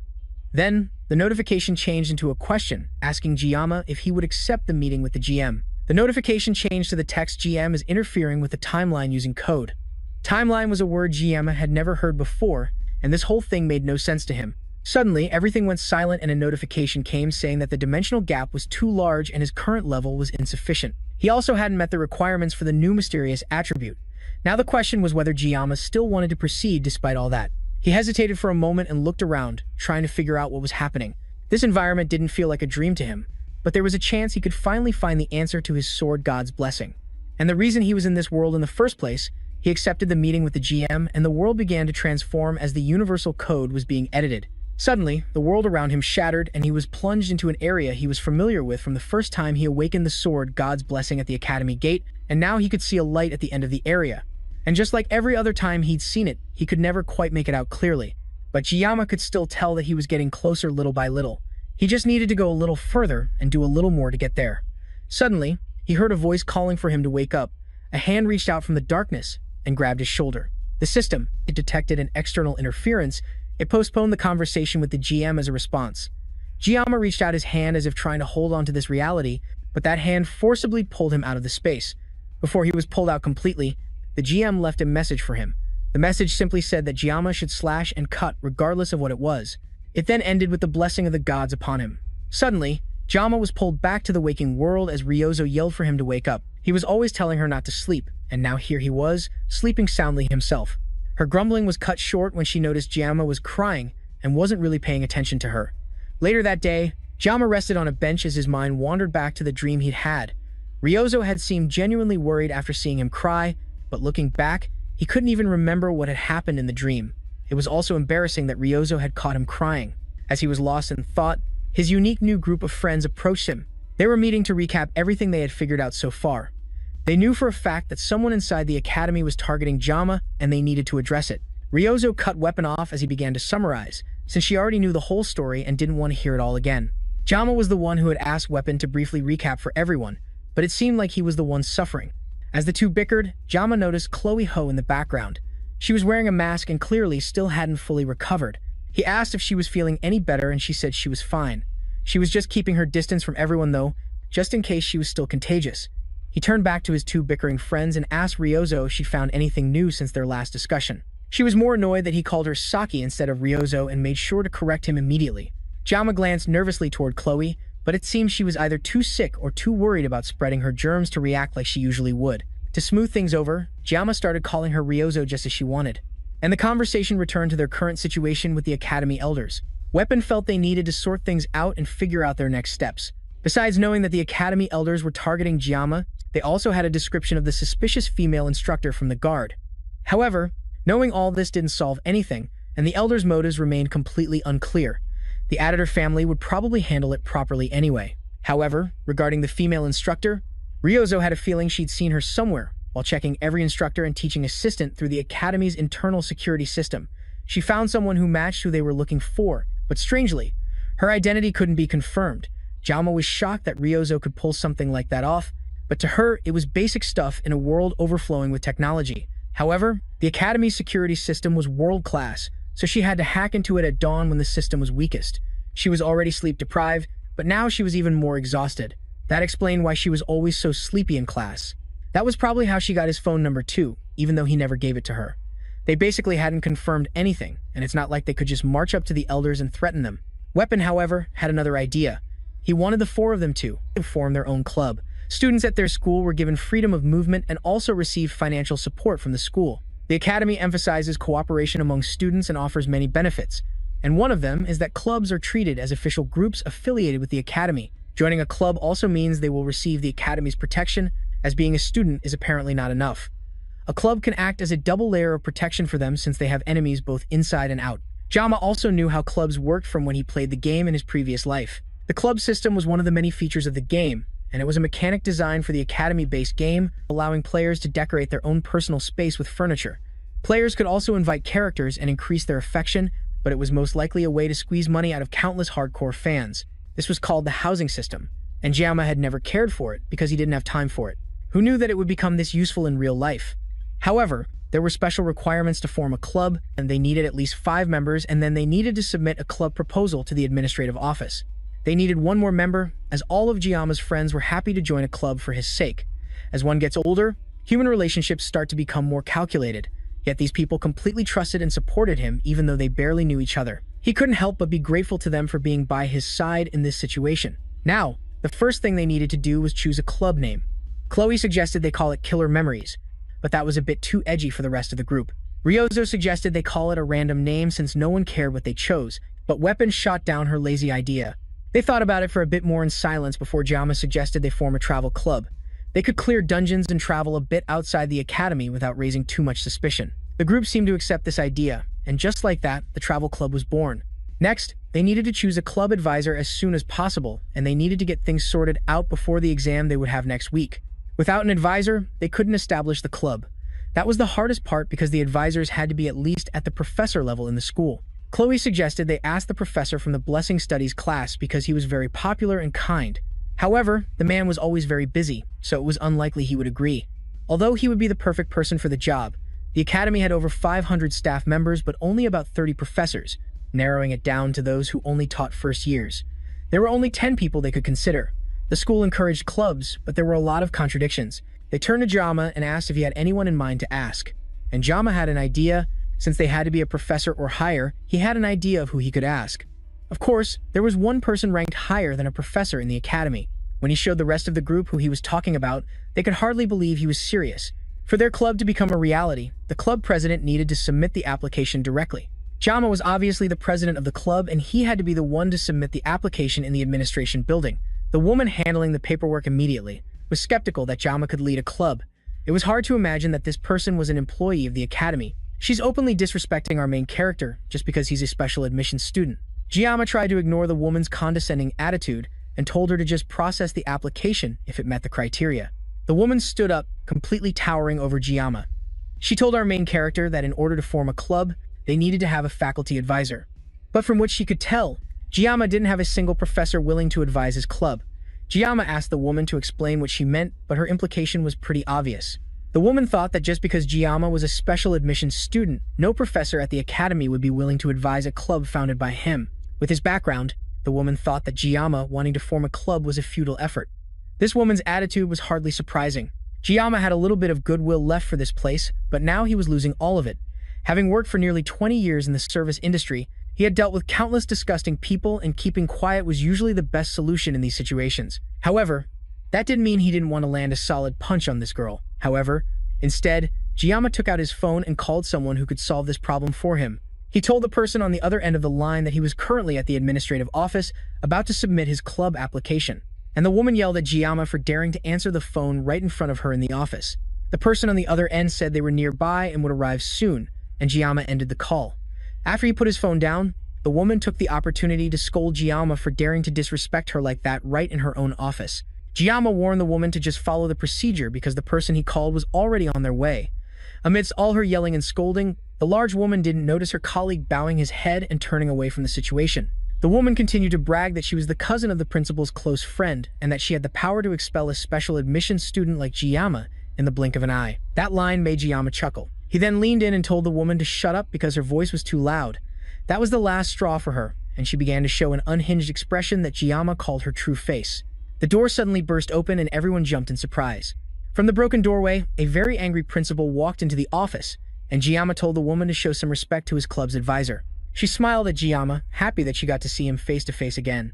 Jama tried to apologize for the inconvenience, but media told him she would come running anytime he asked. Hearing Jama's name for the first time made the woman realize she had been talking to this year's top-ranked student all along. Media cheerfully told her student to put the papers down and go study for his written exam. Now that she was here, she would make sure to take care of everything for him. Once Jama left, Media's tone changed completely as another staff member rushed to bring her a chair. The woman tried to explain that there was some kind of misunderstanding, but the principal didn't even need to use her blessing to know that the woman was mocking his background. And of all the people she could have chosen to mock, she chose the student personally selected by the principal and the swordmaster. Without a word, Media used her blessing to place a resignation letter on the woman's desk and told her to start writing within 5 minutes.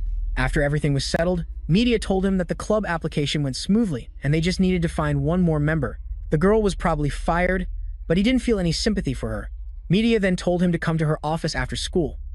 Jama returned to the man who had become both his enemy and his friend, the blacksmith Volander. He came here to pick up his equipment, and Volander told him to wait a moment. Now Volander finally looked like a real blacksmith. As a former player, he had mixed feelings about him. But now, the negative side had grown much larger after everything that had happened, yet Jama couldn't help but feel pity for him. The blacksmith Volander was one of the main NPCs responsible for almost everything related to equipment upgrades. Due to the nature of most games like this, he was born as a character that people either loved or hated, and he was famous for draining players' wallets. Jama was a small spender in his past life, so he couldn't fully sympathize, but the heavy spenders would often hold rituals, asking the god of luck for a favor, and desperately pray that Volander would bless them just once. However, in reality, most players just insulted the blacksmith because of how luck-based his upgrades were, and even Jama had cursed him when he downgraded his Murasami from B rank to E rank. Volander broke him out of his thoughts and asked Jama what he was thinking. Then, he presented the newly upgraded sword, proudly stating that his work this time was definitely beyond perfection. On top of that, special options had been added to the sword, which made Jama ecstatic. The Scattered Rain Murasami sword was now shiny and brand new, and Jiyama couldn't help but call the blacksmith a god for the sudden luck that came his way. Thanks to this newly enhanced weapon, his painless blessing was upgraded. Now, the activation time was up to 50 seconds. As Jiyama thought about clearing future dungeons, he felt that 40 seconds was definitely not enough, but an extra 10 seconds would surely make a difference. Considering he would use this blessing with the forwarding blessing, it meant that when his armament level was raised in the future, he would receive even more benefits. This whole thing was definitely good news for him. Even though he had complained a lot in the past, the painless blessing was surprisingly versatile for a spirit-level blessing. Volander also told him to check something else with his new sword. The sword was now upgraded to a D-rank sword.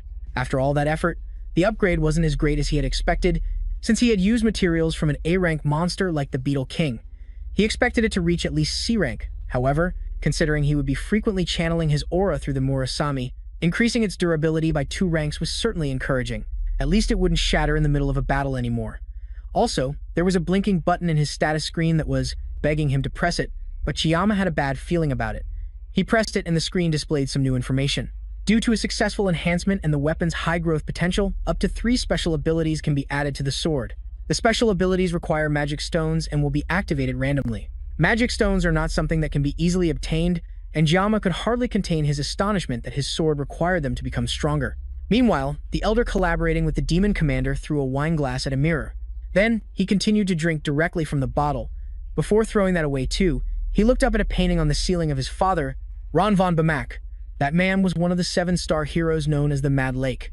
However, he fell in battle 40 years ago during the Western campaign against the 6th Corps commander, Vasman. Society praised him as a noble hero, but soon after, countless assassination plots were carried out by family members hungry to take over the Bamak clan. To survive, he had to harden his heart and poison it, but those relatives who plotted against him were manipulated into destroying each other. In the end, he restored his family's shaky foundation in his father's absence.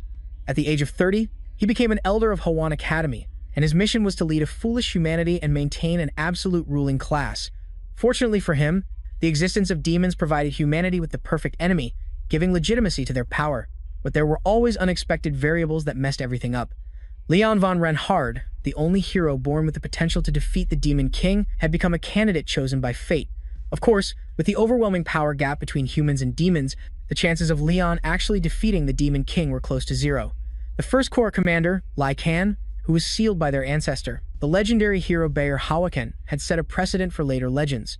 Then one day, someone approached him with an offer to personally handle the so-called hero candidate. She looked like an instructor, and at first, he wondered how someone of a much lower rank dared to speak to him so casually. But the moment their eyes met, it was clear who was above and who was below in their positions. She was a human willing to abandon her humanity to directly contract with a Corps commander, a half-human, half-demon, also known as a villain. Things were already complicated enough with just Leon, but now a special admissions student of low birth was making things much worse for him. Even the auditors seemed hesitant to act, claiming they didn't have enough reason to proceed. Elder Clady von Bamak told the man to summon the gravediggers. Jama scribbled his thoughts into a notebook in class the next day. He was mainly thinking about how Murasame would need magic stones to become stronger. The difference between weapons with and without magic stones was quite significant. Having a weapon with 3 slots for special abilities was a huge prize. Magic stones dropped from specific dungeon bosses, and they dropped from A-rank or higher magical beasts, which were basically demons under a different name. It seemed Jama was cursed to fight demons to become stronger throughout his adventure. Perhaps it was because of the Ma in his name. He glanced over at Ryozo, who was sleeping soundly with her strange sleeping mask, and he wondered if she had pulled an all-nighter again. It had been a week since they cleared the Chao dungeon with their new club members. The key to opening the stone gate in the Chao King's territory was also a magic stone, and it was one that came from a giant beast called a gigant. For some reason, it seemed someone had already killed a gigant and taken its stone. Even in the game, giants were depicted as so strong that a single footstep could shake the ground. And a gigant was nothing compared to the monsters added in the game's later updates. Those beasts were basically personified natural disasters. Jama had to take a moment and consider if it was really worth risking his life just to put special abilities on his weapon. Hunting mana beasts for it should have been Leon's job. As he was lost in thought, Chloe entered the classroom and greeted him. She was surprised to see Ryozo sleeping soundly in the spot she preferred to sit, but she made no comment. Jiyama asked if she had fully recovered, and she confirmed that she felt much better.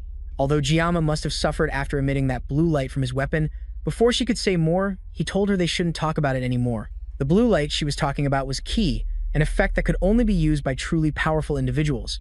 Thinking more about it, maybe farming for magic stones was actually worth it. Despite how he felt initially, He now found himself craving power, and he had even completely abandoned the idea of peace and safety. However, his core goal remained unchanged, and his focus was simply on survival. There had been unexpected variables and things that never existed in the game before, constantly targeting him. The plot he knew was being distorted, and it was as if this world wouldn't leave him alone. Somehow, it had already been a month since he entered the academy, and the truth about the Second World War that would happen in 3 years would soon be revealed. Jama chose to strengthen himself and enhance his weapon as a necessity, rather than just mere options. At this rate, he couldn't guarantee the outcome of the war, because he had zero trust in Leon as the hero candidate.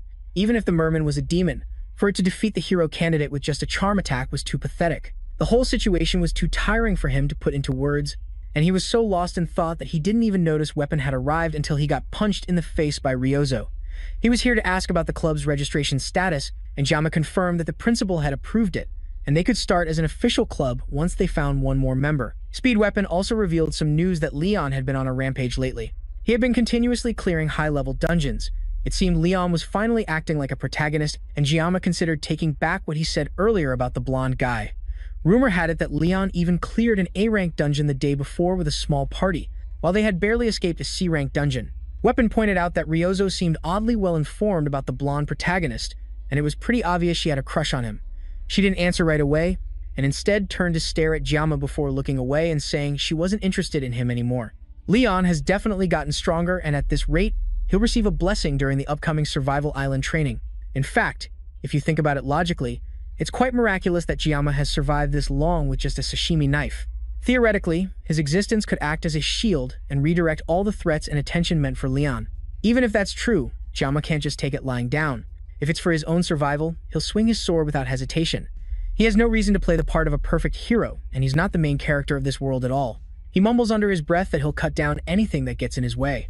Ryozo overhears him and asks if he's into anime, because that's definitely a line from an anime or a game. Elsewhere, a group of dangerous-looking people are following a maid through the academy's hallways. One of them wonders how their group managed to get a call from the elders of Hwan Academy. At this rate, since they're becoming famous enough for this, they might become a legitimate assassination group. The boss, a woman with short silver hair, tells her subordinate to shut up if he doesn't want his teeth pulled out. Another goon tells the guy who just spoke that since he's a newbie, he doesn't know their boss hates the upper class, but the payment from this job is too good to pass up. As they continue talking, the boss repeats herself and tells her subordinates to be quiet. They arrive at the office of the elder who summoned them, and the maid announces them through the door. The man calls them in, and the first to enter is Jang Tai-pung, the vice leader of their group Paris, followed by a regular operative and the boss, Rayan herself. These three are members of the Undertaker Association, which is a villainous mercenary alliance. The elder thanks them for coming all this way, and then he gets straight to the point, ordering the maid to give them a package. The package contains information about Kang Jiama, and one of the men wonders why they're being given detailed information about a kid. The elder doesn't answer and tells them that Jiama must be dealt with during next week's Survival Island training, and if they succeed, they will receive 100 million up front as initially agreed, and then a bonus will be paid separately after the entire mission is completed. Rain asks what the method of disposal should be, and the elder just says to throw him into the sea surrounding the island and let the sharks take care of the rest. The day of the written exam arrives, and Jiama chews on a sandwich as he reviews materials for the test. He got a high score on the midterm, so he doesn't need to try too hard. But they will be publicly posting the exam rankings, so he definitely shouldn't take this test lightly. 2 members of his club also happen to rank first and second on the written exam, so he can't afford to fall behind. While he's studying, he gets a message from Ryozo reminding him to eat breakfast as he prepares for the written exam. Jama just tells her he already ate a sandwich, and then she starts a lecture on the importance of sugar in his diet. It seems Ryozo has a habit of spouting nonsense first thing in the morning, and it's almost a mystery how she became the top-ranked student. Jama tells her that his country also has traditional candies for exams, and she becomes more interested at the mention of candy. But then, Jama ends the discussion by telling her to eat crap. She continued to spam his phone with messages, asking what he meant, but Jama had put his phone away and set it to silent, not wanting to deal with her nonsense anymore. He had to focus on getting a high score on the exam and not let that junkie Yang beat him. However, that was easier said than done, because it turned out Jama was an idiot. As Ryozo and Webin argued over the answers to the questions, Chloe asked him how he did on the test. He told her he guessed on all the questions, but in reality, he passed using his knowledge of the game's plot. Still, he must have done better than Chloe, right? He asked her if she'd heard anything from Nox and if there were any updates. She told him that her brother had called the day before, but she was asleep and missed it. He called at 7 p.m., and she had stayed up all night studying, so she didn't see it. Jama knew that Chloe was a night owl, so it was likely she had ignored him on purpose. The contact information for auditory members was classified, so unless Knox sought him out directly, Chloe's intel was his only source. She had her reasons for ignoring him, but they still seemed awkward with each other. Giamma personally thought siblings should get along better. Webben loudly complained that he had studied for days without sleep, and yet, it seemed Ryozo had outscored him again based on the discussion they were having about their exam scores. While Webben was panicking, Ryozo got up and came to sit closer to Giamma, curious about what he and Chloe were talking about. She asked if they were dating, and even though Chloe started fantasizing in the background, Giamma quickly denied it and told them it wasn't what they thought. She then leaned in closer and asked Giamma why he always ignored her messages if he didn't have a girlfriend to worry about. He told her it was just that one time and it wasn't like he was always ghosting her or anything. Their conversation was cut short by Chloe, who was furious to hear that he and Ryozo had been texting. He turned around as she called his name obsessively, only to see Chloe in full yandere mode. She stared at the two of them and calmly asked him about them texting. Chloe's sudden outburst was a shock to Giamma. The redhead hadn't said anything when the two of them sat next to each other, but now she was freaking out over a few text messages. Even Webben couldn't understand her sudden change in attitude, but Ryozo found the whole thing amusing. She playfully asked Giamma why Chloe was acting like that, but Giamma told her to back off before she made things worse for them. She didn't listen to him and continued to pester him about why Chloe was suddenly acting that way. Obviously knowing exactly why Chloe was freaking out, it was clear she knew exactly what was going on with Chloe, but she was just having fun teasing them, not understanding the danger of the impending yandere bomb. Chloe was tired of watching them flirt in front of her, and she got straight to the point. Giamma had never even given her his phone number, and yet he was casually chatting with Ryozo. Giamma tried to explain that her phone number was supposed to be private, but she wasn't listening to him. She was more focused on the fact that Giamma had promised he would be her one and only prince. Ryozo clung to Giamma, eagerly curious about what was happening, and Giamma tried to explain through the waves of killing intent coming from one of his friends. He told her that Chloe was a yander, but she pretended not to know what that was. Webben pulled her off Giamma by grabbing her face, but clearly understanding what was really happening. Chloe pulled out her signature yander box cutter, ready to start slashing everything in front of her.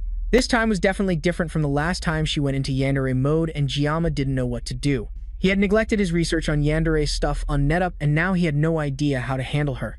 Chloe started taking a few steps toward him, telling him that from now on she would make sure he would only look at her. Without giving him a second to react, she lunged to slash at him with the box cutter. That's when even Ryozo realized that this was really bad. She continued slashing at him with the box cutter, while complaining that Giamma always made her so sad.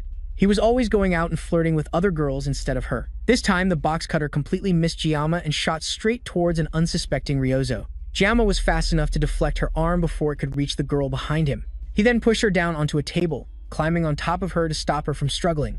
Webben and Ryozo watched in surprise as Giamma tried to calm her down, and the archer girl looked particularly annoyed with this interaction. While she was pinned down, he tried to get her to talk to him. She still tried to push him away, but her arms were weak with him on top of her. However, she didn't want to hear him out. All this time, he didn't even want to stay in touch, but now he suddenly wanted to talk. Giamma leaned in closer to her and told her he wanted to talk to her face to face instead of just through a piece of metal like a phone. That seemed to calm her down a little, and she started trembling as Giamma leaned in even closer, intending to end things right here and now. He thanked her for always thinking about him, and that was enough to send Chloe into yandere overload. Giamma's charm was so potent that even Webben started to blush. He then got up. Now Chloe was completely immobilized by his raw charm, and he reminded her of the time in the jeweled dungeon when he relied on her help and they worked together. They had many experiences together, so there was no need for her to get upset so easily. Now that Chloe had calmed down, Giamma took the opportunity to escape, glad that he had somehow managed the situation.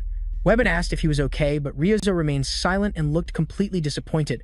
Their conversation continued, and Giamma told them they should clean up and head out while Ryozo walked out of the room. Afterwards, both Ryozo and Webben walked back to their dorms together with Giamma on both of their minds. They had been able to tell from previous encounters that whenever Chloe was brought up, a murderous aura would always emanate. It didn't take a genius to guess that Chloe had very strong feelings for our main character. However, those feelings were a distorted kind of love. However, what was even more shocking was seeing that behind his gentle words and actions, which he hoped would get him out of dangerous situations, Giamma was holding his sashimi knife. But it was clear that Giamma was ready to trade persuasion for violence if necessary. He knew how to use the threat of violence if needed, and at first glance, that might make him look like a villain. But in reality, that was the quality of a ruler. Webben had been convinced before, but now he knew for sure that Giamma was destined for great things. As these thoughts ran through his head, he noticed Ryozo typing angrily into her phone. She had been frowning for a while, and something was clearly bothering her. She didn't want to tell him her problem, so instead he asked her why she was fiddling with her phone so much. She was deleting a video from her YouTube channel that her subscribers weren't watching, titled The Perfect Way to Deal with a Yandere, in the same video series that Jama had used to deal with Chloe.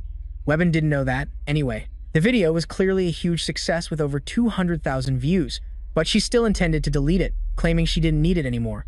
Webin changed the subject, and the two continued to chat as they walked through the campus.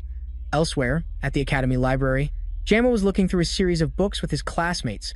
Starting next Wednesday, there was a survival training on Wilderness Island, scheduled on Avalon Island to take place over 3 days and 2 nights. By its name, it sounded like a serious survival camp, but students could only form teams of 1 to 4 people. The school even posted an official notice with all the details for every student. The whole thing was more like a school event, similar to camping or a ski trip. Jama was in the library picking out various survival guidebooks to get a better understanding of how to survive the training trip. Since it was called survival, the academy would evaluate each student's self-sufficiency, but the final results wouldn't affect their grades. Now, as he thought more about it, even for Jama, a player of the game, the training event had left a lasting impression on him. It was a part of the main storyline, where the protagonist would obtain the hilt of Ban Mung, which was the protagonist's main weapon. During the island training, an incident would also occur, sparking feelings between Avon and Leon. He had really liked this event at the time, but now he wasn't envious anymore. Ever since entering the school and the endless dangers he had to endure, it had made him cynical about love. Because the academy elders were hunting him, and there was also the mysterious instructor. There were too many things for him to worry about to even think of starting a romance. No matter how beautiful she was, this wasn't a situation where he could afford to have feelings. Love could wait for his next life. In this life, as a swordsman, what he cared about more was the holy magic sword Ban Mung. Perhaps because he was a swordsman, but he really couldn't help but want it. As a former player, he already knew where Ban Mung was and what it could do. But finding the scattered pieces of Ban Mung was also a crucial part of the main story's narrative, and even if he knew where all the pieces were, he still couldn't get them. The condition to obtain Ban Mung, which chooses its own master, was to manifest the blessing of a miracle. That meant the weapon was designed exclusively for the protagonist. In comparison, Jama only had a sashimi knife, so the gap in their power was just too vast. Instead of coveting the impossible, it was better to focus on learning what he really needed to know during the 3 days on the island. Due to the events that occurred on Scorpolite Island, the director had made a special request for the Sword Emperor to participate as a guest instructor leading the Wolf class. The world's strongest hero was supervising a group of students, first-year students on a camping trip. The main storyline had definitely changed a lot, but at least he could complete his goals safely thanks to that. Giamma went to the bookshelf to get another book that might have what he needed to know. He didn't come to the library just to get basic survival information that he could get online. He was looking for something specific on Avalon Island. He opened a book about the island's history and started reading. Avalon Island is located in the far western seas, and it's a mystical place where the terrain is constantly changing. In the center of the island, there is an ancient lake called the Queen's Lake, and in some tribes, it's called the Land of Beginnings. The island is currently uninhabited. All of this was stuff Jama already knew, and it seemed like he would have to search the entire library to find exactly what he wanted. As he was browsing through the books, a voice called out to him and a firm hand gently grabbed his shoulder. It was Leon, and the blonde-haired protagonist greeted Jama with a small smile. A few girls behind them squealed with delight at just the sight of Leon. But Jama was more focused on the book the protagonist was holding. It was an introductory book on magic, and it seemed Leon was trying to learn from what happened during the midterm exam. But even so, the protagonist shouldn't be in the library studying magic right now. Jama found himself distrusting this setup.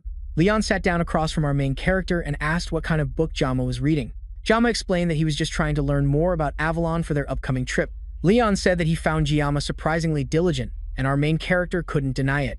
With exercising, exploring dungeons, and researching magical beasts, his life was extremely busy. Since he knew what would happen in 3 years, Jama was doing his best to prepare ahead of time for his own sake. Ultimately, he was just trying to look out for himself. Leon thought about that for a moment, then told Giamma that the two of them were different. That reminded our main character of the incident where Leon asked him where he was from. The blonde boy wasn't acting any different from how he was portrayed in the game, but something was off about this person compared to the Leon that Giamma knew. There was a hint of sadness on his face, and there was also something about his flustered attitude. Without giving Giamma a chance to figure out what was going on, Leon stood up and wished Giamma a safe trip home. Something was definitely wrong with the protagonist. Perhaps it was the burden of a hero carrying the fate of humanity on his shoulders, but whatever it was definitely a weight on his shoulders. With Leon gone, Giamma went back to finding what he needed before the library closed. The day of the survival training arrived and the students gathered at the training grounds for orientation. B and Joe met up with Ryozo and Chloe, and Giamma's 4 wives had a brief glaring contest. A few snide remarks were exchanged with Ryozo before Chloe stepped in to break the tension. She brought up how Ryozo had jumped into Jama's class and was trying to steal him behind their backs. But Rachel interrupted before she could go too far with her accusations. Rachel didn't stop and got even louder, bringing up how Ryozo not only went to a dungeon with Jama, but also formed a club with him, and now she would probably spend 2 nights and 3 days on a survival island with him too. Ryozo stepped in and told them that Jama said he wanted to do the training by himself. His excuse was that there were things he wanted to try out on his own, so he planned to conquer the entire island by himself. That got Jal excited, because it meant Jama would be all alone for 3 days. Rachel came up with a little game for the 4 of them to play while scouting the island. Jama only said he wanted to go alone, but there was no rule saying he couldn't be followed. So, Rachel devised a game called the Jal Game, which would give one lucky girl a chance to have some private time with Jama. Avalon Island has constantly changing terrain, and even if they used a space gate to get to the island, they would all be dropped in random locations. It would be hard just to meet up and even harder to form a team, so the Jal Game would have a single rule. Whoever found Jama first would win the game, and the other 3 had to give up. The girl who found Jama would get the chance to have him all to herself. If they met each other, they could team up or split up as they chose. But they should never get in each other's way. All the girls agreed, but Avon blushed at the thought of having Jama all to herself. She refused to join the game, but that was even better for the rest of them, as it meant there were fewer people to compete with. Meanwhile, Jama, the man on all the ladies' minds, was struggling to stay awake because he had spent too long in the library the day before. He had recorded everything he needed to know on his phone and came prepared with 24 sashimi knives, as well as a hidden secret weapon. Media kept texting him like a mother, making sure he was well prepared for the island and even reminding him to bring underwear. It was as if she were his grandmother at school. However, before leaving, Jama took a moment to observe the school and the teachers present on the training grounds. The characteristic he was looking for was a tall female instructor with purple hair and eyes. He didn't know what her intentions were, but if she was after him, the survival training on a deserted island would be the perfect opportunity to get rid of him. The mysterious nature of the island, where the terrain constantly changed, also made the cleanup easier. The same obviously applied to Jama, but he wasn't comfortable using a knife on a person. That didn't mean he could just sit back and die. But the main problem was finding the teacher who fit the description. But the people here must have been dipped in food coloring at birth, because there was an astonishing number of women with purple hair and eyes. His thoughts were interrupted by Svid and Ayan passing by on their way across the training grounds. The Sword Emperor reminded Jama that he had to keep working hard and achieve good results, but he also had to remember to get enough rest and enjoy the training. After a bit more small talk, the 2 of them left, but Aang spent a particularly long moment staring at Jama before leaving with a huff. Jama didn't think much of it and chuckled as he recalled the game's story that she would soon get a boyfriend. As he was watching her leave, he didn't notice Ryozo sneaking up on him with a mischievous glint in her eye. At least that's what she thought, until Jama spun around and flicked her hard on the forehead. She cried and backed away, not expecting him to hit her so suddenly with such a powerful attack. She had only come to wish him luck for the training, but now she was so angry she wouldn't even look at him anymore. Jama didn't really understand Ryo. He couldn't get much sleep these days because she was always hanging around him, and if you ignored her and didn't react, she would only get more restless and pace around like crazy. He didn't know what drew her attention so strongly, but Ryo was still technically a main heroine. He didn't want to get any closer to her than necessary. The spatial gate to Avalon Island opened, and the students were instructed to carefully pass through to the island for the test. Jama stepped up to the gate, determined to make sure that this time he would find what he was looking for and get through this event quietly, without any trouble. The gate transported him through, and he arrived at the sacred land of Avalon. Specifically, he arrived before the primordial tree, Jo. However, this was no time for sightseeing. There was a survival test to pass, and everyone was working hard, so there was no time for him to slack off. Fortunately for him, he had taken a picture of the island's map at the library. Afterwards, he marked the location where he could receive the blessing of rebirth after comparing it with his memories from when he played the game himself. The map looked quite familiar, and Jama figured the blessing's location was near the lake in the center of the island. This meant he needed to get as close to the lake shore of the World Tree as possible. Then, from there, he could pass through both the rocky area and the forest area. There were 3 days left of the island training, and the academy didn't just send them out to play. They had given the students a mission to find orbs hidden around the island. It was quite similar to a treasure hunt that normal schools organized during field trips, and the more orbs a student found, the better their final exam score would be. Apparently, the orbs could also be used as enhancement materials. This only made Jama more interested in getting some for himself. Following one of the survival books he had read in the library, he drew the secret weapon he had brought especially for the test. It was a medium-sized machete that he found in the hiking section of a supermarket. It was typically used for clearing grass and chopping down trees, but most importantly, it was long enough that he wouldn't trigger the sword god's blessing. He bought this machete specifically for the training session, as he hoped to save the 50 seconds of his pain-free blessing to handle major things. As he was testing out the machete, a small rabbit poked its head out of a bush and looked at him curiously. Jama initially thought this was the perfect moment to gather some food, but his thoughts were shattered when the rabbit emerged from the bush, revealing itself to be a creature much larger than Jama. It was definitely a fearsome creature, but Jama had taken down a bull king, so a small rabbit should be a piece of cake. He wouldn't even need to activate the sword god's blessing to take down this monster. Elsewhere, Avin also encountered a rabbit that was much more normal size and cuter than the monster Jama met. Avin initially considered helping it find a safe place, but the rabbit bit her hand before running away. Avin gave chase and drew her sword, now determined to turn the cute rabbit into ingredients for her dinner. This was also a perfect opportunity for her, as she could use the rabbit to test the results of her special training. The rabbit ran faster and even turned back to smirk at her, as if looking down on her, and it reminded her of Jama, who also often hid his true abilities. She sped up to catch it, but the terrain suddenly changed, causing her to lose her balance and fall into a lake. The rabbit looked at her with a disappointed expression from above the water, and once again, she thought of Kang Jiyama. The boy who filled her mind was also struggling with a giant-sized rabbit. He had trained a lot to stay in shape, but even now, without the aid of his blessing, he could barely keep up with a simple rabbit. Jiyama fell to his knees and accepted defeat. It was better to starve to death than to waste more energy for nothing. He gave the rabbit a chance to leave, but before it went, it smiled mockingly at Jiyama again. That made Jiyama immediately change his mind and activate his blessing, and he took down the rabbit in an instant. Elsewhere, Rachel rushed through the forest, eager to find Jiyama before anyone else. She had been going in circles, but she could not get discouraged yet. After all, she was the one who came up with this game, and she had been bragging all day. She turned back and ran in another direction, hoping to save more time by just moving without thinking. Her voice was so loud that Ryozo, on another part of the island, could hear her as she ran through the forest. She was also eagerly searching for Jiyama, and she was determined not to be the loser if she was going to play this game with everyone. From the moment she landed somewhere on the beach of Avalon Island, she immediately worked on adjusting her aim for the unique environment. The only place on the island that never changed was the World Tree. And knowing Jiyama's personality and the fact that he wanted to be alone, she realized that he was likely heading towards the center of the island. It would be a hassle to search for him, but she did not want anyone else to get to him first. Chloe was also having a great time desperately searching for Jiyama.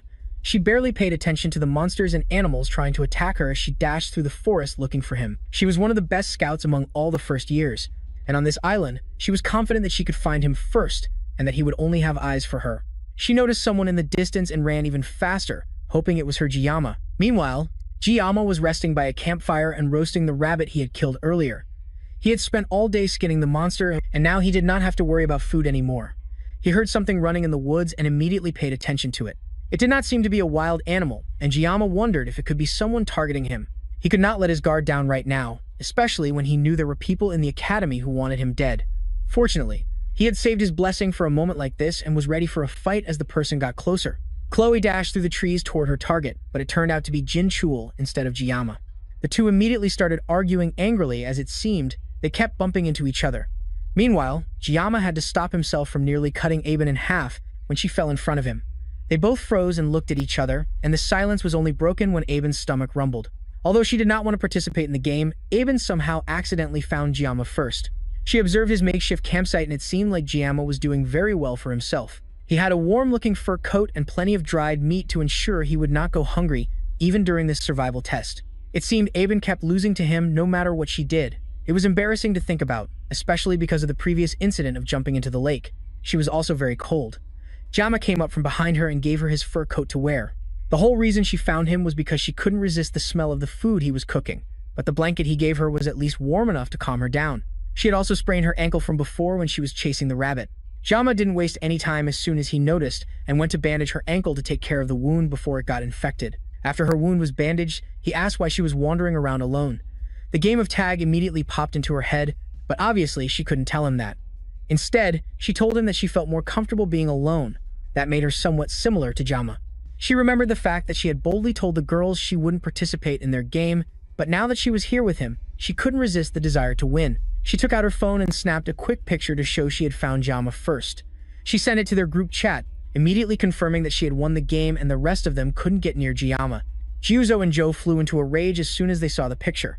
But what was done was done. Ain stared at her phone as Jiyama offered her a piece of meat. There was an awkward moment between the two before Ain broke the silence. She asked him how he became so strong, and Jiyama didn't have an immediate answer. Even though most of his fights barely lasted a minute, he still displayed an incredible amount of power. This had certainly caused quite a stir since he arrived at the academy. He told her it was probably thanks to his master. Aang could relate since she had spent 17 years of her life learning the sword from her grandfather. She was confident that she knew more about swords than anyone else. But Chiama's existence meant she realized there was still so much she needed to learn. She asked him the name of the clan where he learned his swordsmanship, but he didn't answer her question. Instead, he told her that he had realized long ago that being strong didn't always mean you would win. In the end, it was always the ones who never gave up until the very end who were the victors. Those who could endure would persevere and survive until the end, and those were the people Chiama considered strong. Aang stared at him for a moment but couldn't hold back her laughter. To her, Chiama's cliché line made him sound like an old man, and it reminded her of her grandfather. This also reminded her of the first time they spoke on the bench. This was their first real conversation since then. He offered her another piece of meat and Aang thanked him as she took it. She became so comfortable that she didn't even realize when she fell asleep and woke up the next morning. By then, Chiama was already gone and he had left all his food and supplies without a word. Her leg had also fully recovered thanks to his help the night before. Aang couldn't help but cry when she realized this was the first time she felt truly cared for by someone. No matter what happened in her life, she always had to face it alone. Even when she faced great obstacles, she eventually overcame them, but it was always alone. That was the duty of someone who carried the Nibung name. But now Kang Chiama had done all of this for her, while seemingly expecting nothing in return. All this time, she had been jealous and envious of people who showed kindness without expecting anything in return, and now he was doing this for her. With a new surge of energy, she picked up her sword and prepared to set off. Nothing would change for her, she just sat there crying. So she had to start moving. She proudly wore the coat that Chiama had given her and set off to continue her survival training. Meanwhile, Chiama made his way through the forest and his mind wandered to Aben.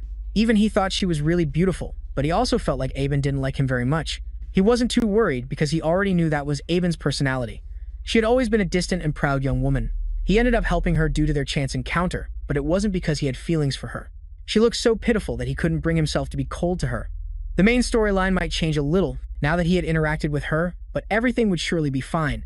Today was also the day Aben and Leon were supposed to start developing feelings for each other.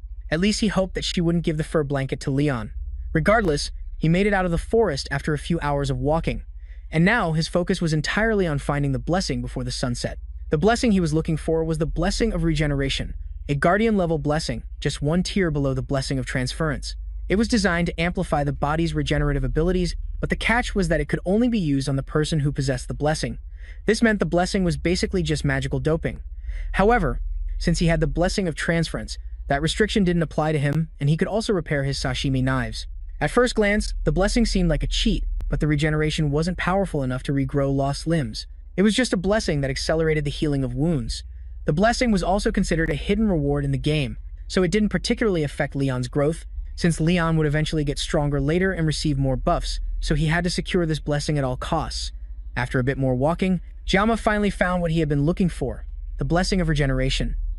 It was also located right next to a giant orb from the test, and given how obvious its location was, it was practically a freebie. He came here for the blessing, but he also got an orb, which was a lucky bonus for him. He went to grab the orb and take a closer look, but suddenly someone blocked him from approaching the orb. It was Leon, and he already knew that Chiama wasn't here just to admire the world tree. Leon stared at Chiama, knowing full well that Chiama was here with other intentions in mind.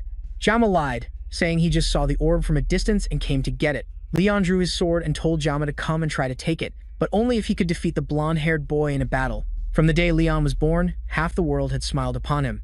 At least that's what he had been told his whole life. He had found something that was proof of him being a hero.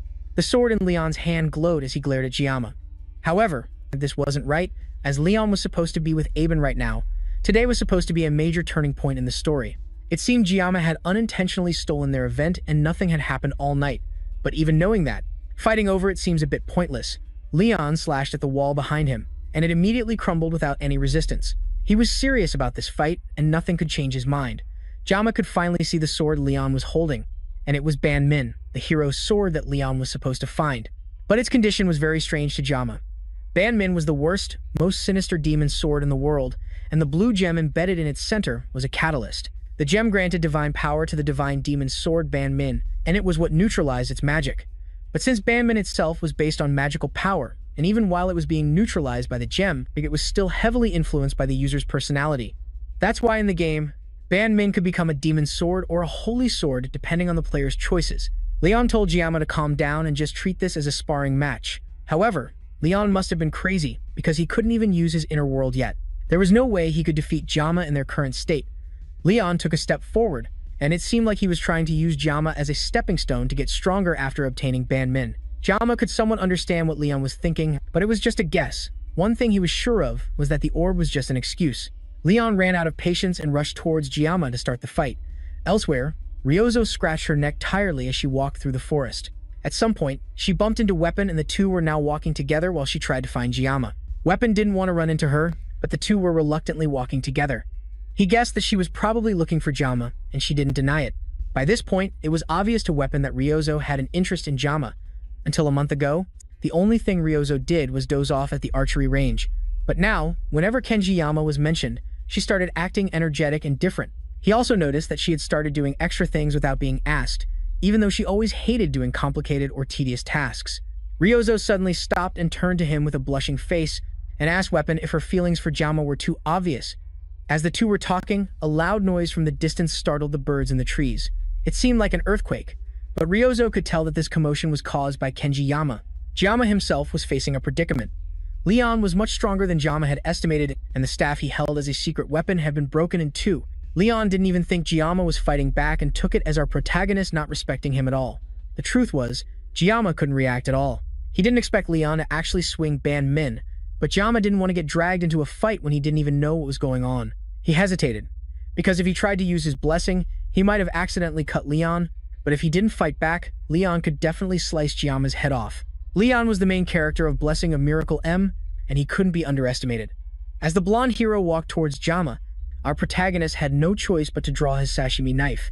He was about to face a monster. Doing so without at least using his blessing would be absurd.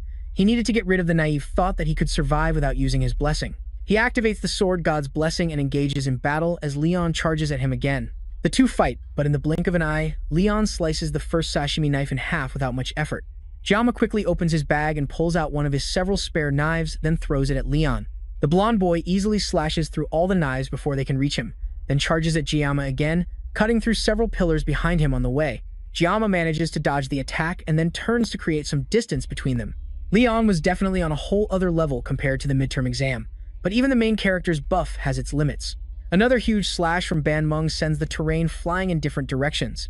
Leon had used almost all of his energy in this battle, but through the destroyed landscape and dust, Jama walks towards him, completely untouched.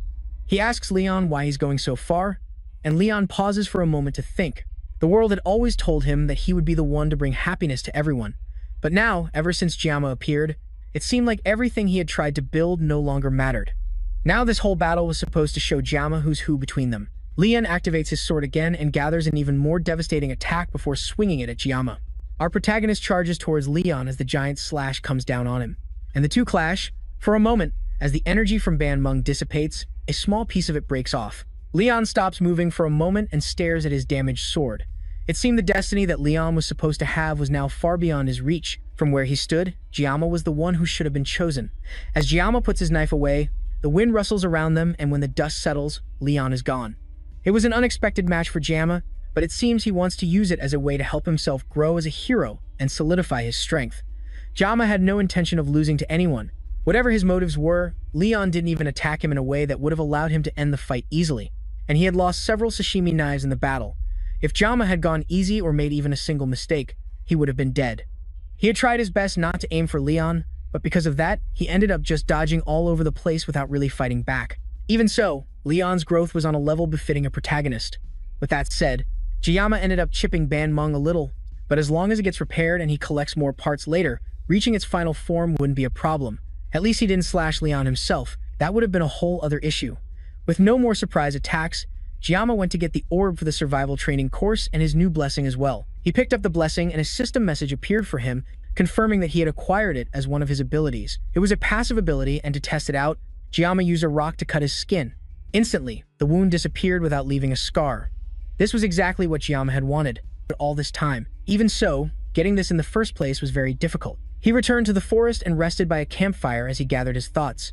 He was still in shock about the unexpected fight with Leon for no apparent reason. The only thing he could think of was that the fight happened because he had inadvertently stolen Leon's special time with Aben. But Leon even said that their battle was bound to happen sooner or later. Things were so tense, Jama couldn't even ask. But now, he was dying to know what the blonde protagonist meant. He already knew that Leon was an existence of this world, but that still didn't answer the question of who he was exactly, and even further, who brought Jiyama into this world in the first place was a whole other mystery. There was nothing he could do to find out, and now, all he could do was what he felt he needed to do. Even in his past life, he had a fiery personality. He had been holding it back a lot lately, but he could never ignore injustice. He used to get into a lot of fights with rude customers, but he never backed down no matter how tough they were. Perhaps it was Jiyama's strange sense of justice. At first, he tried not to interfere with the main storyline, but before he knew it, protecting himself had become the top priority. Although his actions were only to receive a blessing, it wasn't supposed to change the main plot. And yet today, he had to fight Leon. And now, he was also under the threat of assassination. His life was truly on the line, and if he continued down this path, he might end up having to cut down a real person instead of a monster. He still didn't want to do that, and his mind started to grow heavy as he realized that it might really come to that. As he was thinking to himself, Ryozo appeared behind him and taunted, encouraging him to stop talking to himself and just act naturally instead of overthinking. He turned towards her, but she was gone by the time he looked. It seemed to be just a hallucination, but he knew that if Ryozo were really there, that's probably what she would have said. He took a moment to think about what the others were doing, and in that brief moment, he realized that he was now thinking about his friends. The word sounded so cheesy, but right now, it brought him comfort. As the night passed, Jama finally fell asleep. Suddenly, the leaves in the bushes around him rustled silently as a dangerous group of people approached him with sharp objects in their hands. Their leader, Rei, nodded as a signal to start the attack, and two of his underlings threw shuriken towards Jiyama. He woke up instinctively and dodged the attacks, only getting minor cuts on his arm. Jiyama turned towards the Undertaker Association and immediately recognized their leader, Rayan. In the story, she eventually becomes the first half-demon Leon ever faces. Originally, she was the daughter of a nobleman, but after her family betrayed and cast her out, she became a contract killer. Her hatred grew over time, and she later became a villain who was defeated by Leon. In other words, she was a character destined for tragedy. Although her story was sad, Jiyama couldn't find any sympathy for a murderer who had abandoned her humanity. The group of assassins approached him as Jiyama cautiously tried to keep his distance. The men could immediately tell that Jiyama was no ordinary person. And even in a situation like this, when he was surrounded by powerful warriors, Jiyama had, with a look on his face as if he wanted to cut them all down. Jae-sen was the first to speak to him, and she asked him which organization he was from. Jiyama didn't answer, mainly because he didn't know what to say to that. Why would an assassin ask him such a question? Perhaps they thought he wasn't a student because he seemed too skilled.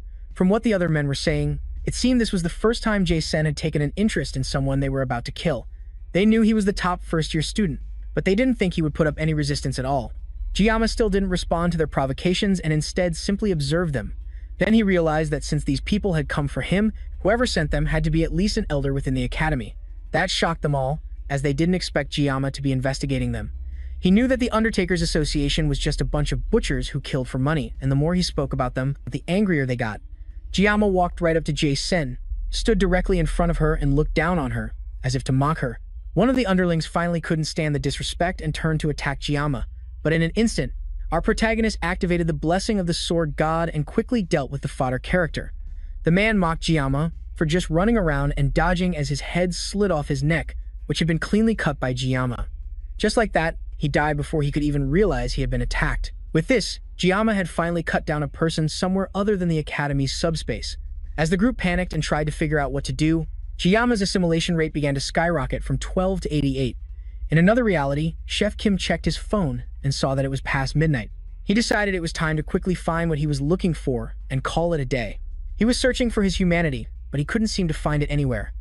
As he searched in the refrigerator, he saw some juice boxes spelling out the words "Blessing of the Sword God." As he looked at the strangely arranged boxes, he transformed back into Kang Ji-yoon. But he still couldn't find what he was looking for. He saw some more juice boxes, and they seemed to be spelling out a message for him. The message told him to cut down everything regardless of what it was, and as soon as he read it, a brilliant red light poured out from the refrigerator, engulfing him and bringing him back to reality. His left eye began to darken as a crazed look appeared on his face, and it was clear that Jiyama was ready to eliminate anything and anyone in his way. The other thugs didn't realize they were already dead and tried to rush at him to take him down. But Jiyama didn't waste a second as he met them halfway and cut down 3 of them with a single clean slash. Another pair of assassins approached him with their swords drawn, and our protagonist easily leaped over their attacks, twisting in mid-air before slashing at their backs, killing them with ease. The men tried to encourage each other not to be taken down by a kid and rushed to attack him all at once. Meanwhile, Jae-sen, their leader, watched from behind as blood, guts, and body parts flew everywhere. As she watched her men get mercilessly slaughtered, she began to question if the person they were up against was really a student. He was clearly on a completely different level than all of them combined, and at this rate, they would all be wiped out. The thug closest to her screamed in fear, calling out to his captain, asking her what to do. But before Jen could even process what he said, Jama quickly appeared beside him and ended his life with one swift move. The kid who was supposed to be an easy target for them was just a quick kill they would forget by the end of the week. But now, all of her men were dead, and it was very likely she would be next. Now she understood why the old man had promised such a ridiculous amount of money for what was supposed to be a quick and easy kill. That crazy old man had set them up with someone who was clearly no longer human. He had to be a half-demon disguised as a student.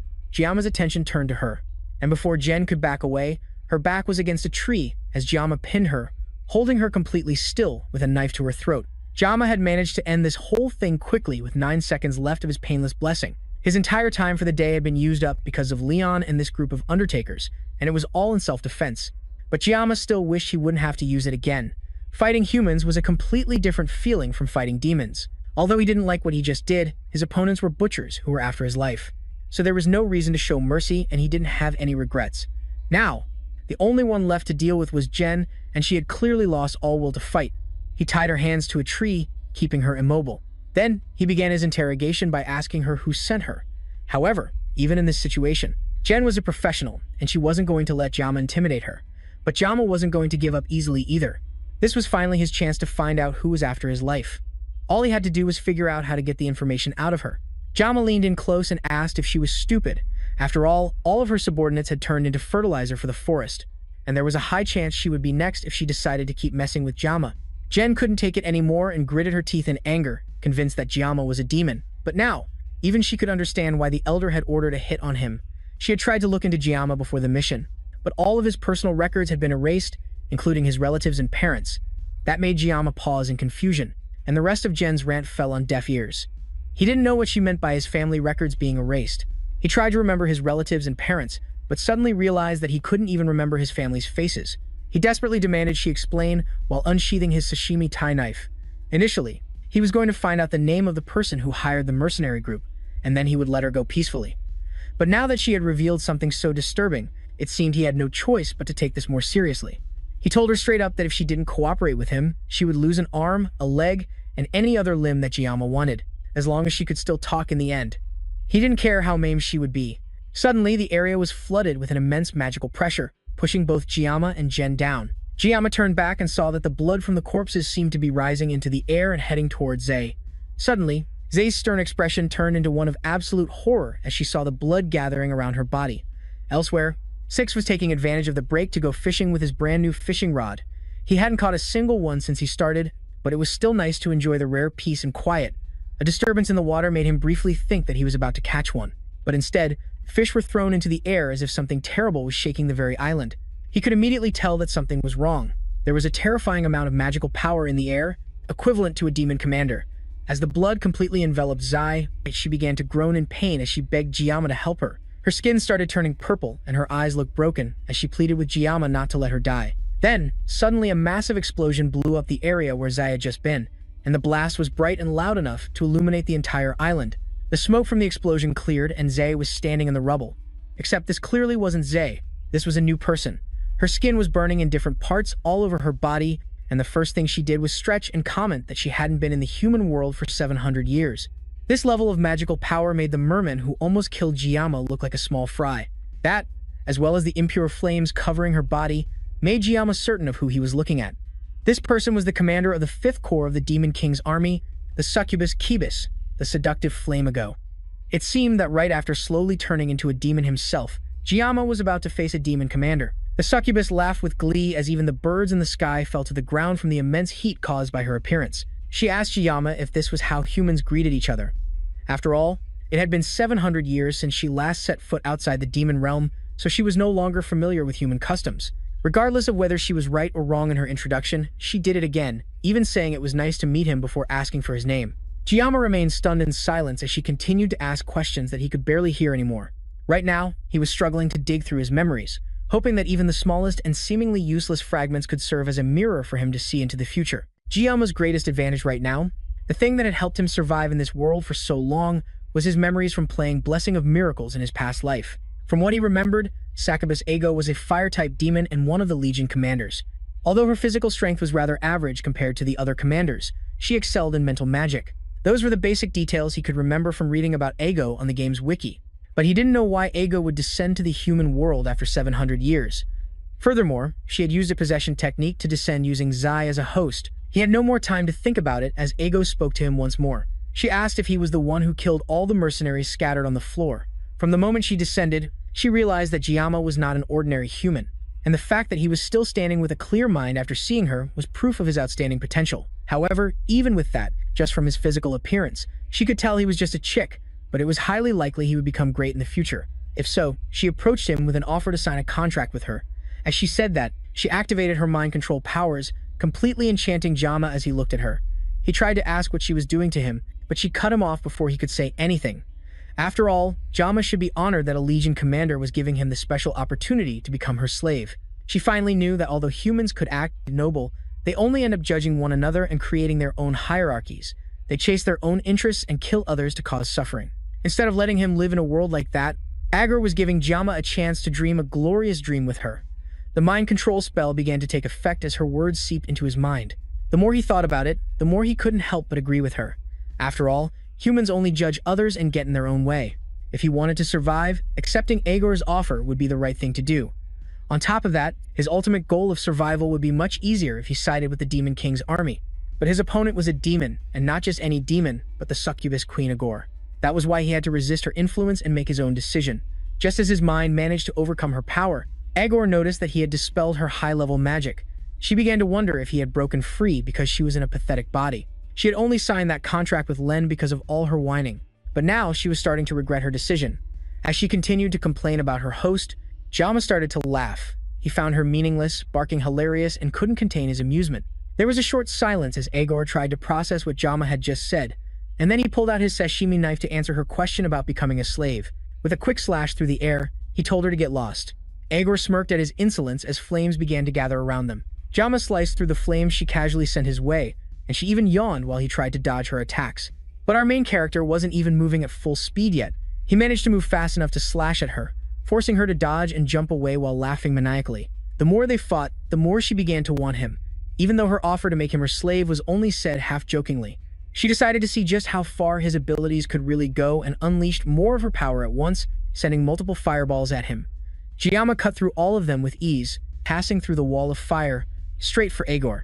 His ever-brilliant skills only made her more and more impressed with him. As he closed in on her, she was forced to turn and run while he relentlessly gave chase.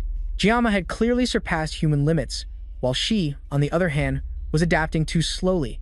Even though it had been a few minutes since she was exposed, our main character managed to catch up to her and turned to bury his knife in her back.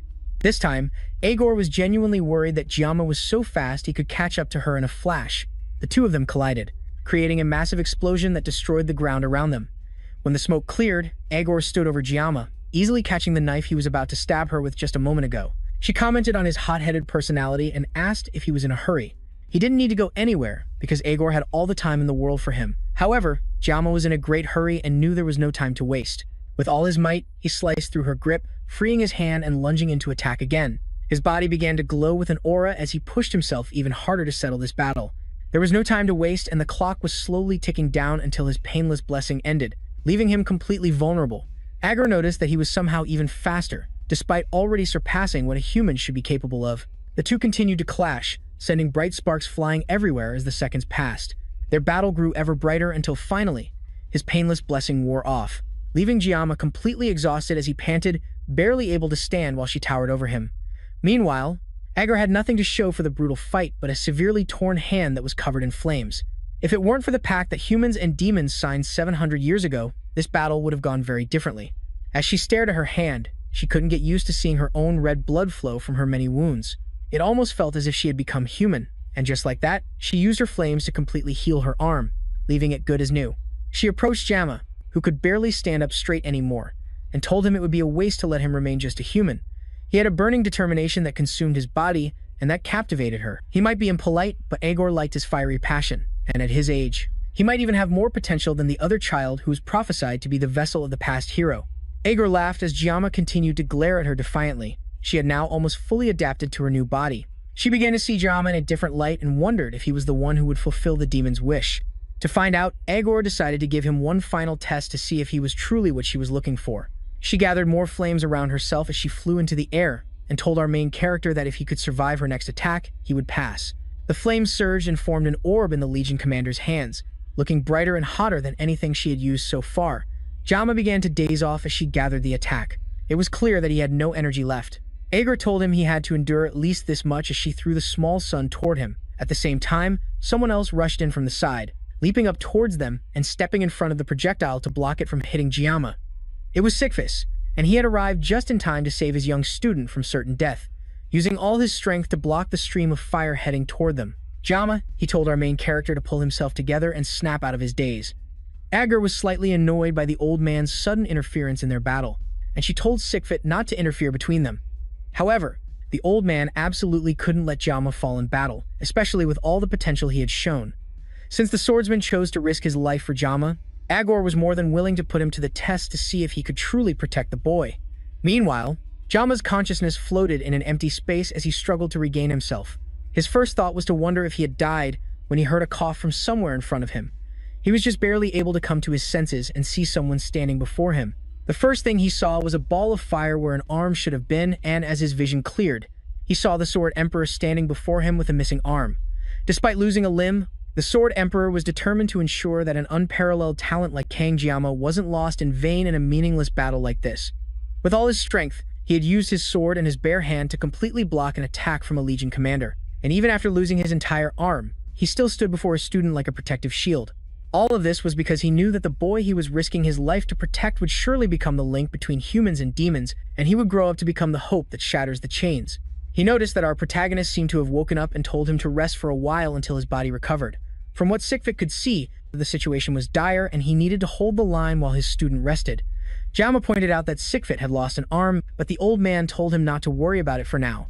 It's not like you need two hands to hold a sword anyway. Now Jama had to focus on composing himself.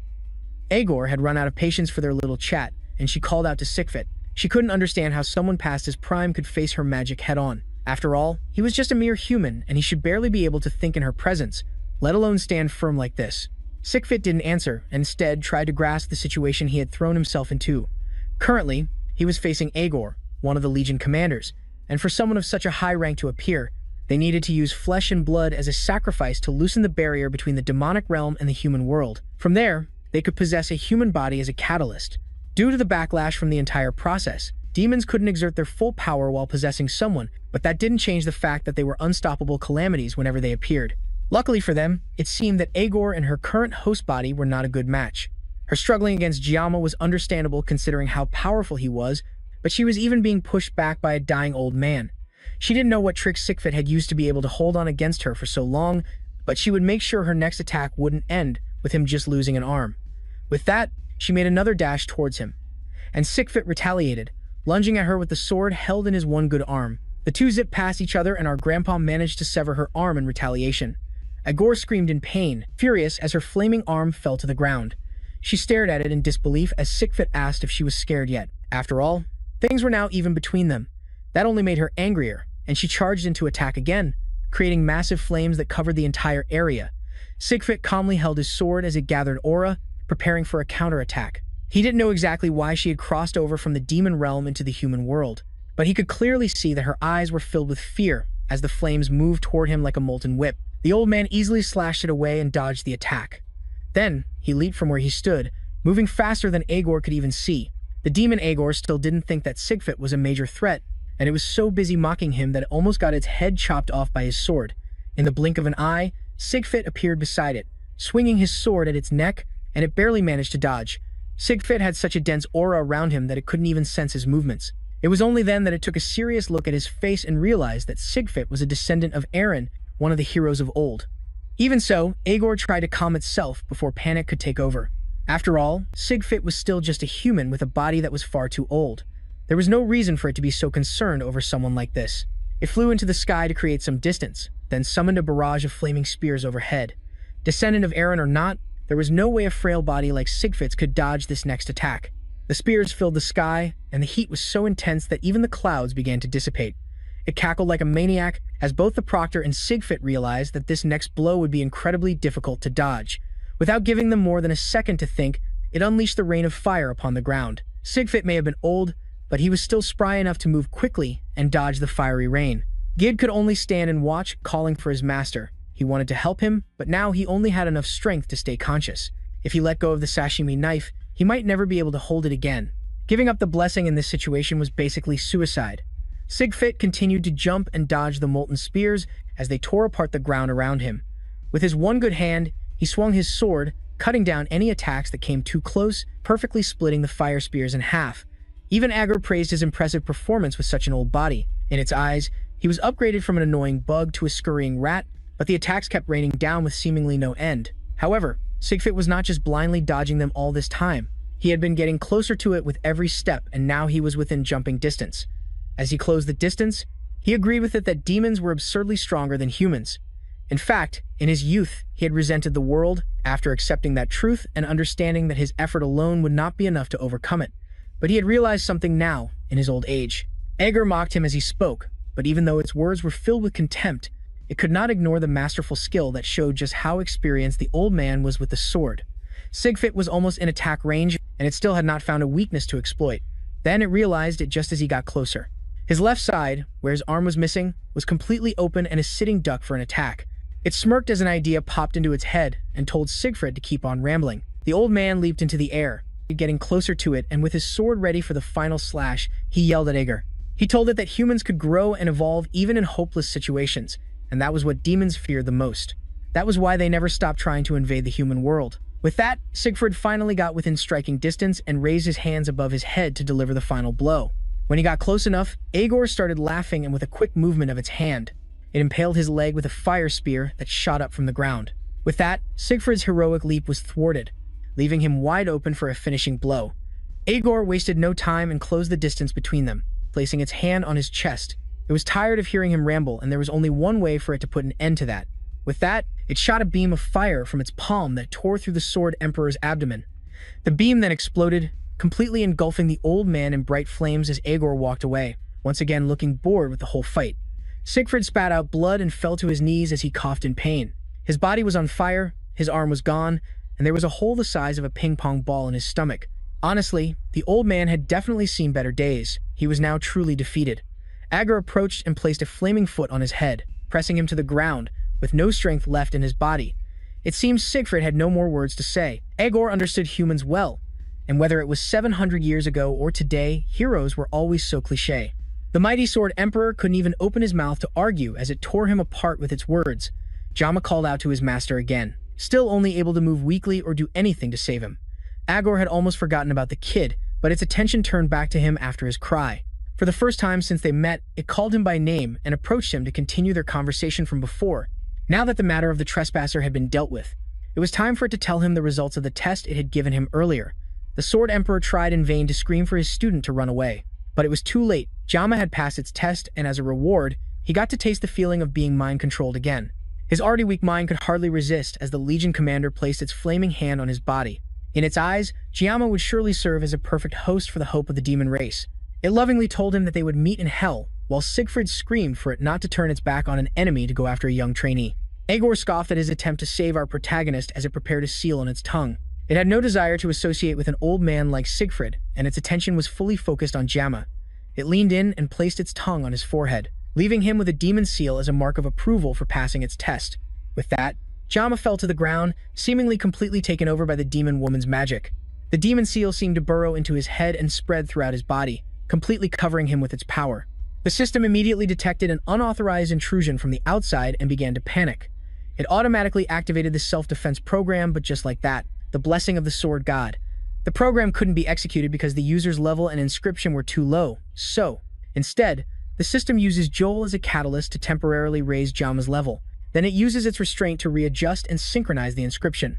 If you don't know what this means, dear user, it means our OPMC is about to become completely overpowered and Agur is done for.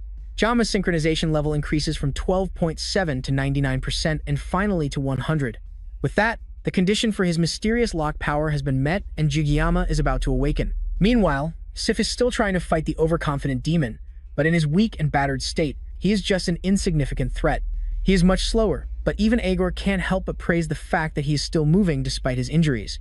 To it, that's not too surprising since insects are known to keep moving even after their heads are cut off. Sif still tries to fight back as Agor playfully dodges his attacks. Even at the cost of his own life, he is determined to take both of Agor's legs with him when he dies. His blade glows with an aura and Agor takes note of its color. It's exactly like 700 years ago during the war when the Sword Saint also used their aura. He has evolved his aura at his very last breath to fight it.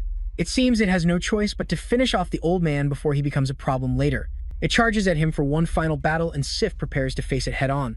But they are both interrupted by a blast of magic from the sky that strikes Agor's core. It turns around in a rage to find the source of the magic and its eyes widen in shock. At first, it thinks what it's seeing is Jama, but this definitely can't be the boy. A feeling runs down its body as it sees the glowing figure of whatever is approaching them. It hasn't felt this unsettling feeling in 700 years. The system has force-leveled and manifested all of Jiyama's blessings, including the blessing of painlessness and the blessing of regeneration. After that, it uses the blessing of transfer to pause the pain and damage of the inscription with the other two blessings. Agor grinds its teeth in anger as it looks at the one who dared to interfere with its plans. Then, it calls the person in the air, join. Jama descends from the sky towards them, and the blessing of the sword god has been temporarily disabled in this new form. Instead, it announces that the god should bear witness as he uses the blessing of invocation. Elsewhere on the island, Aben puts her sword on her back as she walks through the dense forest. Today is the last day of the training exercise, but something is clearly wrong. It's almost 7 in the morning when Ryoho checks her phone to make sure she isn't going crazy.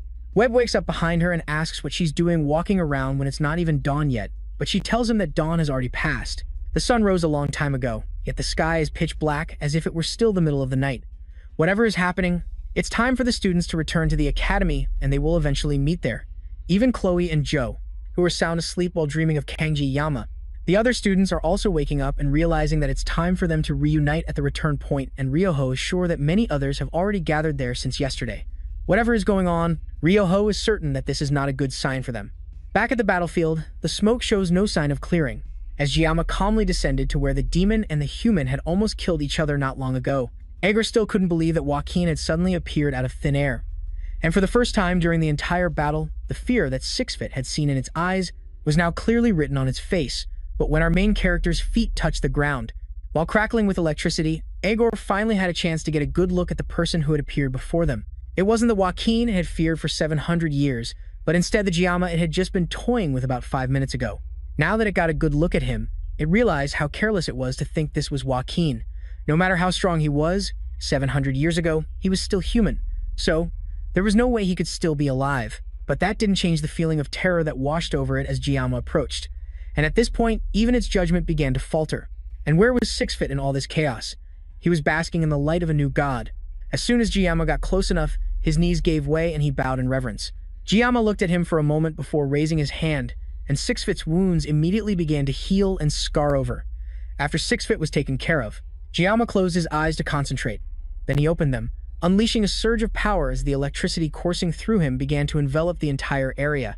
In the blink of an eye, he disappeared, and before Agor could even blink, he reappeared behind it and began walking towards it. Meanwhile, the Legion commander stood stunned with fear as her brain tried to figure out what the hell was going on here.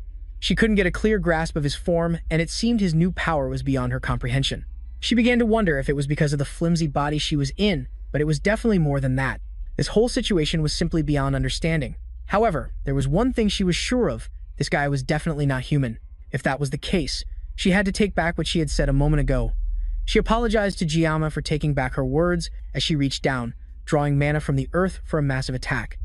It was a shame she had to use all her strength to take him down now. His body would have made a good host for someone else, but if she didn't take him down here, then he would surely become an obstacle for the rest of the demons. Jiyama calmly watched her as she gathered a powerful attack in her hand, and mana from beneath the ground broke through the surface and materialized before her. Then, she combined it all and turned it into a giant fireball that she held above her head. Sixfit gritted his teeth in awe at the display of raw power, but Jiyama didn't seem fazed at all. Then, she threw the giant fireball towards Jiyama, wishing him a final farewell with a promise to see each other in hell. The massive fireball shot towards Jiyama and Sixfit, and it was so large that it shattered the ground as it flew towards them. Sixfit could hardly believe his eyes at the size of the attack, and there was little he could do to stop it from taking them down. Jiyama walked forward as the flames flew towards them. And for the first time since he descended with his newfound power, he spoke. Inside you, the system runs through multiple calculations to keep your new form active and maintain all the blessings at the same time. Considering the values of the tampered timeline, the manifestation time is limited to 60 seconds. This meant Jiyama didn't have much time to finish this. But considering this new form, it wasn't like he needed much time. The world seemed to freeze in place as Jiyama walked towards the fireball with a single intention, to cut it as perfectly as possible. Multiple potential cutting lines appeared on the massive fireball, but only one looked viable. He focused on it and activated one of his new powers called Heavenly Sword, slashing the fireball and passing through it to even strike down Ego. She still had her hand outstretched. The fireball exploded in a torrent of energy, flooding the area with a blinding light that overwhelmed everything. When the light faded, Ego's body fell to the ground, perfectly split in two by Jiyama's power. She collapsed to the ground, with no energy left to fight. Then, her eyes looked up at the sky as it began to light up. On the island, the other students also pointed and looked up at the sky in amazement, hardly able to believe what they were seeing. The sky, which had been dark not long before, had been split open with a perfect slash running straight through it. The other students didn't know what was really happening, and all they could think was that the sunrise on this island was very strange. Back with Ego, she struggled to breathe normally as her blood pooled around her, looking like molten magma.